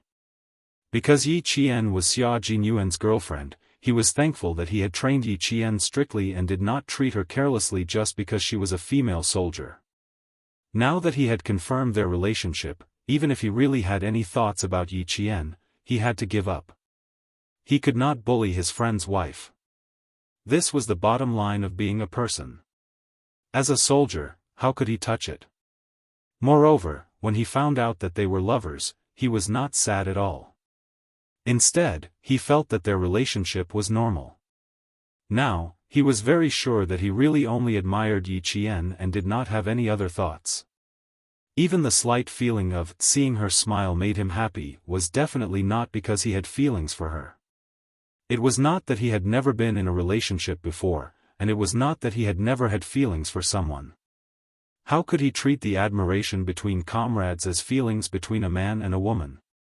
It was just that he did not understand why he liked to see Yi Qian smile so much that it made him feel happy. This was his own private matter, and he did not want to talk about it. Now, he had to talk to the commander. How should he say it? He had to think about it for a while, string some words together, and make it clear to the commander all at once. Li Jinyan did not like to talk much. His personality was as cold as the expression on his face. In addition, he was usually a man of few words. During training, there was no need to talk much nonsense. He was not used to talking a lot. If he could, he really only wanted to tell the commander, "You're thinking too much." But he could not. If he did not say a few more words this time, he was afraid that he would not be able to dispel the commander's thoughts. If he directly talked to Xia Jinyuan and said that he wanted to introduce Yi Qian to him as his girlfriend, then it would really be a big problem. Thinking of this possibility, Li Jinyan felt that he had to, immediately, now, and immediately clarify this matter with the commander. He was still thinking about it when the commander of the navy became anxious. "Li Jinyan, are you still a man? How can you be so hesitant? Is it that hard to give me a definite answer? Or are you too embarrassed to tell me? Do you want to be alone?" The cabin was very quiet. The Navy commander raised his voice slightly, and the comrades of the storm commandos in the front rows could hear him clearly. They were all shocked by the commander's words. "Li Jinyan, are you still a man?" Whether or not the Demon King was a man, they knew best. It was definitely a man. He was a very, very impressive and majestic man. "Commander, what are you talking about with the Devil King? Why does it sound so awkward?" "I don't know. They even talked about whether or not the Demon King is a man. Cough, I can prove that the Demon King is definitely a man. Listen, what do you want to hear? I think it's quite interesting." The comrades in the front row remained motionless, but there was no obstacle in their communication. One by one, they were speculating with great interest. Sitting in the row in front of Li Jinyan were Prawn and Whale. Sitting across the aisle were the scouts in the team. Their hearing was excellent, so they could hear it even if they didn't want to. Only the three of them knew what the commander and the Demon King were talking about. Pursuing Qingniao Yi Qian was something that they would definitely support. The two of them cooperated well in battle. It was not at all obvious that this was their first battle. The two of them stood together very well.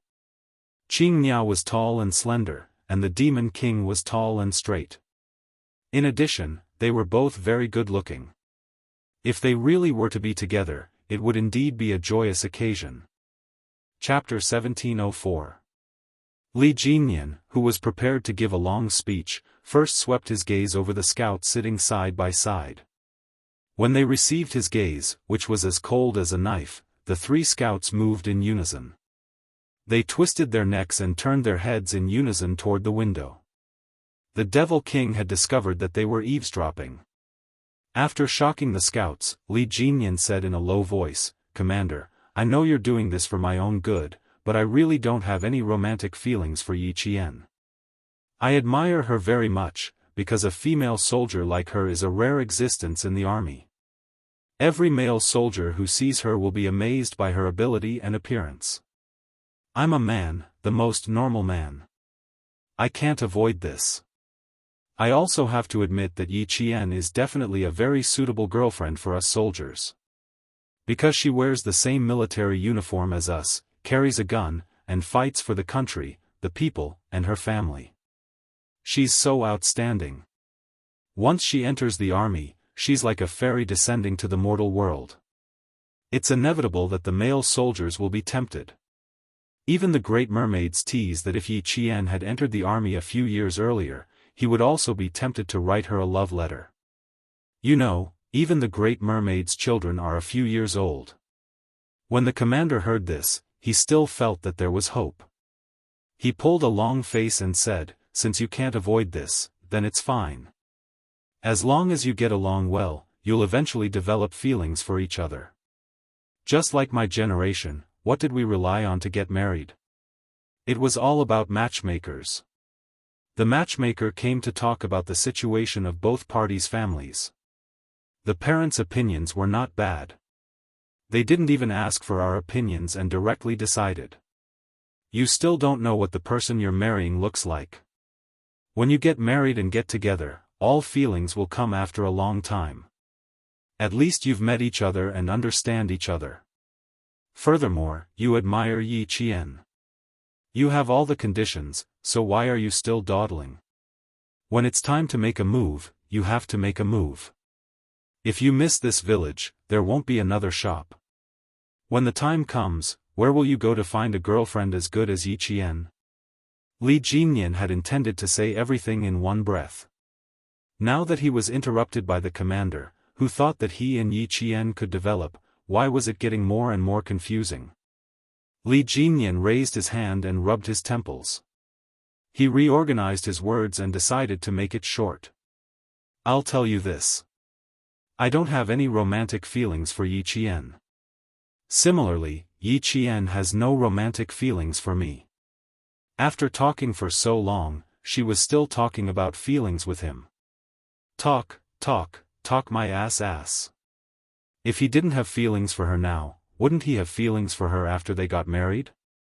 Why didn't he understand what he meant? The Marine commander only felt that his heart was suffocating. I told you to pursue her first, and then slowly cultivate your feelings. Did you not understand, or are you deliberately playing dumb with me? Commander, by the commander. Your era is different from ours, so there's no way to woo someone first before talking about feelings. Li Jinyan was also helpless. He had clearly told the commander that he had no romantic feelings for Yi Qian. Why didn't the commander believe him? Li Jinyan suddenly felt a chill in his heart. Could it be that he had done something to make the commander misunderstand and think that he had romantic feelings for Yi Qian? Or did he say something that made the commander misunderstand? If he did, wouldn't Xia Jinyuan also misunderstand? He quickly went through everything in his mind, recalling some of the things that he and Yi Jian needed to talk about during their training.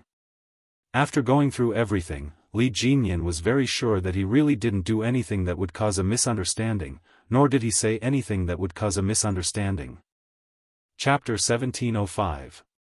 After confirming that he had not done or said anything that could be misunderstood, Li Jinyan lowered his voice and said, "Commander, Yi Qian and I can be comrades in arms, but friends can't be lovers. Are you trying to make me so angry that I want to jump off the plane?" When the Navy commander thought about how the two of them looked so compatible, and how Yi Qian was able to deal with the Li family, he wanted to set them up even more. Why can't you two be lovers? Don't tell me you don't like Yi Qian. Li Jinyan sneered. Commander, why don't you think about it? Maybe Yi Qian doesn't like me? There are millions of men in the world, and there are many who are better than me. She has the ability and education. She can definitely find a better boyfriend. What do I have? I don't have anything right now. Why would she want me? Commander, you can't just ask me to pursue her. You have to get Yi Qian's approval. Moreover, I really only admire her. It has nothing to do with romance. I don't have the time to talk about romance either. You've already made a military pledge to the military to train our storm commandos into the strongest naval special forces. We'll be able to compete with the naval special forces of the Western countries. You also gave me an order to hold me accountable if we don't achieve results. Commander, the important task now is not to find a girlfriend, but to lead our team to become a Marine Special Forces team that can reassure the country. This time, Li Jinyan finished speaking in one breath and did not give the Navy commander a chance to interrupt. Stop thinking about it and don't mention it again. It's impossible for Yi Qian and I to be together. There's no chance. He could not tell the Navy commander that Yi Qian already had Xia Jinyuan by his side. It was obvious that their relationship was still confidential. Even if he knew, he could not casually say it out loud. He could only tell his Navy commander this. The Navy commander frowned at his resolute and unnegotiable tone. He looked at him with sharp and dignified eyes. You really don't want to pursue Yi Qian? Really? If there's a girl I like one day, I'll definitely make a move and I'll definitely tell you. Please don't tell me. I only admire female soldiers like Yi Qian. The Navy commander waved his hand disheartenedly. He instantly lost interest in the personal feelings of his beloved general. After a slight pause, he said, I just wanted to keep Yi Qian in our Navy openly. In the end, you didn't want to do it, so there was one less possibility. By the way, did you ask her? Have you considered staying? She clearly told me that her goal was to enter the Snowfield Brigade. She only wanted to be a member of the Army Special Forces. She didn't consider the Navy. Li Jinyan didn't hide it anymore. Since the commander asked, he would answer truthfully. It was better than thinking about it. He didn't want to have any misunderstandings with Xia Jinyuan. Now that everyone was at peace, he wanted to make things clear in advance that might hurt each other's feelings. He wanted to get rid of any bad things that might happen between them. No misunderstandings, no indifference, and in the future, they would still be comrades who could put their lives in each other's hands. The Navy commander sighed repeatedly. This wouldn't work, and that wouldn't work. There really wasn't a single possibility. Old Yang, I really admire you. I really admire you. Seeing this, Li Jinyan changed the topic. Next up is the desert training and altitude training. Commander, I'm worried that the members will suffer from altitude sickness. I plan to prepare more altitude red medicine. We also need to carry oxygen tanks with us, just in case. Chapter 1706. When it came to training, the Navy commander no longer cared about the things that made him feel regretful. Instead, he discussed with Li Jinyan the detailed arrangements for the upcoming training. Xia Jinyuan, who was accompanying Yi Qian, was also making detailed arrangements. Training in the desert was actually more dangerous than training in the high altitude. The biggest problem was the scarcity of the source of life, water. As for the lack of a compass, Xia Jinyuan didn't think it was a big deal. There wasn't much water, and the only food that filled the stomach was a few packets of pickled vegetables, some compressed biscuits, and some red pepper. There was already a serious shortage of water, and the supplies that were given actually had to be swallowed by large gulps of water. Needless to say, this was a deliberate arrangement by the military. Cold, heat, thirst, these were all necessary training for a special forces soldier. Xia Jinyuan had no objections to this, and he had no right to raise any objections. In the quiet ward, there was no other noise except for the occasional sound of paper being flipped. Yi Qian was still sleeping. She had been overloaded with training during this period, and after 5 consecutive days of competition, Yi Qian was on her period. Even though she had good physical strength, her body was still in a state of fatigue. She needed to recover her energy in order to better participate in the upcoming training. She slept from noon until 5 in the afternoon. When she woke up, the sky was already dark and night had begun to fall. Yi Qian, who opened her eyes, didn't disturb Xia Jinyuan, who was working. He was so focused that he didn't notice that she had woken up.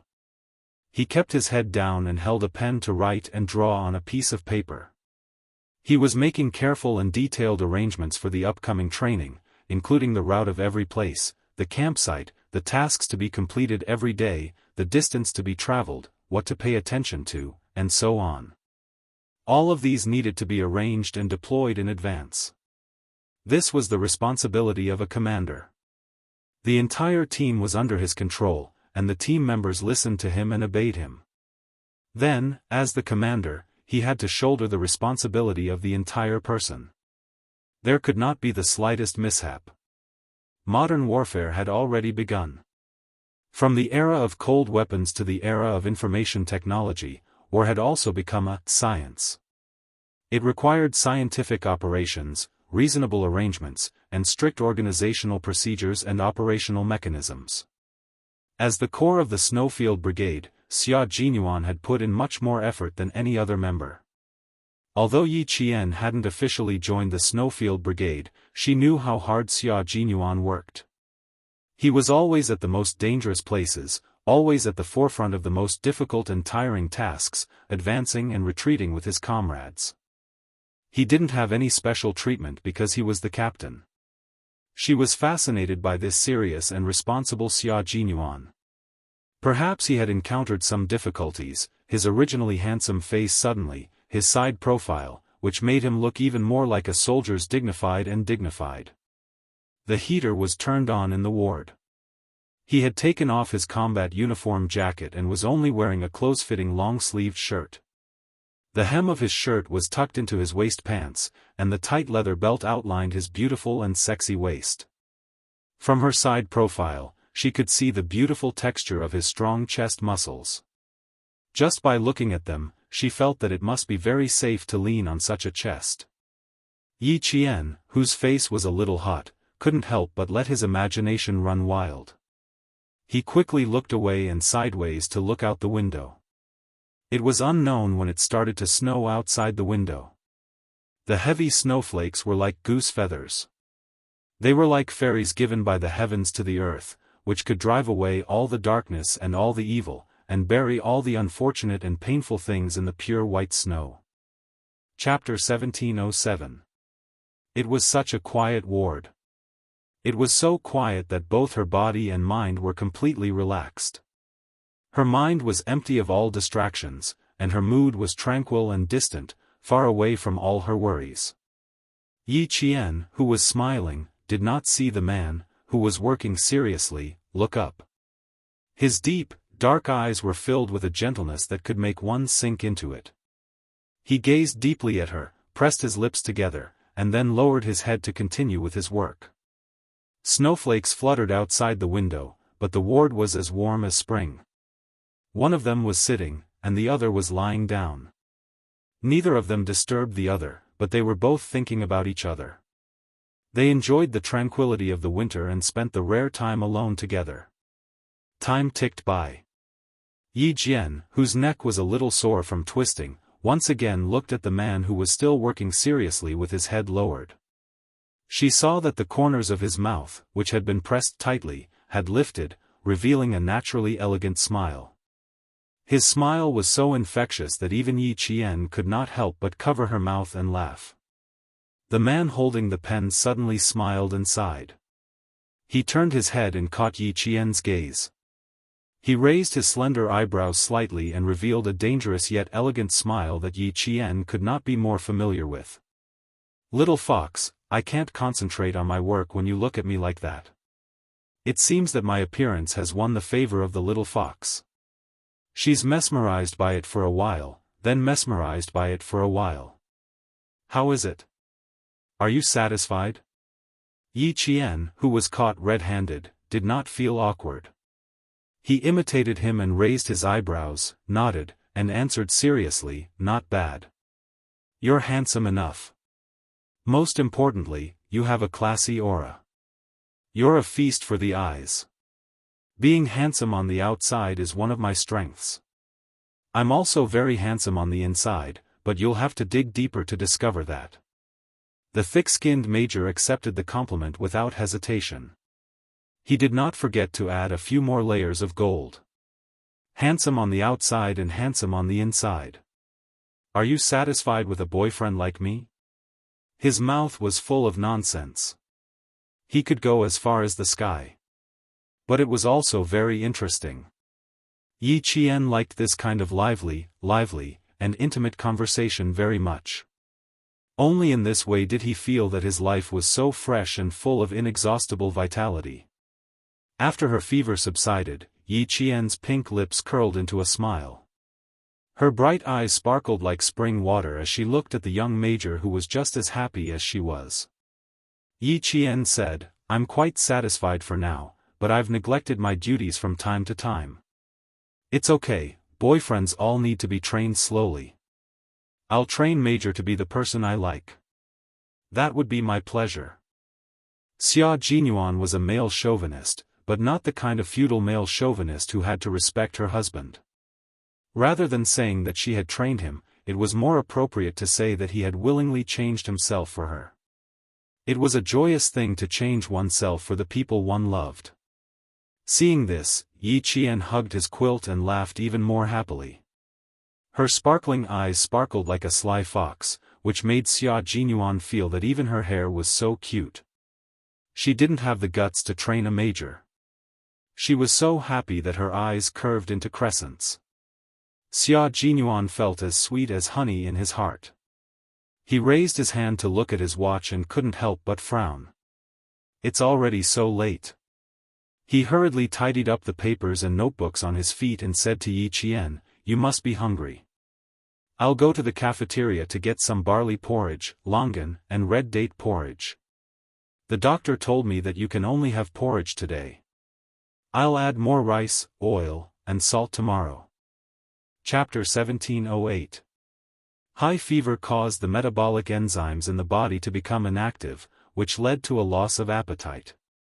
Only porridge and soup did not cause nausea, and could stimulate the patient's appetite and increase their intake of nutrients. Xia Jinyuan followed the doctor's instructions strictly. At the same time, he also accompanied Yi Qian to eat porridge. He packed up the papers and notebooks. Yi Qian's gaze fell on his hands, and his brows furrowed.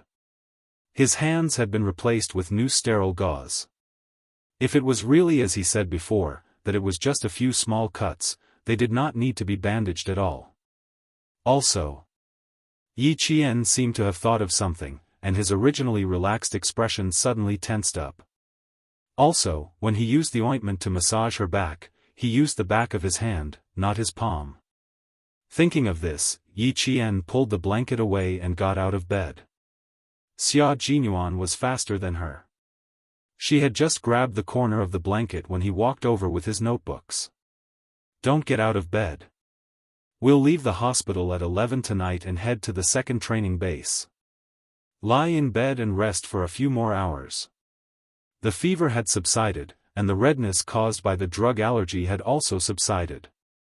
If there were no problems after 12 hours of observation, she could be discharged. They did not have much time to waste. The training schedule could not be changed because of personal reasons.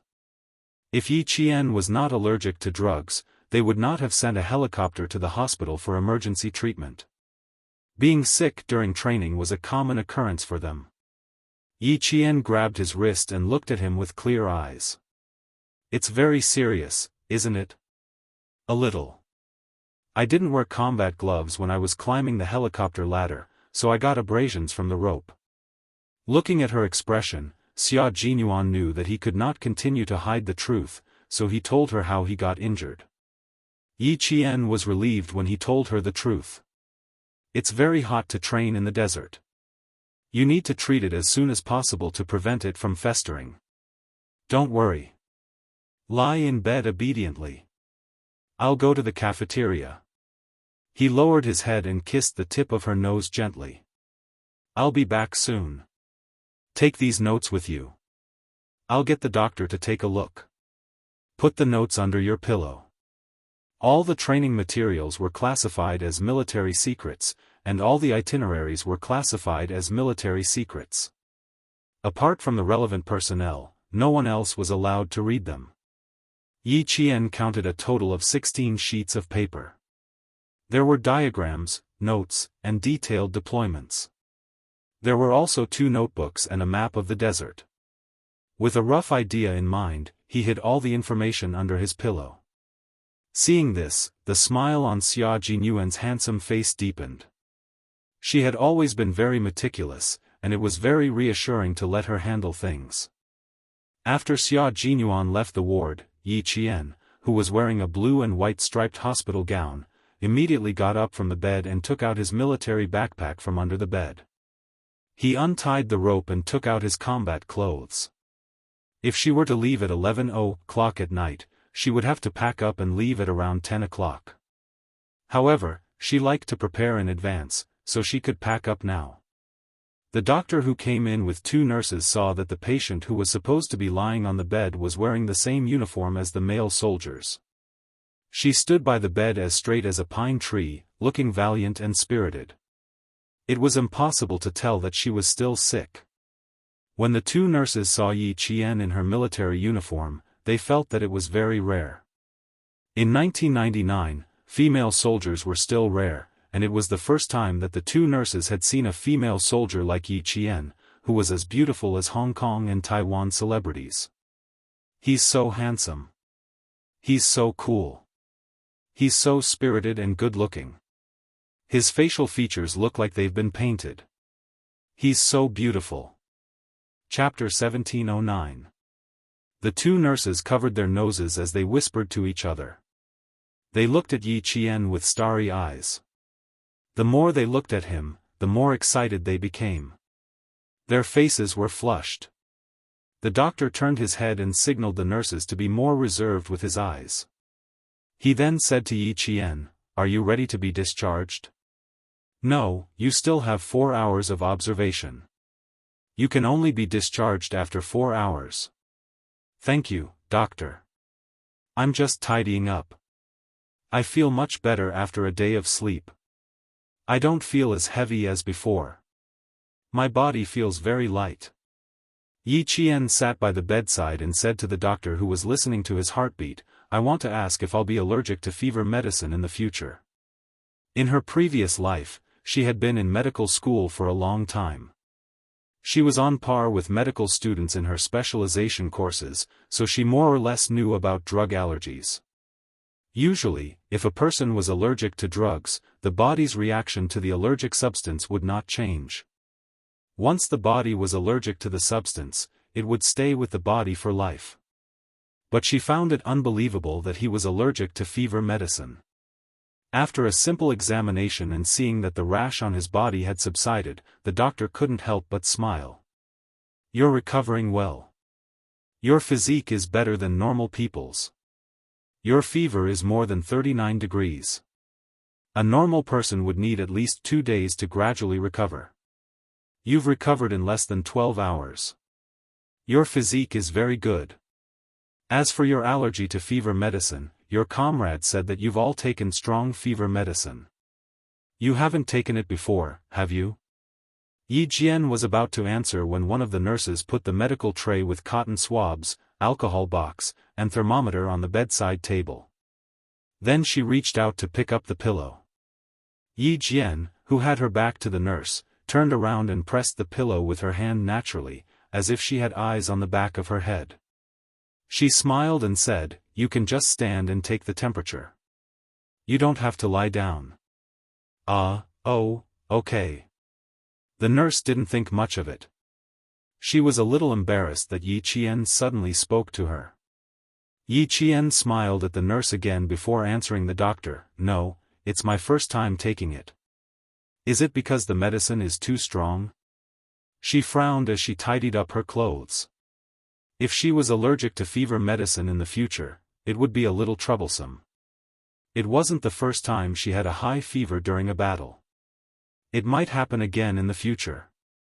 Xia Jinyuan pushed the door open and entered. He heard the doctor speaking to Yi Qian with a gentle smile.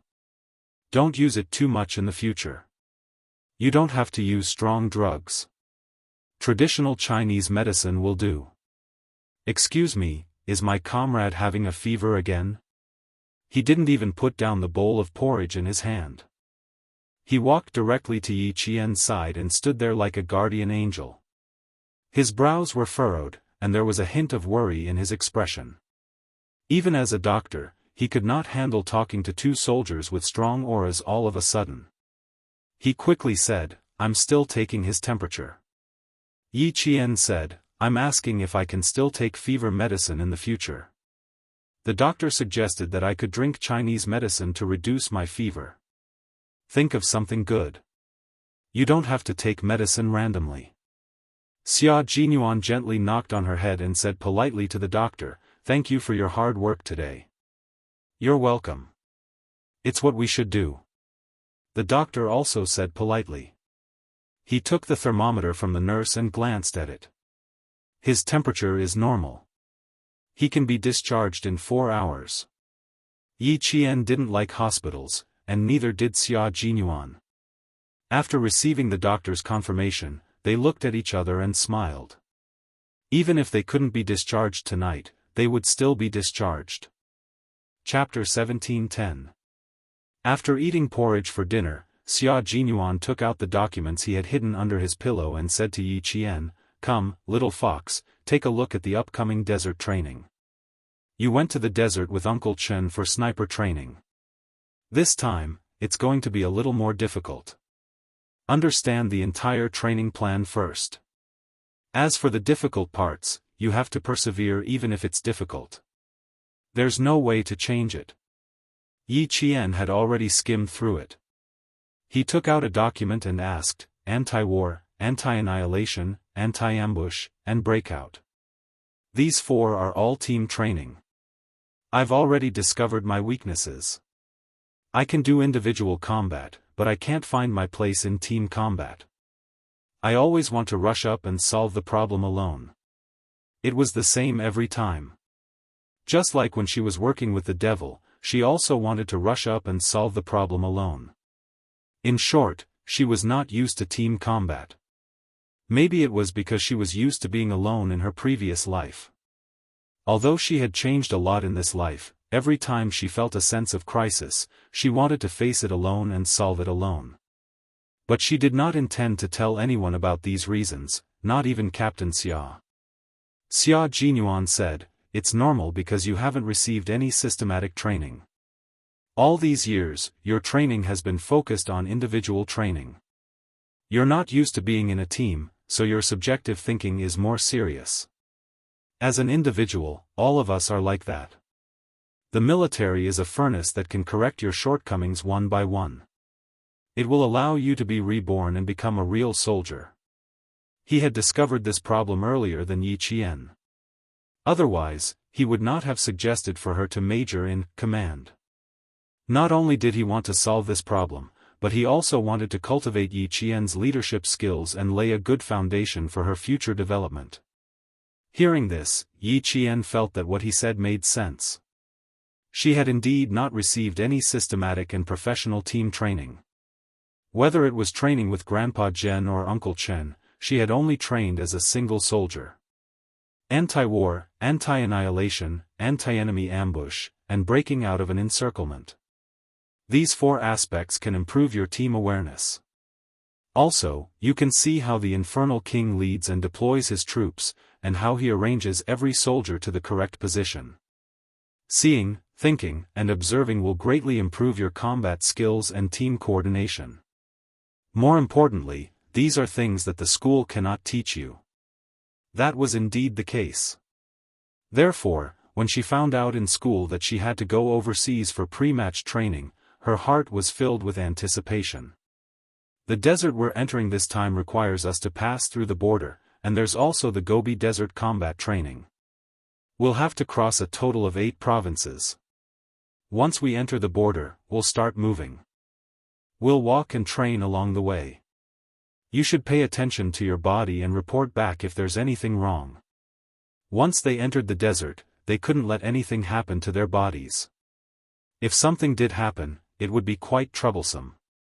We don't have a compass, and we don't have many supplies, so we have to take care of our bodies. Xia Jinyuan reminded him again. Then, he took out the list of supplies and pointed at one of them with a smile. The good news is that with the exoskeleton power equipment this time, even if we enter the Gobi Desert, we will be able to move as fast as flying. This was a type of equipment with a modular design. Each module could be stacked in a standard individual protective kit. The height could be adjusted, and it was suitable for individual soldiers of different heights. It was convenient to wear, and it didn't even take 30 seconds to put it on and off. Chapter 17:11. Yi Qian had never heard of it before. She couldn't help but ask, what's the difference between this and our current combat backpack? She had never seen or heard of it before. She didn't understand it at all, nor did she have a basic understanding of it. When Xia Jinyuan saw this, he picked up a pencil and began to draw on a piece of paper. Our current combat backpack has a large capacity, so the load is also large. This time, we're carrying 25 kilograms of combat equipment. I'm sure you'll have a hard time. But this exoskeleton power device is different.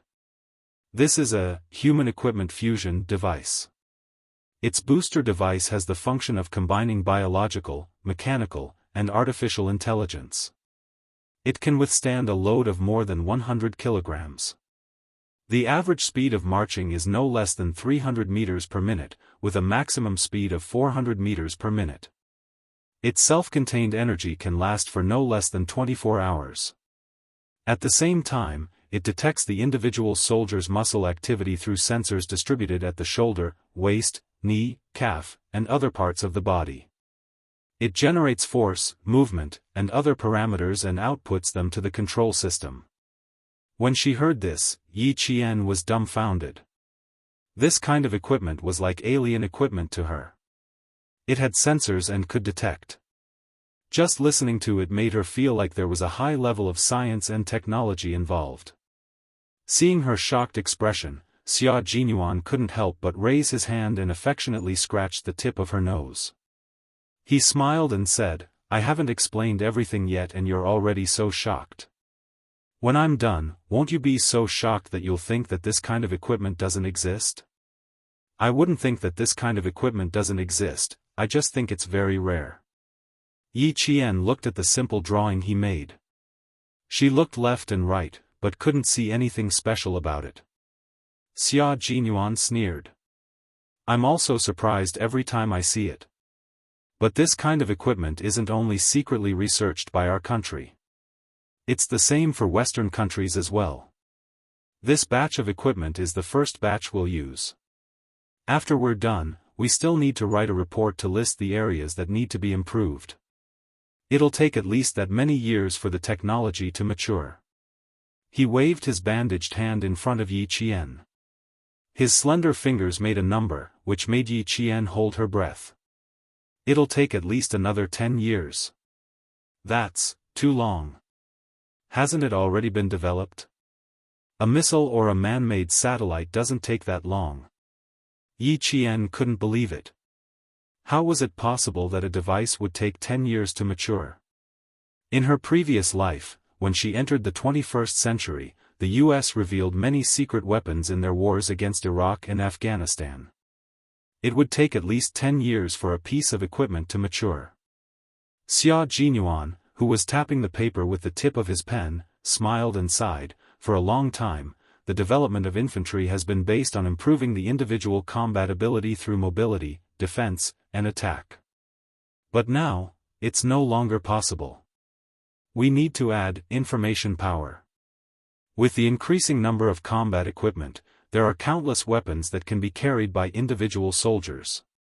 Each of them has its own specific function and adaptable combat environment. Take grenades for example. According to their uses, they can be divided into anti-personnel, anti-tank, incendiary, smoke-emitting, illuminating, anti-riot grenades, as well as practice and training grenades. Anti-personnel grenades can also be divided into two types: defensive, fragmentation, and offensive, explosive. Projectiles can also be divided into two types: hand-thrown, gun-fired, and multi-purpose, hand-thrown, gun-fired, and grenade launchers. Chapter 17:12. All of these will need to be used once we enter a large-scale battle. How to make it easier for the infantrymen to carry them has always been the main research direction that the equipment experts have been working on. Think about it.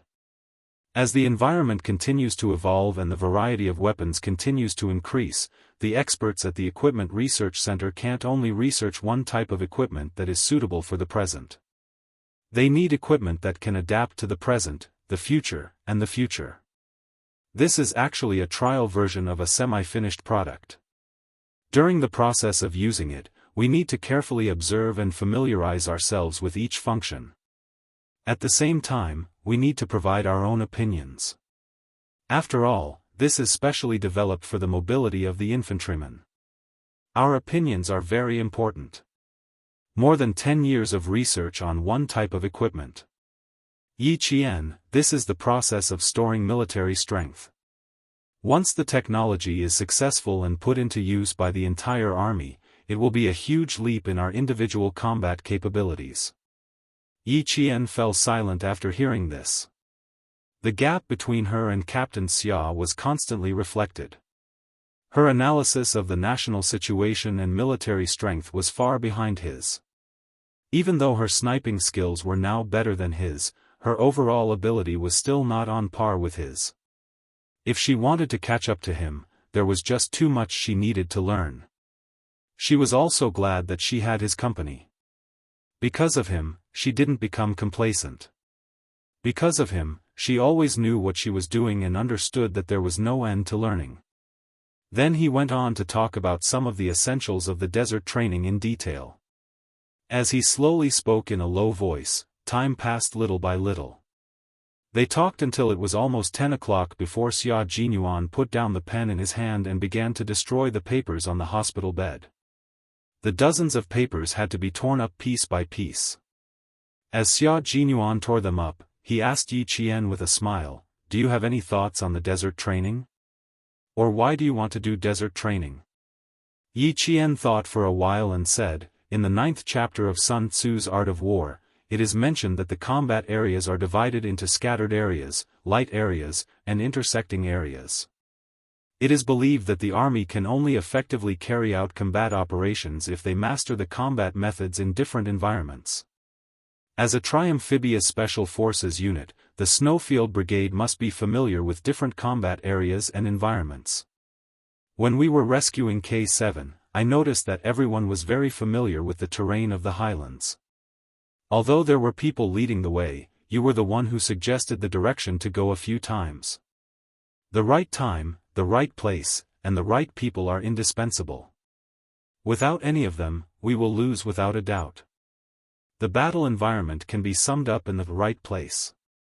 The environment has a great impact on the combat ability of the entire army. In the West, take Napoleon as an example. His army was stopped in the cold winter of Russia.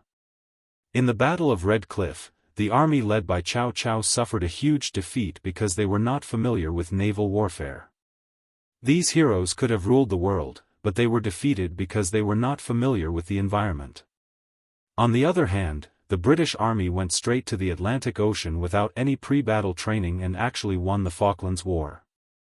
This was because they had been undergoing difficult and high-intensity training in the complicated sea conditions all year round. In the end, they won when no one was optimistic about their chances. Grandpa Jen once told me, "Training in the desert is easy, training in the desert is hard, but training in the desert is hard. Training in the desert is tough, but the better we adapt to the extreme environment, the better we can deal with all kinds of complicated environments." I think this is the ultimate goal of the military's arrangement. It's to tell us that there are no shortcuts to combat experience, combat standards, and combat techniques. Only through hard work can we not be defeated. Chapter 17:13. Uncle Jen taught Yi Qian how to deal with people, and Principal Chen taught Yi Qian all sorts of skills. In that case, Xia Jinyuan taught Yi Qian how to reach the top. As long as the two of them were together, Xia Jinyuan would guide Yi Qian very seriously, meticulously, and tirelessly. He broadened her horizons, made her look further, and refined her mental state over and over again. Xia Jinyuan loved Yi Qian, there was no doubt about that. But his love was not just to take Yi Qian under his wing, but to hold her hand and tell her how dangerous the outside world was. He would teach her how to face and deal with danger. What he hoped for was actually very humble. He only hoped that every time his lover left, she would return to his side safely. Yi Qian had a clear mind. The more time she spent with him, the more she could understand Xia Jinyuan's thoughts. Therefore, she would listen to everything he said very carefully and remember every word he said. Because she knew that what he said was what he taught her, and what she needed. It was exactly 11 p.m. when they left the hospital. With their sense of time, they would rather leave earlier than later. When Xia Jinyuan contacted his team, the members of the Snowfield Brigade and the Storm Commandos happened to be collecting supplies. He contacted Li Jinyan and did not ask about anything else. He directly asked where the two teams were. Li Jinyan was standing next to the Navy commander. He suddenly turned sideways and moved the phone from his left ear to his right ear. This was because the Navy commander was standing on his left. "We're at the transit station. We're waiting for the two of you to gather and head to the border." A call from Xia Jinyuan. "Ask him how Yi Qian is doing." The Navy commander, who did not notice the little trick, was still concerned about Yi Qian's health. Although this was just a selection, he really hoped that Yi Qian would be able to participate in the competition. "Tell Xia Jinyuan to take good care of Yi Qian. Don't send him to the hospital again." Well, this incident had almost become Major Xia's dark history. Everyone knew that he had beaten up Yi Qian and sent him to the hospital. Xia Jinyuan couldn't help but touch his forehead when he heard the Navy commander's words from the other end of the phone. There was really nothing he could say. Yi Qian's condition is very good. His fever has subsided and his symptoms of allergy to medicine have disappeared. Just in case, the hospital prescribed 2 boxes of traditional Chinese medicine for fever reduction and 2 boxes of cold medicine.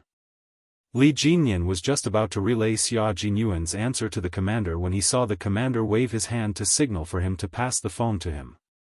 For some reason, Li Jinyan tightened his grip on the phone, and even his thin lips tightened a little. "Commander, you already know what I mean.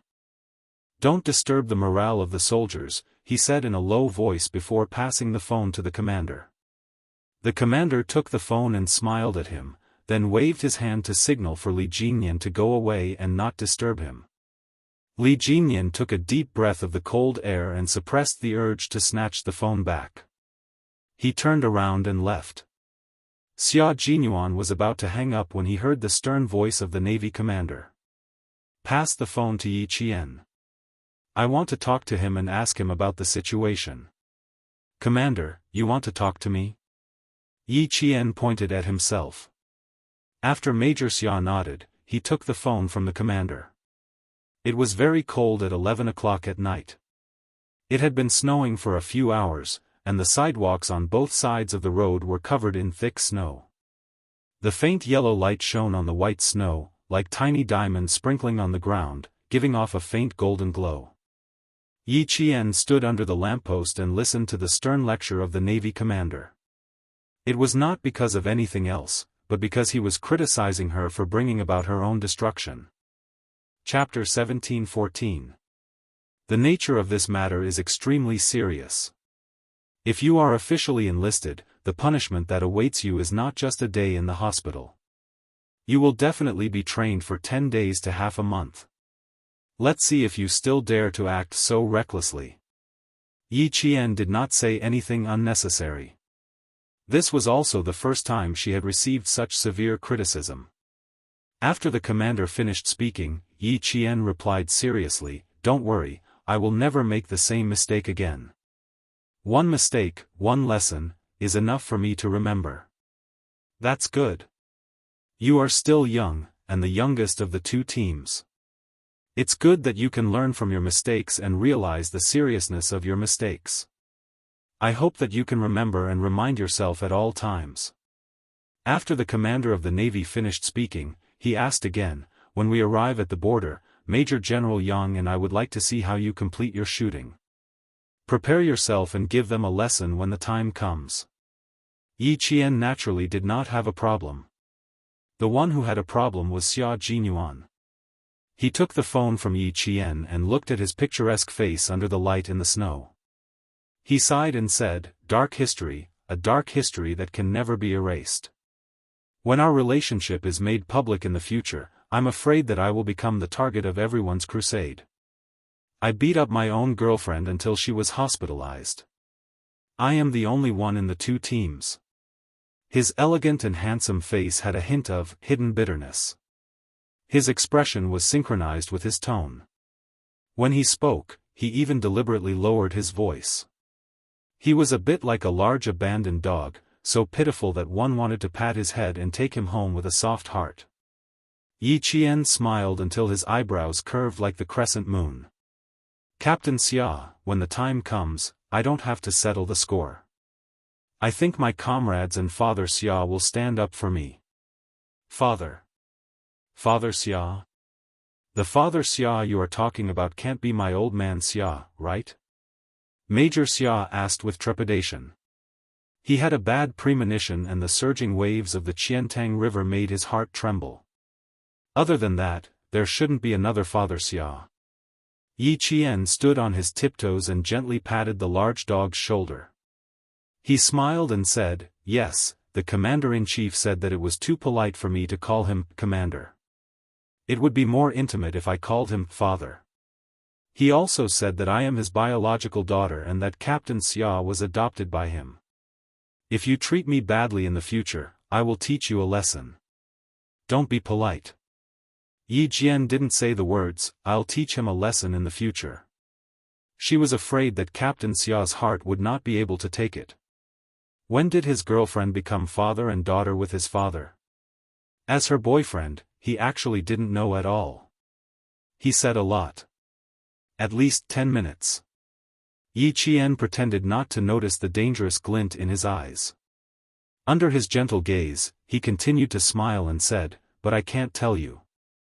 Major Xia was speechless. His little fox was getting more and more difficult to fool. She was getting more and more cunning. As a boyfriend, he felt more and more pressure. The north wind whistled past. The two figures standing in the snow were so mighty and tall. The atmosphere between them was so warm. Even when they looked at each other, there was affection in their eyes. Chapter 17:15.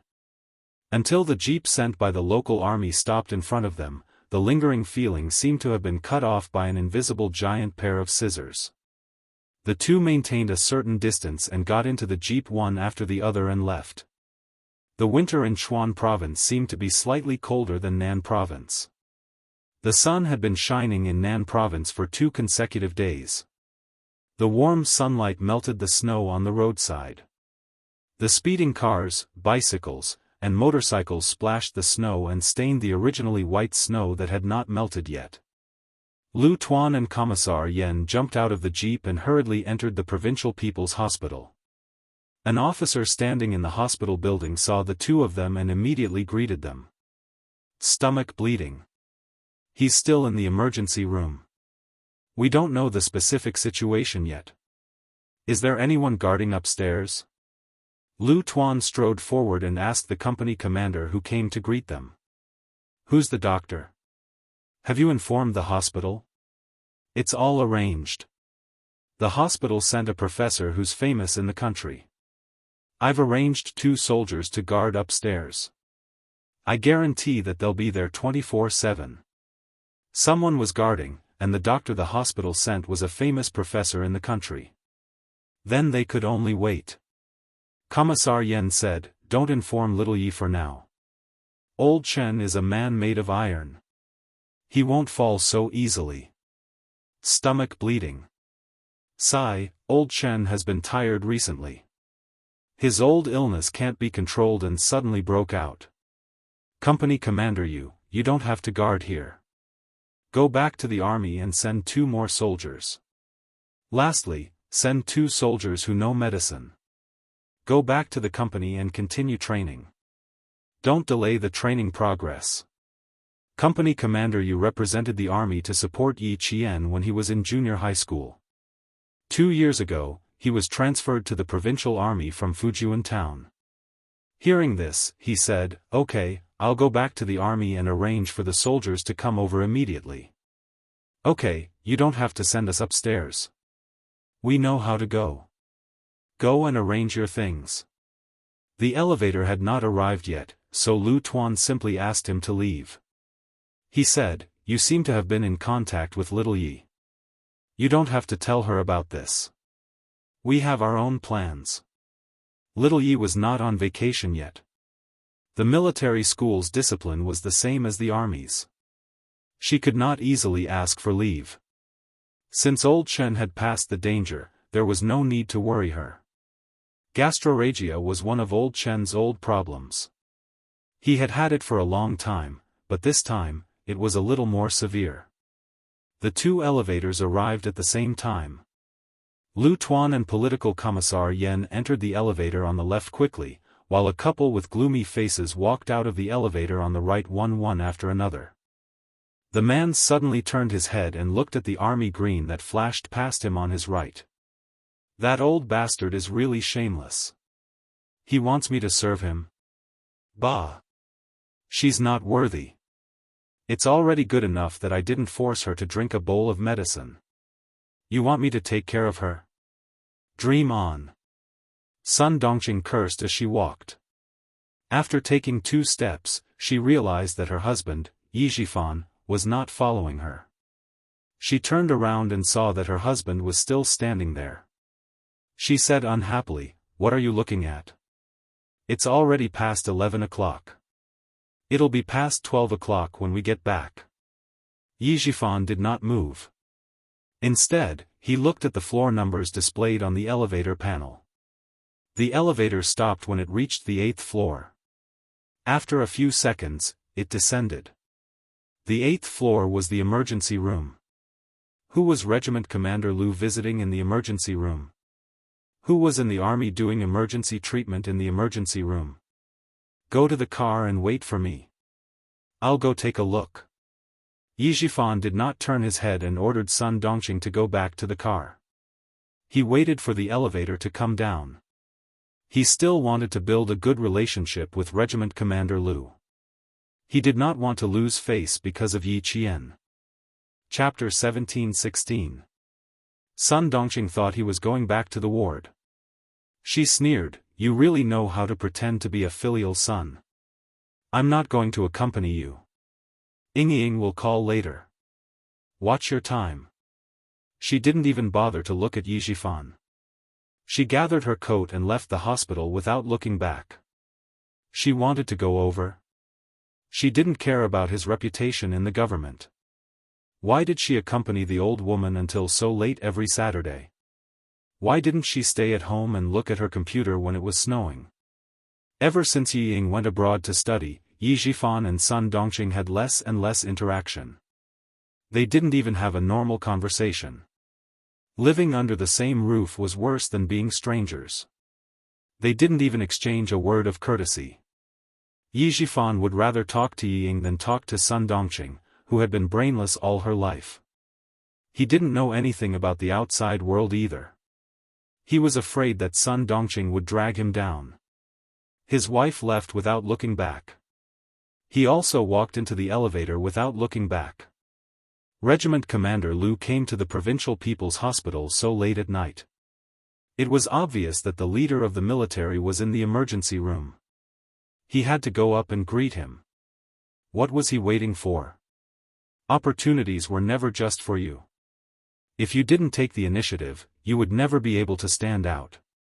Just like his niece, Yi Qian. After she found out about Uncle Zhen's identity, she immediately found a way to move back. She caught the old man's attention and soared to the sky in 5 years. Even he couldn't touch her for the time being. Yi Zhifan's eyes flashed with a hint of viciousness. He adjusted his coat and patted the non-existent dust off it. He walked out of the elevator as the door opened. There was a resuscitation room and an operating room on the 8th floor. The resuscitation room was on the left and the operating room was on the right. Yi Zhifan thought about it and walked towards the operating room. As he walked through the quiet corridor, he saw Regiment Commander Lu with his back facing him. There was a tall figure standing beside him.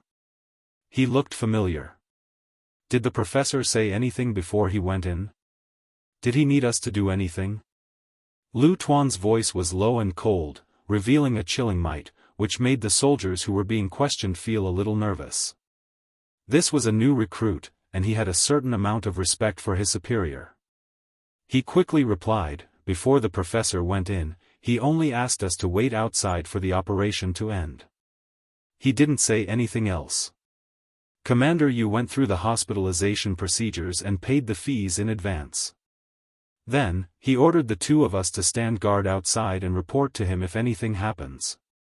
Political Commissar Yen saw that the recruit was so frightened by his old friend that his voice was trembling. His voice couldn't help but become gentler. Thank you for your hard work. When the people from the team come, you can go back and rest first.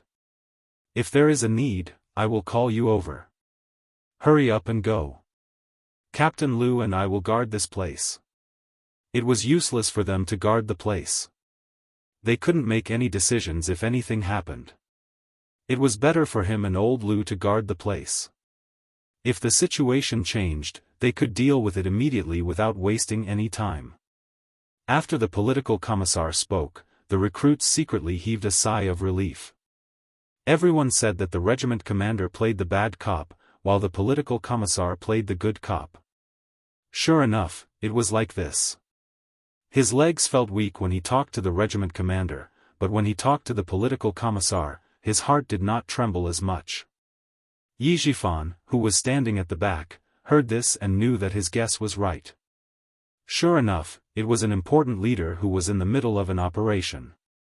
His condition was probably not good, so he needed someone to guard the place. Chapter 17:17. Lu Tuan and political commissar Yen did not notice Yi Jifan until they heard a surprised Lu Tuan behind them. They turned around and saw Yi Jifan striding towards them with a surprised expression on his face. Why is he here? And why did he come to the operating room? Does he know that old Chen is not feeling well? Lu Tuan and political commissar Yen looked at each other secretly. Their expressions were slightly restrained, and they showed some coldness. They did not have a good impression of Yi Jifan.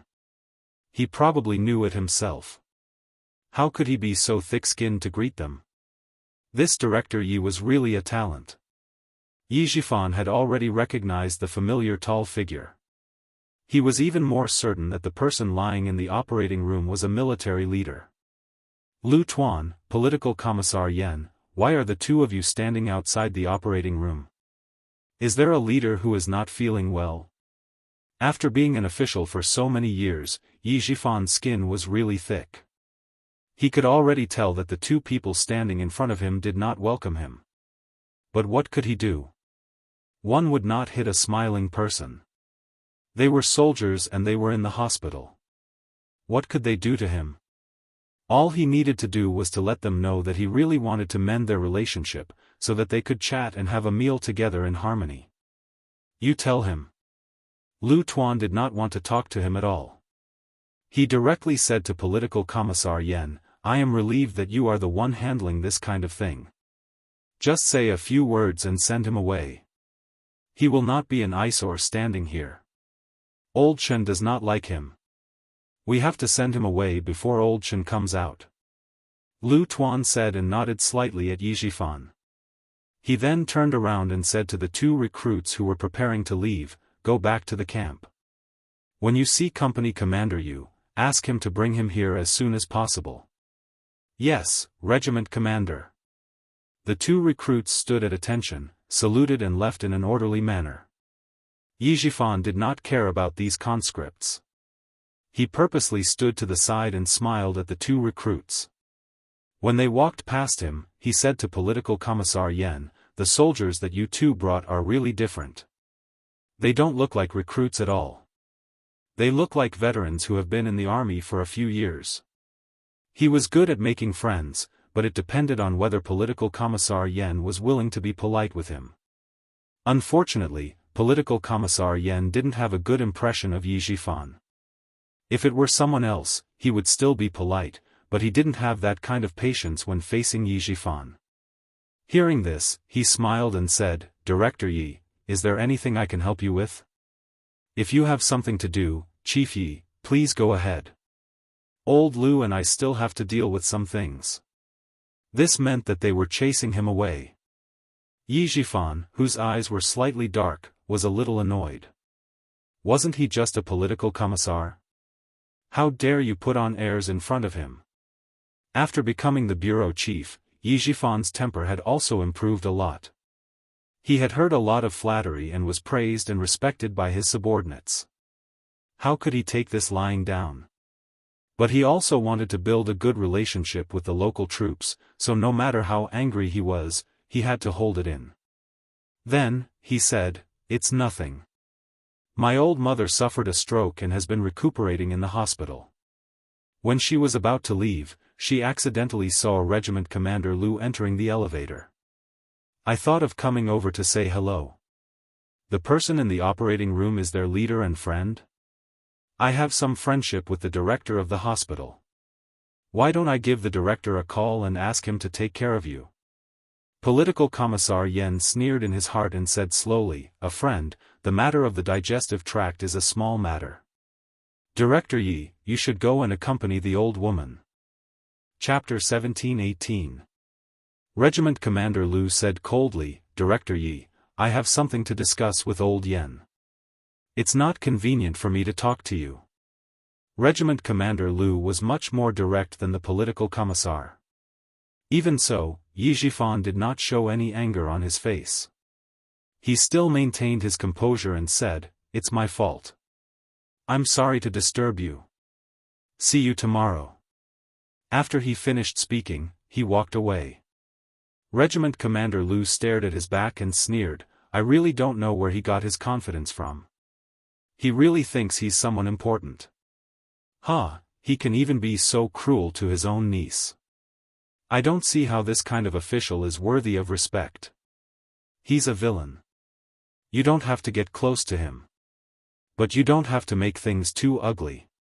The more you want to make things worse, the more it will show that he's magnanimous and doesn't care about you." Regiment Commander Yan's personality was soft but firm. He could soften people's punches and hit back fiercely. So, he was the political commissar while Regiment Commander Lu was the regiment commander. Regiment Commander Yan was too soft to control the situation. He could still stabilize the morale of the soldiers by showing a stern face. Regiment Commander Lu had always listened to the political commissar's opinion. When he heard what Regiment Commander Yan said, he replied coldly and changed the topic, "I'm afraid old Chen can't work anymore. He has too many old illnesses. If something happens, how can we explain it to little Yi? When he's out of danger this time, let's arrange for him to do something easier. We can't let him guide the new soldiers in the army anymore. He's so serious that I'm a little scared." They did not know old Chen's identity in the past. They could not find out anything and had never heard old Chen mention it. But one thing was for sure, old Chen's identity was not simple. It was impossible for a retired soldier like him to enter and leave the army normally. For example, old Uncle Jen, who retired from the army as a first-class sergeant major, was a national treasure. Even if he retired from the army, he was still valued by the army. Regiment Commander Yen agreed and sighed, "I don't have any objections. But it depends on whether old Chen is willing to do it or not." Regiment Commander Yen raised his head and looked at the operating theater with the red light on. His expression was slightly serious. "I'm afraid it's difficult. When the time comes, let little Yi persuade him. With her persuasion, it will be easier." The two of them did not pay attention to Yi Jifan anymore. They did not expect him to go and find out who the leader in the operating theater was. Chen Dongfeng? When they found out who it was, Yi Jifan was quite surprised. Chen Dongfeng was a high school principal, yet he was still remembered by the military. Even when he was sick, he could still get a regiment commander and political commissar to help him. He had to think carefully about this. "Can you find out Chen Dongfeng's identity? He used to be the principal of my daughter's junior high school. I have some friendship with him. Now that he's sick, I want to see if I can invite his wife and children over so that they won't make a fuss with him over the past. Once you get older, you'll want someone to accompany you. Even if it's just a chat, you'll feel comfortable. It's also good for recovery." He was talking to a hospital manager to see if he could find out Principal Chen's identity through the medical records. When the manager on the other end of the phone heard this, he smiled and said, "That's easy. I'll ask for you. It's rare for you to call me personally to investigate something. I have to take care of it for you." When Yizhifan heard this, he smiled and apologized. He was indeed refined and courteous. He had the dignified bearing of an official and had a somewhat amiable attitude. Chapter 17-19. However, what he did not expect was that the hospital did not register much of Principal Chen's personal information. The person who signed off on the surgery was a soldier with the surname Yu. The surgery registration only had his name and age. Other than that, there was no other information. The more this was the case, the more Yizhifan suspected that Principal Chen's background was not simple. However, as the chief of a bureau, he did not have the authority to investigate military matters. However, since he guessed that he had a background, then this relationship. Yizhifan could not help but narrow his eyes. He had to think carefully about how to repair it. How to repair it? He had to put in some effort. When he returned to the car, Yizhifan was deep in thought. He did not start the car immediately. Instead, he took out a cigarette and lit it. He took a puff slowly, completely ignoring Sun Dongqing, who was sitting in the front passenger seat. Sun Dongqing, who had just finished talking to her daughter, could not take it anymore. Seeing this, she asked sarcastically with a cold face, "What's wrong? What did that old fart say to you again?" "Ha, Yizhifan, if you've heard half a sentence from her, then you're really a fool. Chen Dongfeng is undergoing surgery for gastric bleeding. Go back and prepare some tonics. I'll come to the hospital to visit him tomorrow." Yizhifan seemed to have thought of how to repair their relationship. He said directly to Sun Dongqing, "I remember that there are still 2 boxes of caterpillar fungus. Take them out for me." Sun Dongqing, who was already annoyed, immediately became angry and shouted, "You're crazy. You can't even bear to eat it yourself, and you're giving it to Chen Dongfeng." She shouted a little anxiously and coughed a few times. She coughed until her neck turned red, but she did not forget to glare at her husband. "Chen Dongfeng has some background. If we want to bring down Yi Qian, I'll try to start with him first." Yizhifan looked at his wife coldly. He started the car and slowly drove out of the hospital. "Since we can't do anything to Yi Qian now, we'll start with the people around her." Sun Dongqing could accept this reason, but after thinking about it, she felt that it was not very likely. "You really dare to dream? It's not like you don't know how important Yi Qian is to him. You still want to start with him? You must be dreaming. I'm finally going to give it a try." Yizhifan didn't have much in common with his wife, so he lost interest after a few words. Sun Dongqing knew what he was thinking. She snorted coldly and didn't say anything else. He could go wherever he wanted. Those things were given to him by others. For the couple to have reached this stage, it was obvious how thin their relationship was. If Yiying hadn't been there to adjust things from time to time so that Yizhifan could still remember the hardship Sun Dongqing had suffered when she was young, with his current situation, he could have divorced her. It was now night time in southern province, and there was a cold moon hanging high in the sky. It was snowing heavily at a military airport in Sichuan province. Xia Jinyuan pulled Yi Qian onto the helicopter and immediately patted the snow off her shoulders. "We'll meet up with them in 4 hours. Cover yourself with your coat and have a good night's rest. It would only take them about 4 hours to reach the border from here. However, the speed of the floating snow helicopter would be slightly slower, so it would take them at most 4.5 hours."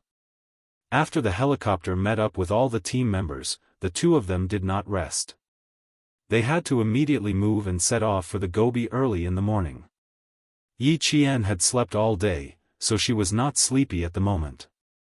She was quite energetic, but she knew that if she didn't sleep, Xia Jinyuan would accompany her, so she decided to take a nap so that he could get some rest too. Chapter 17-20. Xia Jinyuan was indeed a little tired. With his head resting on the cold cockpit of the helicopter, he fell asleep not long after. They had been competing for 5 days without rest. Along the way, they had to make arrangements for battle deployments. After entering the hospital, they had to accompany Yi Qian the entire night. During the day, they had to immediately make arrangements and plans for the military training. In particular, the 4 major training subjects of the desert training, anti-war, anti-annihilation, anti-enemy attack, and breakout, were all under the control of the combat commander. The schedule was so tight that there was no extra time for Xia Jinyuan to rest. When Yi Qian opened his eyes, Xia Jinyuan, who had not even taken off his helmet, immediately fell into a deep sleep with the rumbling sound of the helicopter propellers. When Yi Qian saw this, he was worried that the turbulence of the helicopter would wake him up. He moved his body so that Xia Jinyuan could lean on his body and sleep soundly. When one was so tired that they could fall asleep even in a smelly ditch, let alone in a helicopter. Although the sound of the propellers was loud, it did not affect his sleep at all. After sleeping for more than 4 hours and 15 minutes, Xia Jinyuan woke up. He saw his lover, who was originally about a palm away from him, leaning close to him. No, it should be said that he leaned close to her and put all his weight on her. No wonder he slept so comfortably. It turned out that his little fox did not rest at all and was carefully taking care of him. Still pretending to be asleep? Did you think I didn't notice? The noise was too loud. Xia Jinyuan used his finger to write on Yi Qian's palm. Every stroke was like a musical note dancing in the sunlight. Every stroke made Yi Qian's smile deepen. Without opening her eyes, she secretly wrote on the outside of his thigh with her finger. So what if I found out? I didn't bully you. She didn't want to bully him, but now. Xia Jinyuan's thin lips curled up slightly as she wrote again. But now I want to bully you. I want to bully you in a special way. She even dared to write and draw on the outside of his thigh. This casual teasing was the most innocent and harmless, but it was the kind of teasing that could make a man's heart sway. However, his little fox was still unaware of it. However, when Xia Jinyuan said that he wanted to bully her in a special way, Yi Qian reacted. After interacting with him for so many years, Yi Qian's understanding of certain matters could already keep up with his footsteps. If it had been in the past, she would have foolishly replied, "How are you bullying me?" Now, she knew how to tease him back. She pursed her lips and smiled as she continued to write on the outside of his thigh. "If you want to bully me, you have to look at the time. Right now, Captain Xia, you'd better keep your perverted guts to yourself." Her slender fingers were writing on the outside of his thigh, caressing him like a feather and tickling him like a small hook. That feeling. Xia Jinyuan felt that his years of special training had been in vain. Nothing had happened yet. She was just drawing on his body with her finger, and he actually felt a little restless. If this went on, his rationality would be thrown aside like a rag in disgust. He didn't even want to pick it up and use it. Grabbing her deliberately mischievous hand, Xia Jinyuan leaned forward slightly and tilted his head. There was an elegant smile on his handsome face as he looked at her with a hint of mischief. He used his eyes to tell Yi Qian, "Move again and I'll eat you up." Chapter 17:21. Yi Qian did not take this threat to heart. However, Major Xia's manly features were too outstanding. His features were elegant, and his dark eyes contained a faint smile that naturally made a woman's heart flutter. When he looked at Yi Qian with such deep affection, Yi Qian couldn't help but raise his eyebrows. His delicate lips moved slightly as if he wanted to say something. Xia Jinyuan was obviously stunned for a moment, and then he smiled. His thin lips curled up, like a noble gentleman who was sitting elegantly by the window and tasting tea, and accidentally found the most beautiful flower. His smile suddenly bloomed, and his natural noble temperament quietly bloomed. Wearing a combat uniform, he was actually able to portray the noble, elegant, and arrogant temperament of a noble young master. He had really grown up and become more daring. He was so daring that he could even tease her. Yi Qian said, "Such a manly face is really pleasing to the eye." With 15 minutes to go before the border, Yi Qian successfully made Xia Jinyuan behave himself. He no longer dared to use his eyes or words to tease her, so as not to reap what he sowed. The border was very cold in December. At night, it would be around -10 degrees Celsius. The helicopter arrived at the military airport at 5 a.m. The howling northern wind was completely different from the Chuan province forest.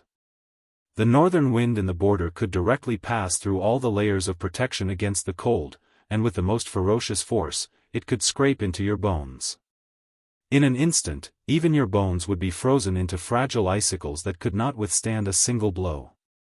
After Yi Qian put on his backpack and got off the helicopter, he felt as if the blood in his body had stopped flowing. Even his heart was cold. Gather with them and change equipment. Xia Jinyuan had already transformed into a wild wolf that walked through the border. He was not affected by the northern wind at all. In the blink of an eye, he was already several steps ahead of Yi Qian. Yi Qian adjusted the straps of his backpack, braved the northern wind, and chased after Xia Jinyuan's tall and straight back. The members of the Storm Commandos and the Snowfield Brigade were already preparing their equipment. Half an hour later, everyone was ready to set off for the Gobi Desert to begin their 15-day training. The Gobi Desert in the northwest had entered winter. It was quite comfortable during the day, but at night, it was unbearably cold. If the cold protection measures were not taken well, they would not be woken up by the cold at night. Instead, they would unknowingly fall into an eternal, deep sleep. All of the team members were checking all of their equipment to prevent any problems. Not only would they drag themselves down, but they would also drag their team members down. The training in the desert this time was still a practical training. The focus was on the water demons of the Storm Commandos. It could be said that the training to improve the strength of the Storm Amphibious Frogman Commandos did not only require them to fight on their own. They also needed to expand their combat range so that everyone could fight in more complicated environments. The desert they entered this time was the second largest desert in the country, covering an area of 45,000 square kilometers. The name of the desert meant, the place where wild boars roam. What was even more amazing was that the desert landscape here was unique. Looking down from the sky, the desert looked like a picture of tree branches. It was very spectacular. When Yi Qian followed Xia Jinyuan into the campsite, Li Jinyan was sending the plan, contingency plan, and risk assessment he had made the night before back to the military headquarters. The Navy commander was the first to see the two of them enter. "Xiao Yi, clean up your equipment first. We have 20 minutes to gather and leave." Time was of the essence. The Navy commander did not even ask Yi Qian about his physical condition. He had to complete the most important task at hand first. Chapter 1722. Yi Qian immediately organized her equipment. Because it was a new set of equipment, she had to put it on under the guidance of her comrades. This was also Yi Qian's first time seeing such equipment. From the back, she could not see any difference. She only felt that the backpack was much smaller. However, when she looked at the front, she could see that this equipment was very different. After looking at the drawing paper and listening to Xia Jinyuan's explanation, Yi Qian didn't have much of an idea about this set of equipment. After putting on the equipment, she strapped on the sensor armor around her legs, then put it on her waist and back, and put on the backpack. She could really feel the difference in this set of equipment. Just from the weight alone, it was a lot lighter. General Electric started developing kinetic skeletons as early as 1960, but they only developed one hand at that time. In 1983, the Massachusetts Institute of Technology also started research. Our country developed it later than them, but now that the trial period is over, we have entered the improvement and finalization period. During the march, if there is anything that you think is not reasonable enough or needs to be changed, Qing Niao, you have to write it down. Dasha was in charge of putting on the equipment for her. It took him less than 2 minutes to put on the entire set of equipment. After putting on the equipment, Yi Qian put on the helmet. Dasha took 2 steps back and nodded with satisfaction. He smiled and asked Yi Qian, "Have you seen an American sci-fi blockbuster? You look a bit like an actor in this blockbuster." He told her the title of the movie. It was a sci-fi blockbuster that was released in the second half of 1984. Yi Qian knew she hadn't seen it before, but she had seen other sci-fi blockbusters, so when Dasha mentioned it, she felt the same way. "I haven't seen the movie, but now that you mention it, it does feel a bit like it. You can see the age gap between the two of us," Dasha joked. Then he said, "But ours is more complicated than the T-600 and requires more technology. We are the first batch of soldiers to use it, so our suggestions are very important. You have to pay attention at all times during the march." Yi Qian was never a careless person, so she was even more cautious when it came to the country's military power. While Xia Jinyuan was discussing the training with the Navy commander, they had already changed their equipment. Following the rapid whistle, the members of the 2 teams walked out of the barracks at the fastest speed to complete the assembly. The 2 teams are divided into groups AB and AB. There are a total of 4 groups. Line up and board the vehicle. The armored vehicles were already in place. With the order of the Marine commander, the 2 teams quickly formed a 4-team formation. In the slogans of the comrades at the front of each group, they carried their rifles and boarded the vehicles. The armored vehicles would only send the 2 teams to the periphery of the Gobi Desert. After that, they would have to enter the desert on foot. At 5:30, it was still pitch black on the border. The camp they were staying at was located in the suburbs, so there was not a single bit of light around. Yi Qian was the first to jump onto the armored vehicle and sat in the innermost part of the vehicle.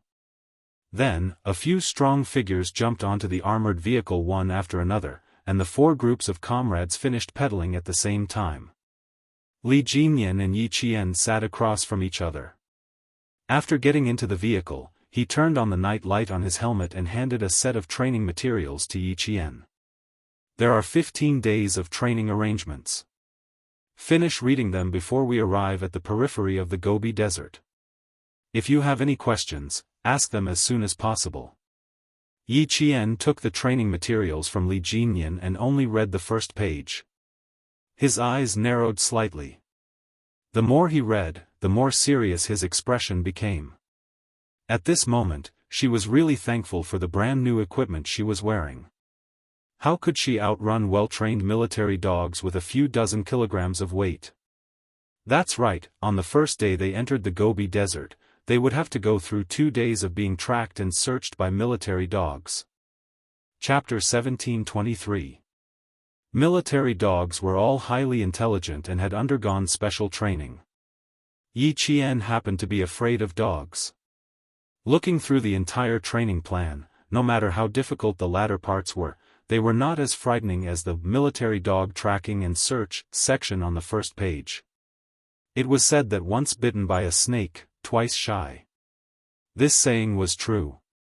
The difference was that it was not a snake that bit her, but a dog. When she was 6 years old, Ying had taken a fancy to a puppy from the neighbor's house. The neighbor's wife did not have a good relationship with Sun Dongqing. The more Ying wanted the puppy, the more the family refused to give it to her. Sun Dongqing could not bear to scold her own daughter, so she scolded the neighbor for being stingy. The neighbor's wife was also a shrew. When she heard that, she scolded back, saying that Ying could not bear to see other people's good things. She wanted everything back when she saw it. Her heart was as sharp as a needle, and she did not give or make a fuss. She had no manners at all. How could Sun Dongqing, who had always been protective of her family, allow Ying to be scolded? She took a broom and rushed up to fight. The 2 families even fought over a puppy. The 2 families completely turned against each other, but Ying did not stop. Sun Dongqing could not appease her, so she thought of a way. As the car swayed, Yi Qian touched the outside of her thigh, and the corners of her mouth tightened. When she was young, she was afraid of Sun Dongqing. She was so afraid of being beaten that she listened to Sun Dongqing's orders and stole a puppy from the neighbor's house for Ying.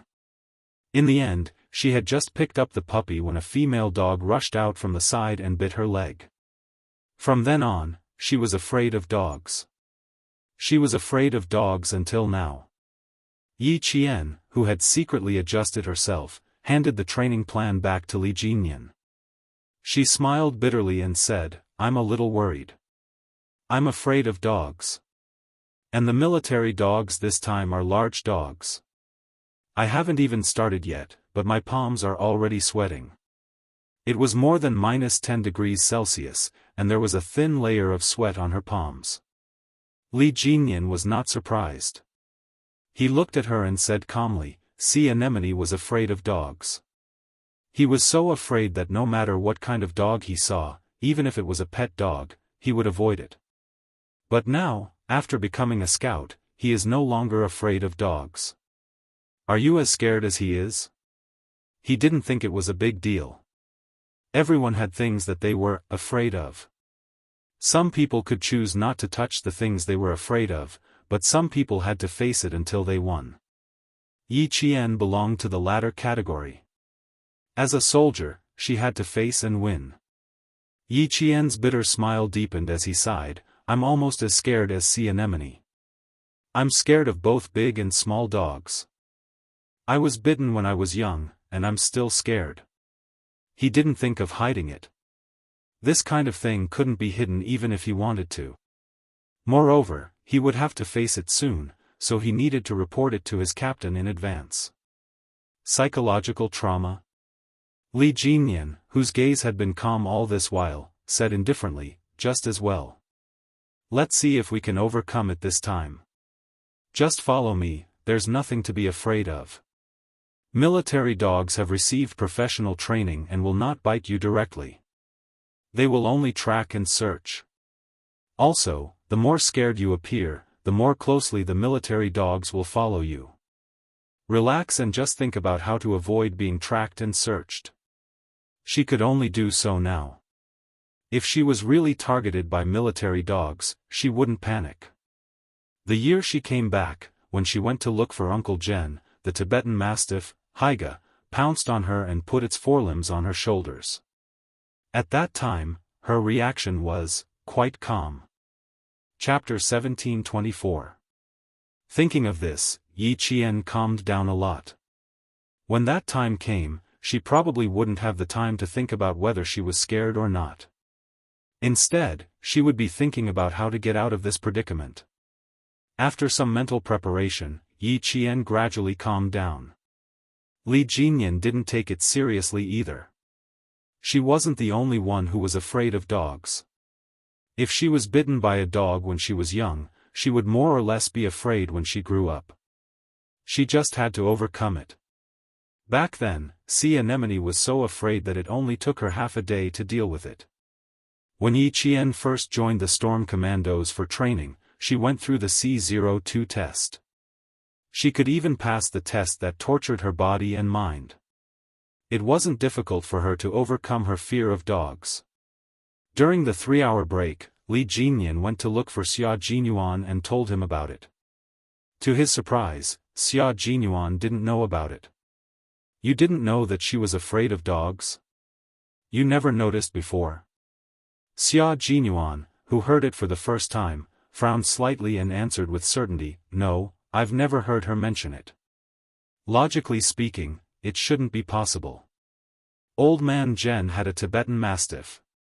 She wasn't even afraid of the Tibetan Mastiff, so why would she be afraid of dogs? I'll keep an eye out." Li Jinyan didn't ask any more questions. He came over to find out how afraid Yi Qian was. Xia Jinyuan looked around and found Yi Qian moving her limbs. He asked, how did she react when she saw the training plan? Did she have a big reaction? I didn't notice any reaction. She only mentioned to me that she was afraid of dogs after reading the entire training plan. I'll keep an eye out. They only had 10 minutes to rest and adjust. After saying a few more training-related words, Li Jinyan led the team to the car. Yi Qian was still in the same car as him. She didn't mention that she was afraid of dogs all the way to the destination. After 6 hours of driving, they arrived at their destination. It was the Zhuosatoin Desert in Beijiang. It was surrounded by high mountains and the terrain was isolated. Choosing this place to complete the training was mainly related to the terrain. There were mountains, hills, alluvial gravel gobi, hidden basins, and sandy deserts. The two teams first completed their training in the gobi before entering the desert to complete their training. They set off at 5:30 in the morning and rested for a total of 20 minutes on the way. At 10:30, the armored vehicles arrived on time. The members of the two teams, who were already prepared, jumped out of the vehicles and quickly assembled. The 4 team leaders led the teams into the Gobi Desert. Without a compass, they only had a satellite tracker. This was to make it easier for the helicopter to provide quick backup if any of the team members were to meet with an accident. Let's have the first group explore and see what's waiting for us inside. The other group will cover up the pathfinding group in the dark while the other 2 groups will advance from the left and right. Xia Jinyuan was in charge of the 2 teams. After entering the Gobi, the 2 teams did not immediately move forward. Instead, he arranged the deployment. All the military dogs are excellent military dogs selected from the military dog base. Every military dog has a special person in charge. They are only responsible for tracking and searching. As for who will deal with us after we are found, the military has always liked to keep it a secret, so I am not too sure. So, brothers, take it easy. Do not walk alone. Dogs have a strong sense of smell and hearing, especially trained military dogs. Although they won't bite us, if we are targeted by them, our physical strength will be depleted faster. The purpose of entering the desert for training was to strengthen the combat capabilities of the special forces. The military would definitely not just arrange for military dogs to chase after them. There must be a big move. Chapter 1725. All the team members agreed with this point. Faced with such a complicated environment, how could the military only use a few small tricks? However, the plans that were written in the training plan were all small tricks, while the ones that were not written in the plan were all big tricks. The eyes of the water demons of the Storm Assault team were all shining. This was the closest, longest, and most extensive training that they had gone through. The conditions, environment, and program were harsh. The more they could discover their shortcomings, the more they could improve their combat abilities. Since we're here, we'll just wait for the military to use their big tricks. They're still not happy to give us some small tricks. The large whale grinned. Only the set of white teeth on his tanned face stood out. They were eerie, like the fangs of a beast. The other water ghosts nodded. They were already rubbing their fists and preparing to enter the training. The 2 teams were divided into 4 groups, with 2 people in each group acting as partners. Once there was a mission that required 2 people, they could take turns moving forward. Yi Qian was naturally still in the same group as Li Jinyan. Their military boots stepped on the gravel of the Gobi Desert as the dry, cold wind blew. They walked closer to this desolate land that was so desolate that it made people feel awe. This was a place where even the colors were monotonous. The sky was blue, while the ground was gray. The remaining hills and low ridges stood between heaven and earth, constantly being eroded by the wind. Yi Qian could not help but tread even more lightly as he walked in. Yi Qian, who was moving forward with his spear, switched places with Li Jinyan and signaled to the team members behind to quickly pass through. She and Li Jinyan were in charge of scouting ahead to see what was waiting for them. It had been 2 hours since they entered the Gobi Desert. From 10:40 a.m. to 12:40 a.m., they had not discovered anything along the way. The more it was like this, the more nervous everyone became. It was as if there were countless eyes staring at them from behind the low ridges that looked like broken rocks. No matter where they went, the eyes followed them like shadows. There was a faint smell in the clean snow wind. Yi Jian, who was at the front, suddenly narrowed her eyes and made a gesture to disperse. The team members behind her all dispersed with a hula sound. Woof, woof, woof, woof, woof. The sound of dogs barking could be heard. Following that, several military dogs that were running so fast that their limbs were covered in dust ran over in an awe-inspiring manner. They actually came from the front. There were a total of 12 military dogs. After they ran to where the team members were scattered, they lowered their heads and sniffed around. 2 of the military dogs were so excited that they wagged their tails and roared all the way to the side. The soldier in charge of taking care of the 2 military dogs saw this and immediately reported, "Target found. All right, keep a close eye on the target. Let's see how far they can run." An extremely stern voice came from their wireless communication. It was the voice of the army major general who had arrived in the Gobi ahead of time. Soon, the other 10 military dogs also found the target and began to spread out in all directions, chasing after it with all their might. Yi Qian and Li Jinyan were running very fast. They needed to shake off the dogs as soon as possible, widen the distance between them, and let the wind blow away their scent. They also needed to break off the dogs' scent detection. With the new device, running speed would indeed increase, and it wouldn't be affected by the combat equipment. "We're being watched. Brothers, let's go." The voices of the Snowfield Brigade members came from their earpieces. They were being watched by another group of military dogs. "There are numbers on the military dogs. The one that's chasing us is number 24. Fuck, don't tell me that this is the 24th dog."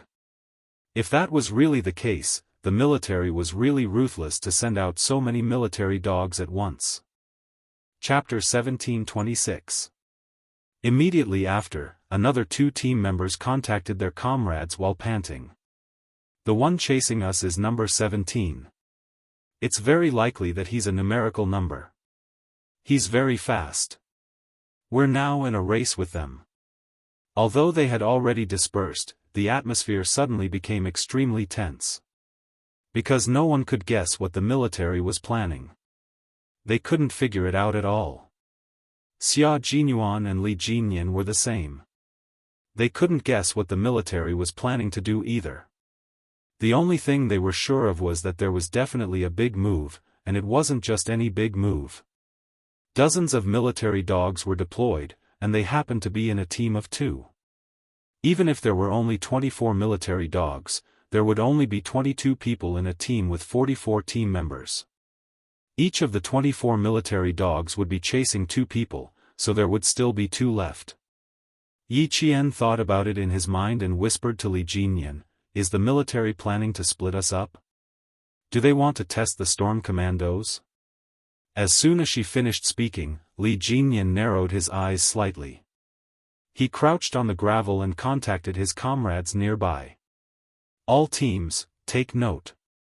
After splitting up, there's no need to look for each team member. Head straight to the final assembly point." Since they couldn't figure out the military's plan, they could only take one step at a time. Their goal was to reach the final assembly point and deal with the first day of training in the Gobi Desert. Mix the 2 teams. Demon King, send me your coordinates.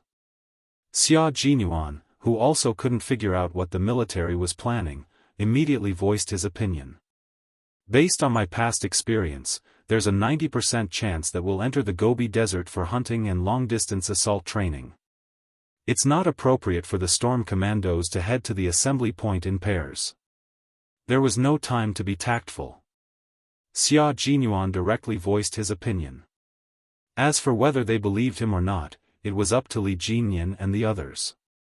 Yi Qian looked sideways at Demon King Li and said softly, "King Q and the others are from the Army Special Forces. They have much more experience than us. Demon King, I think we can mix them up. All teams, send your coordinates and quickly complete the mix." Li Jinyan's consideration only took the time for Yi Qian to say one sentence.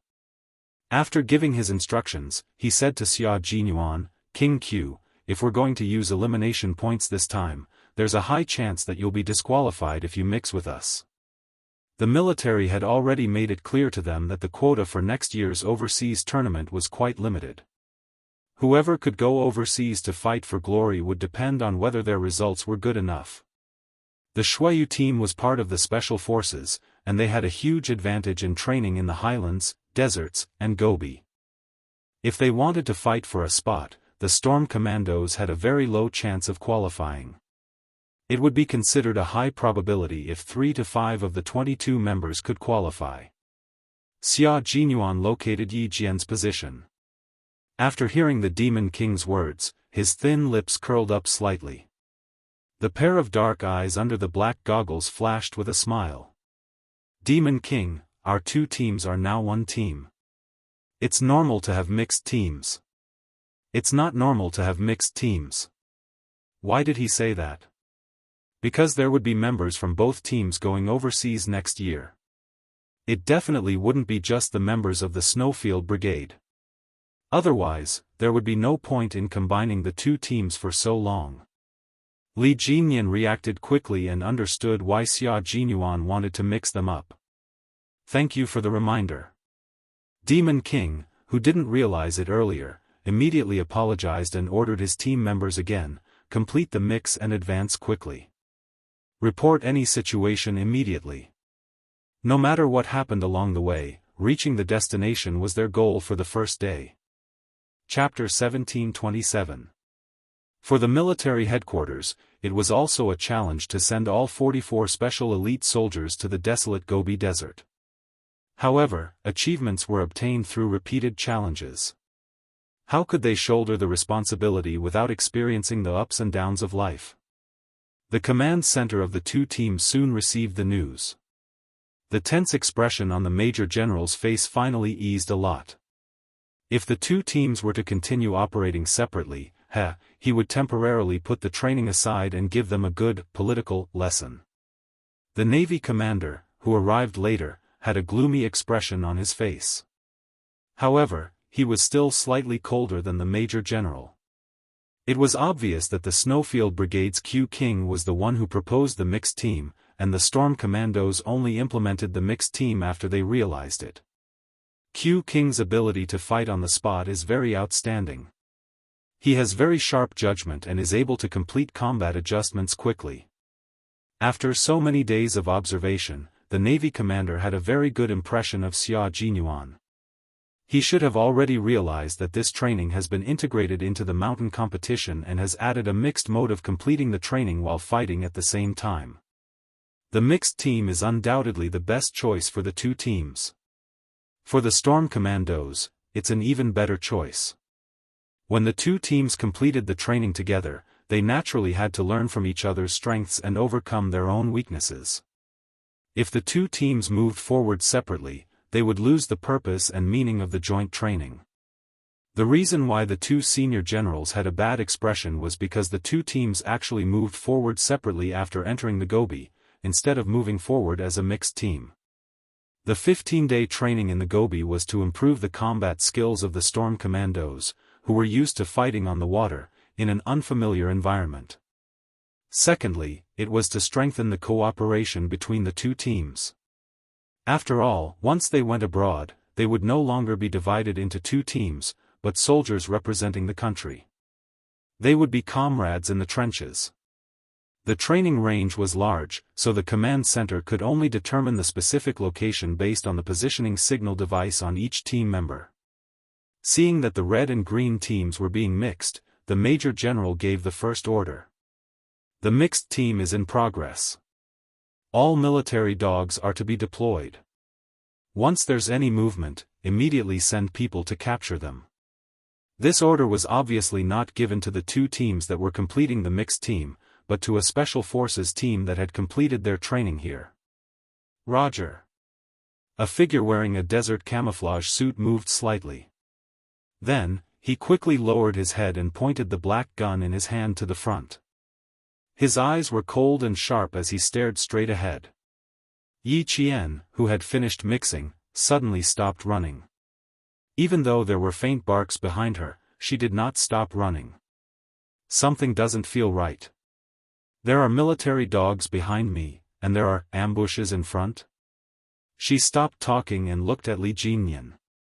Then, she looked at Xia Jinyuan, who had finished mixing with them 10 minutes ago. She wanted to see how they would react. Both of them had cold expressions on their faces. Yi Qian's intuition had always been accurate. Now that she had said that, they had to be more careful. Fighting in the Gobi Desert is your weakness. It's not impossible for the military to join the combat program. Xia Jinyuan was the first to speak. His voice was so cold that every word seemed to be wrapped in the dry wind of the Gobi Desert, as cold as ice. Military dogs tracking, searching, and then hunting. This is the style of the military.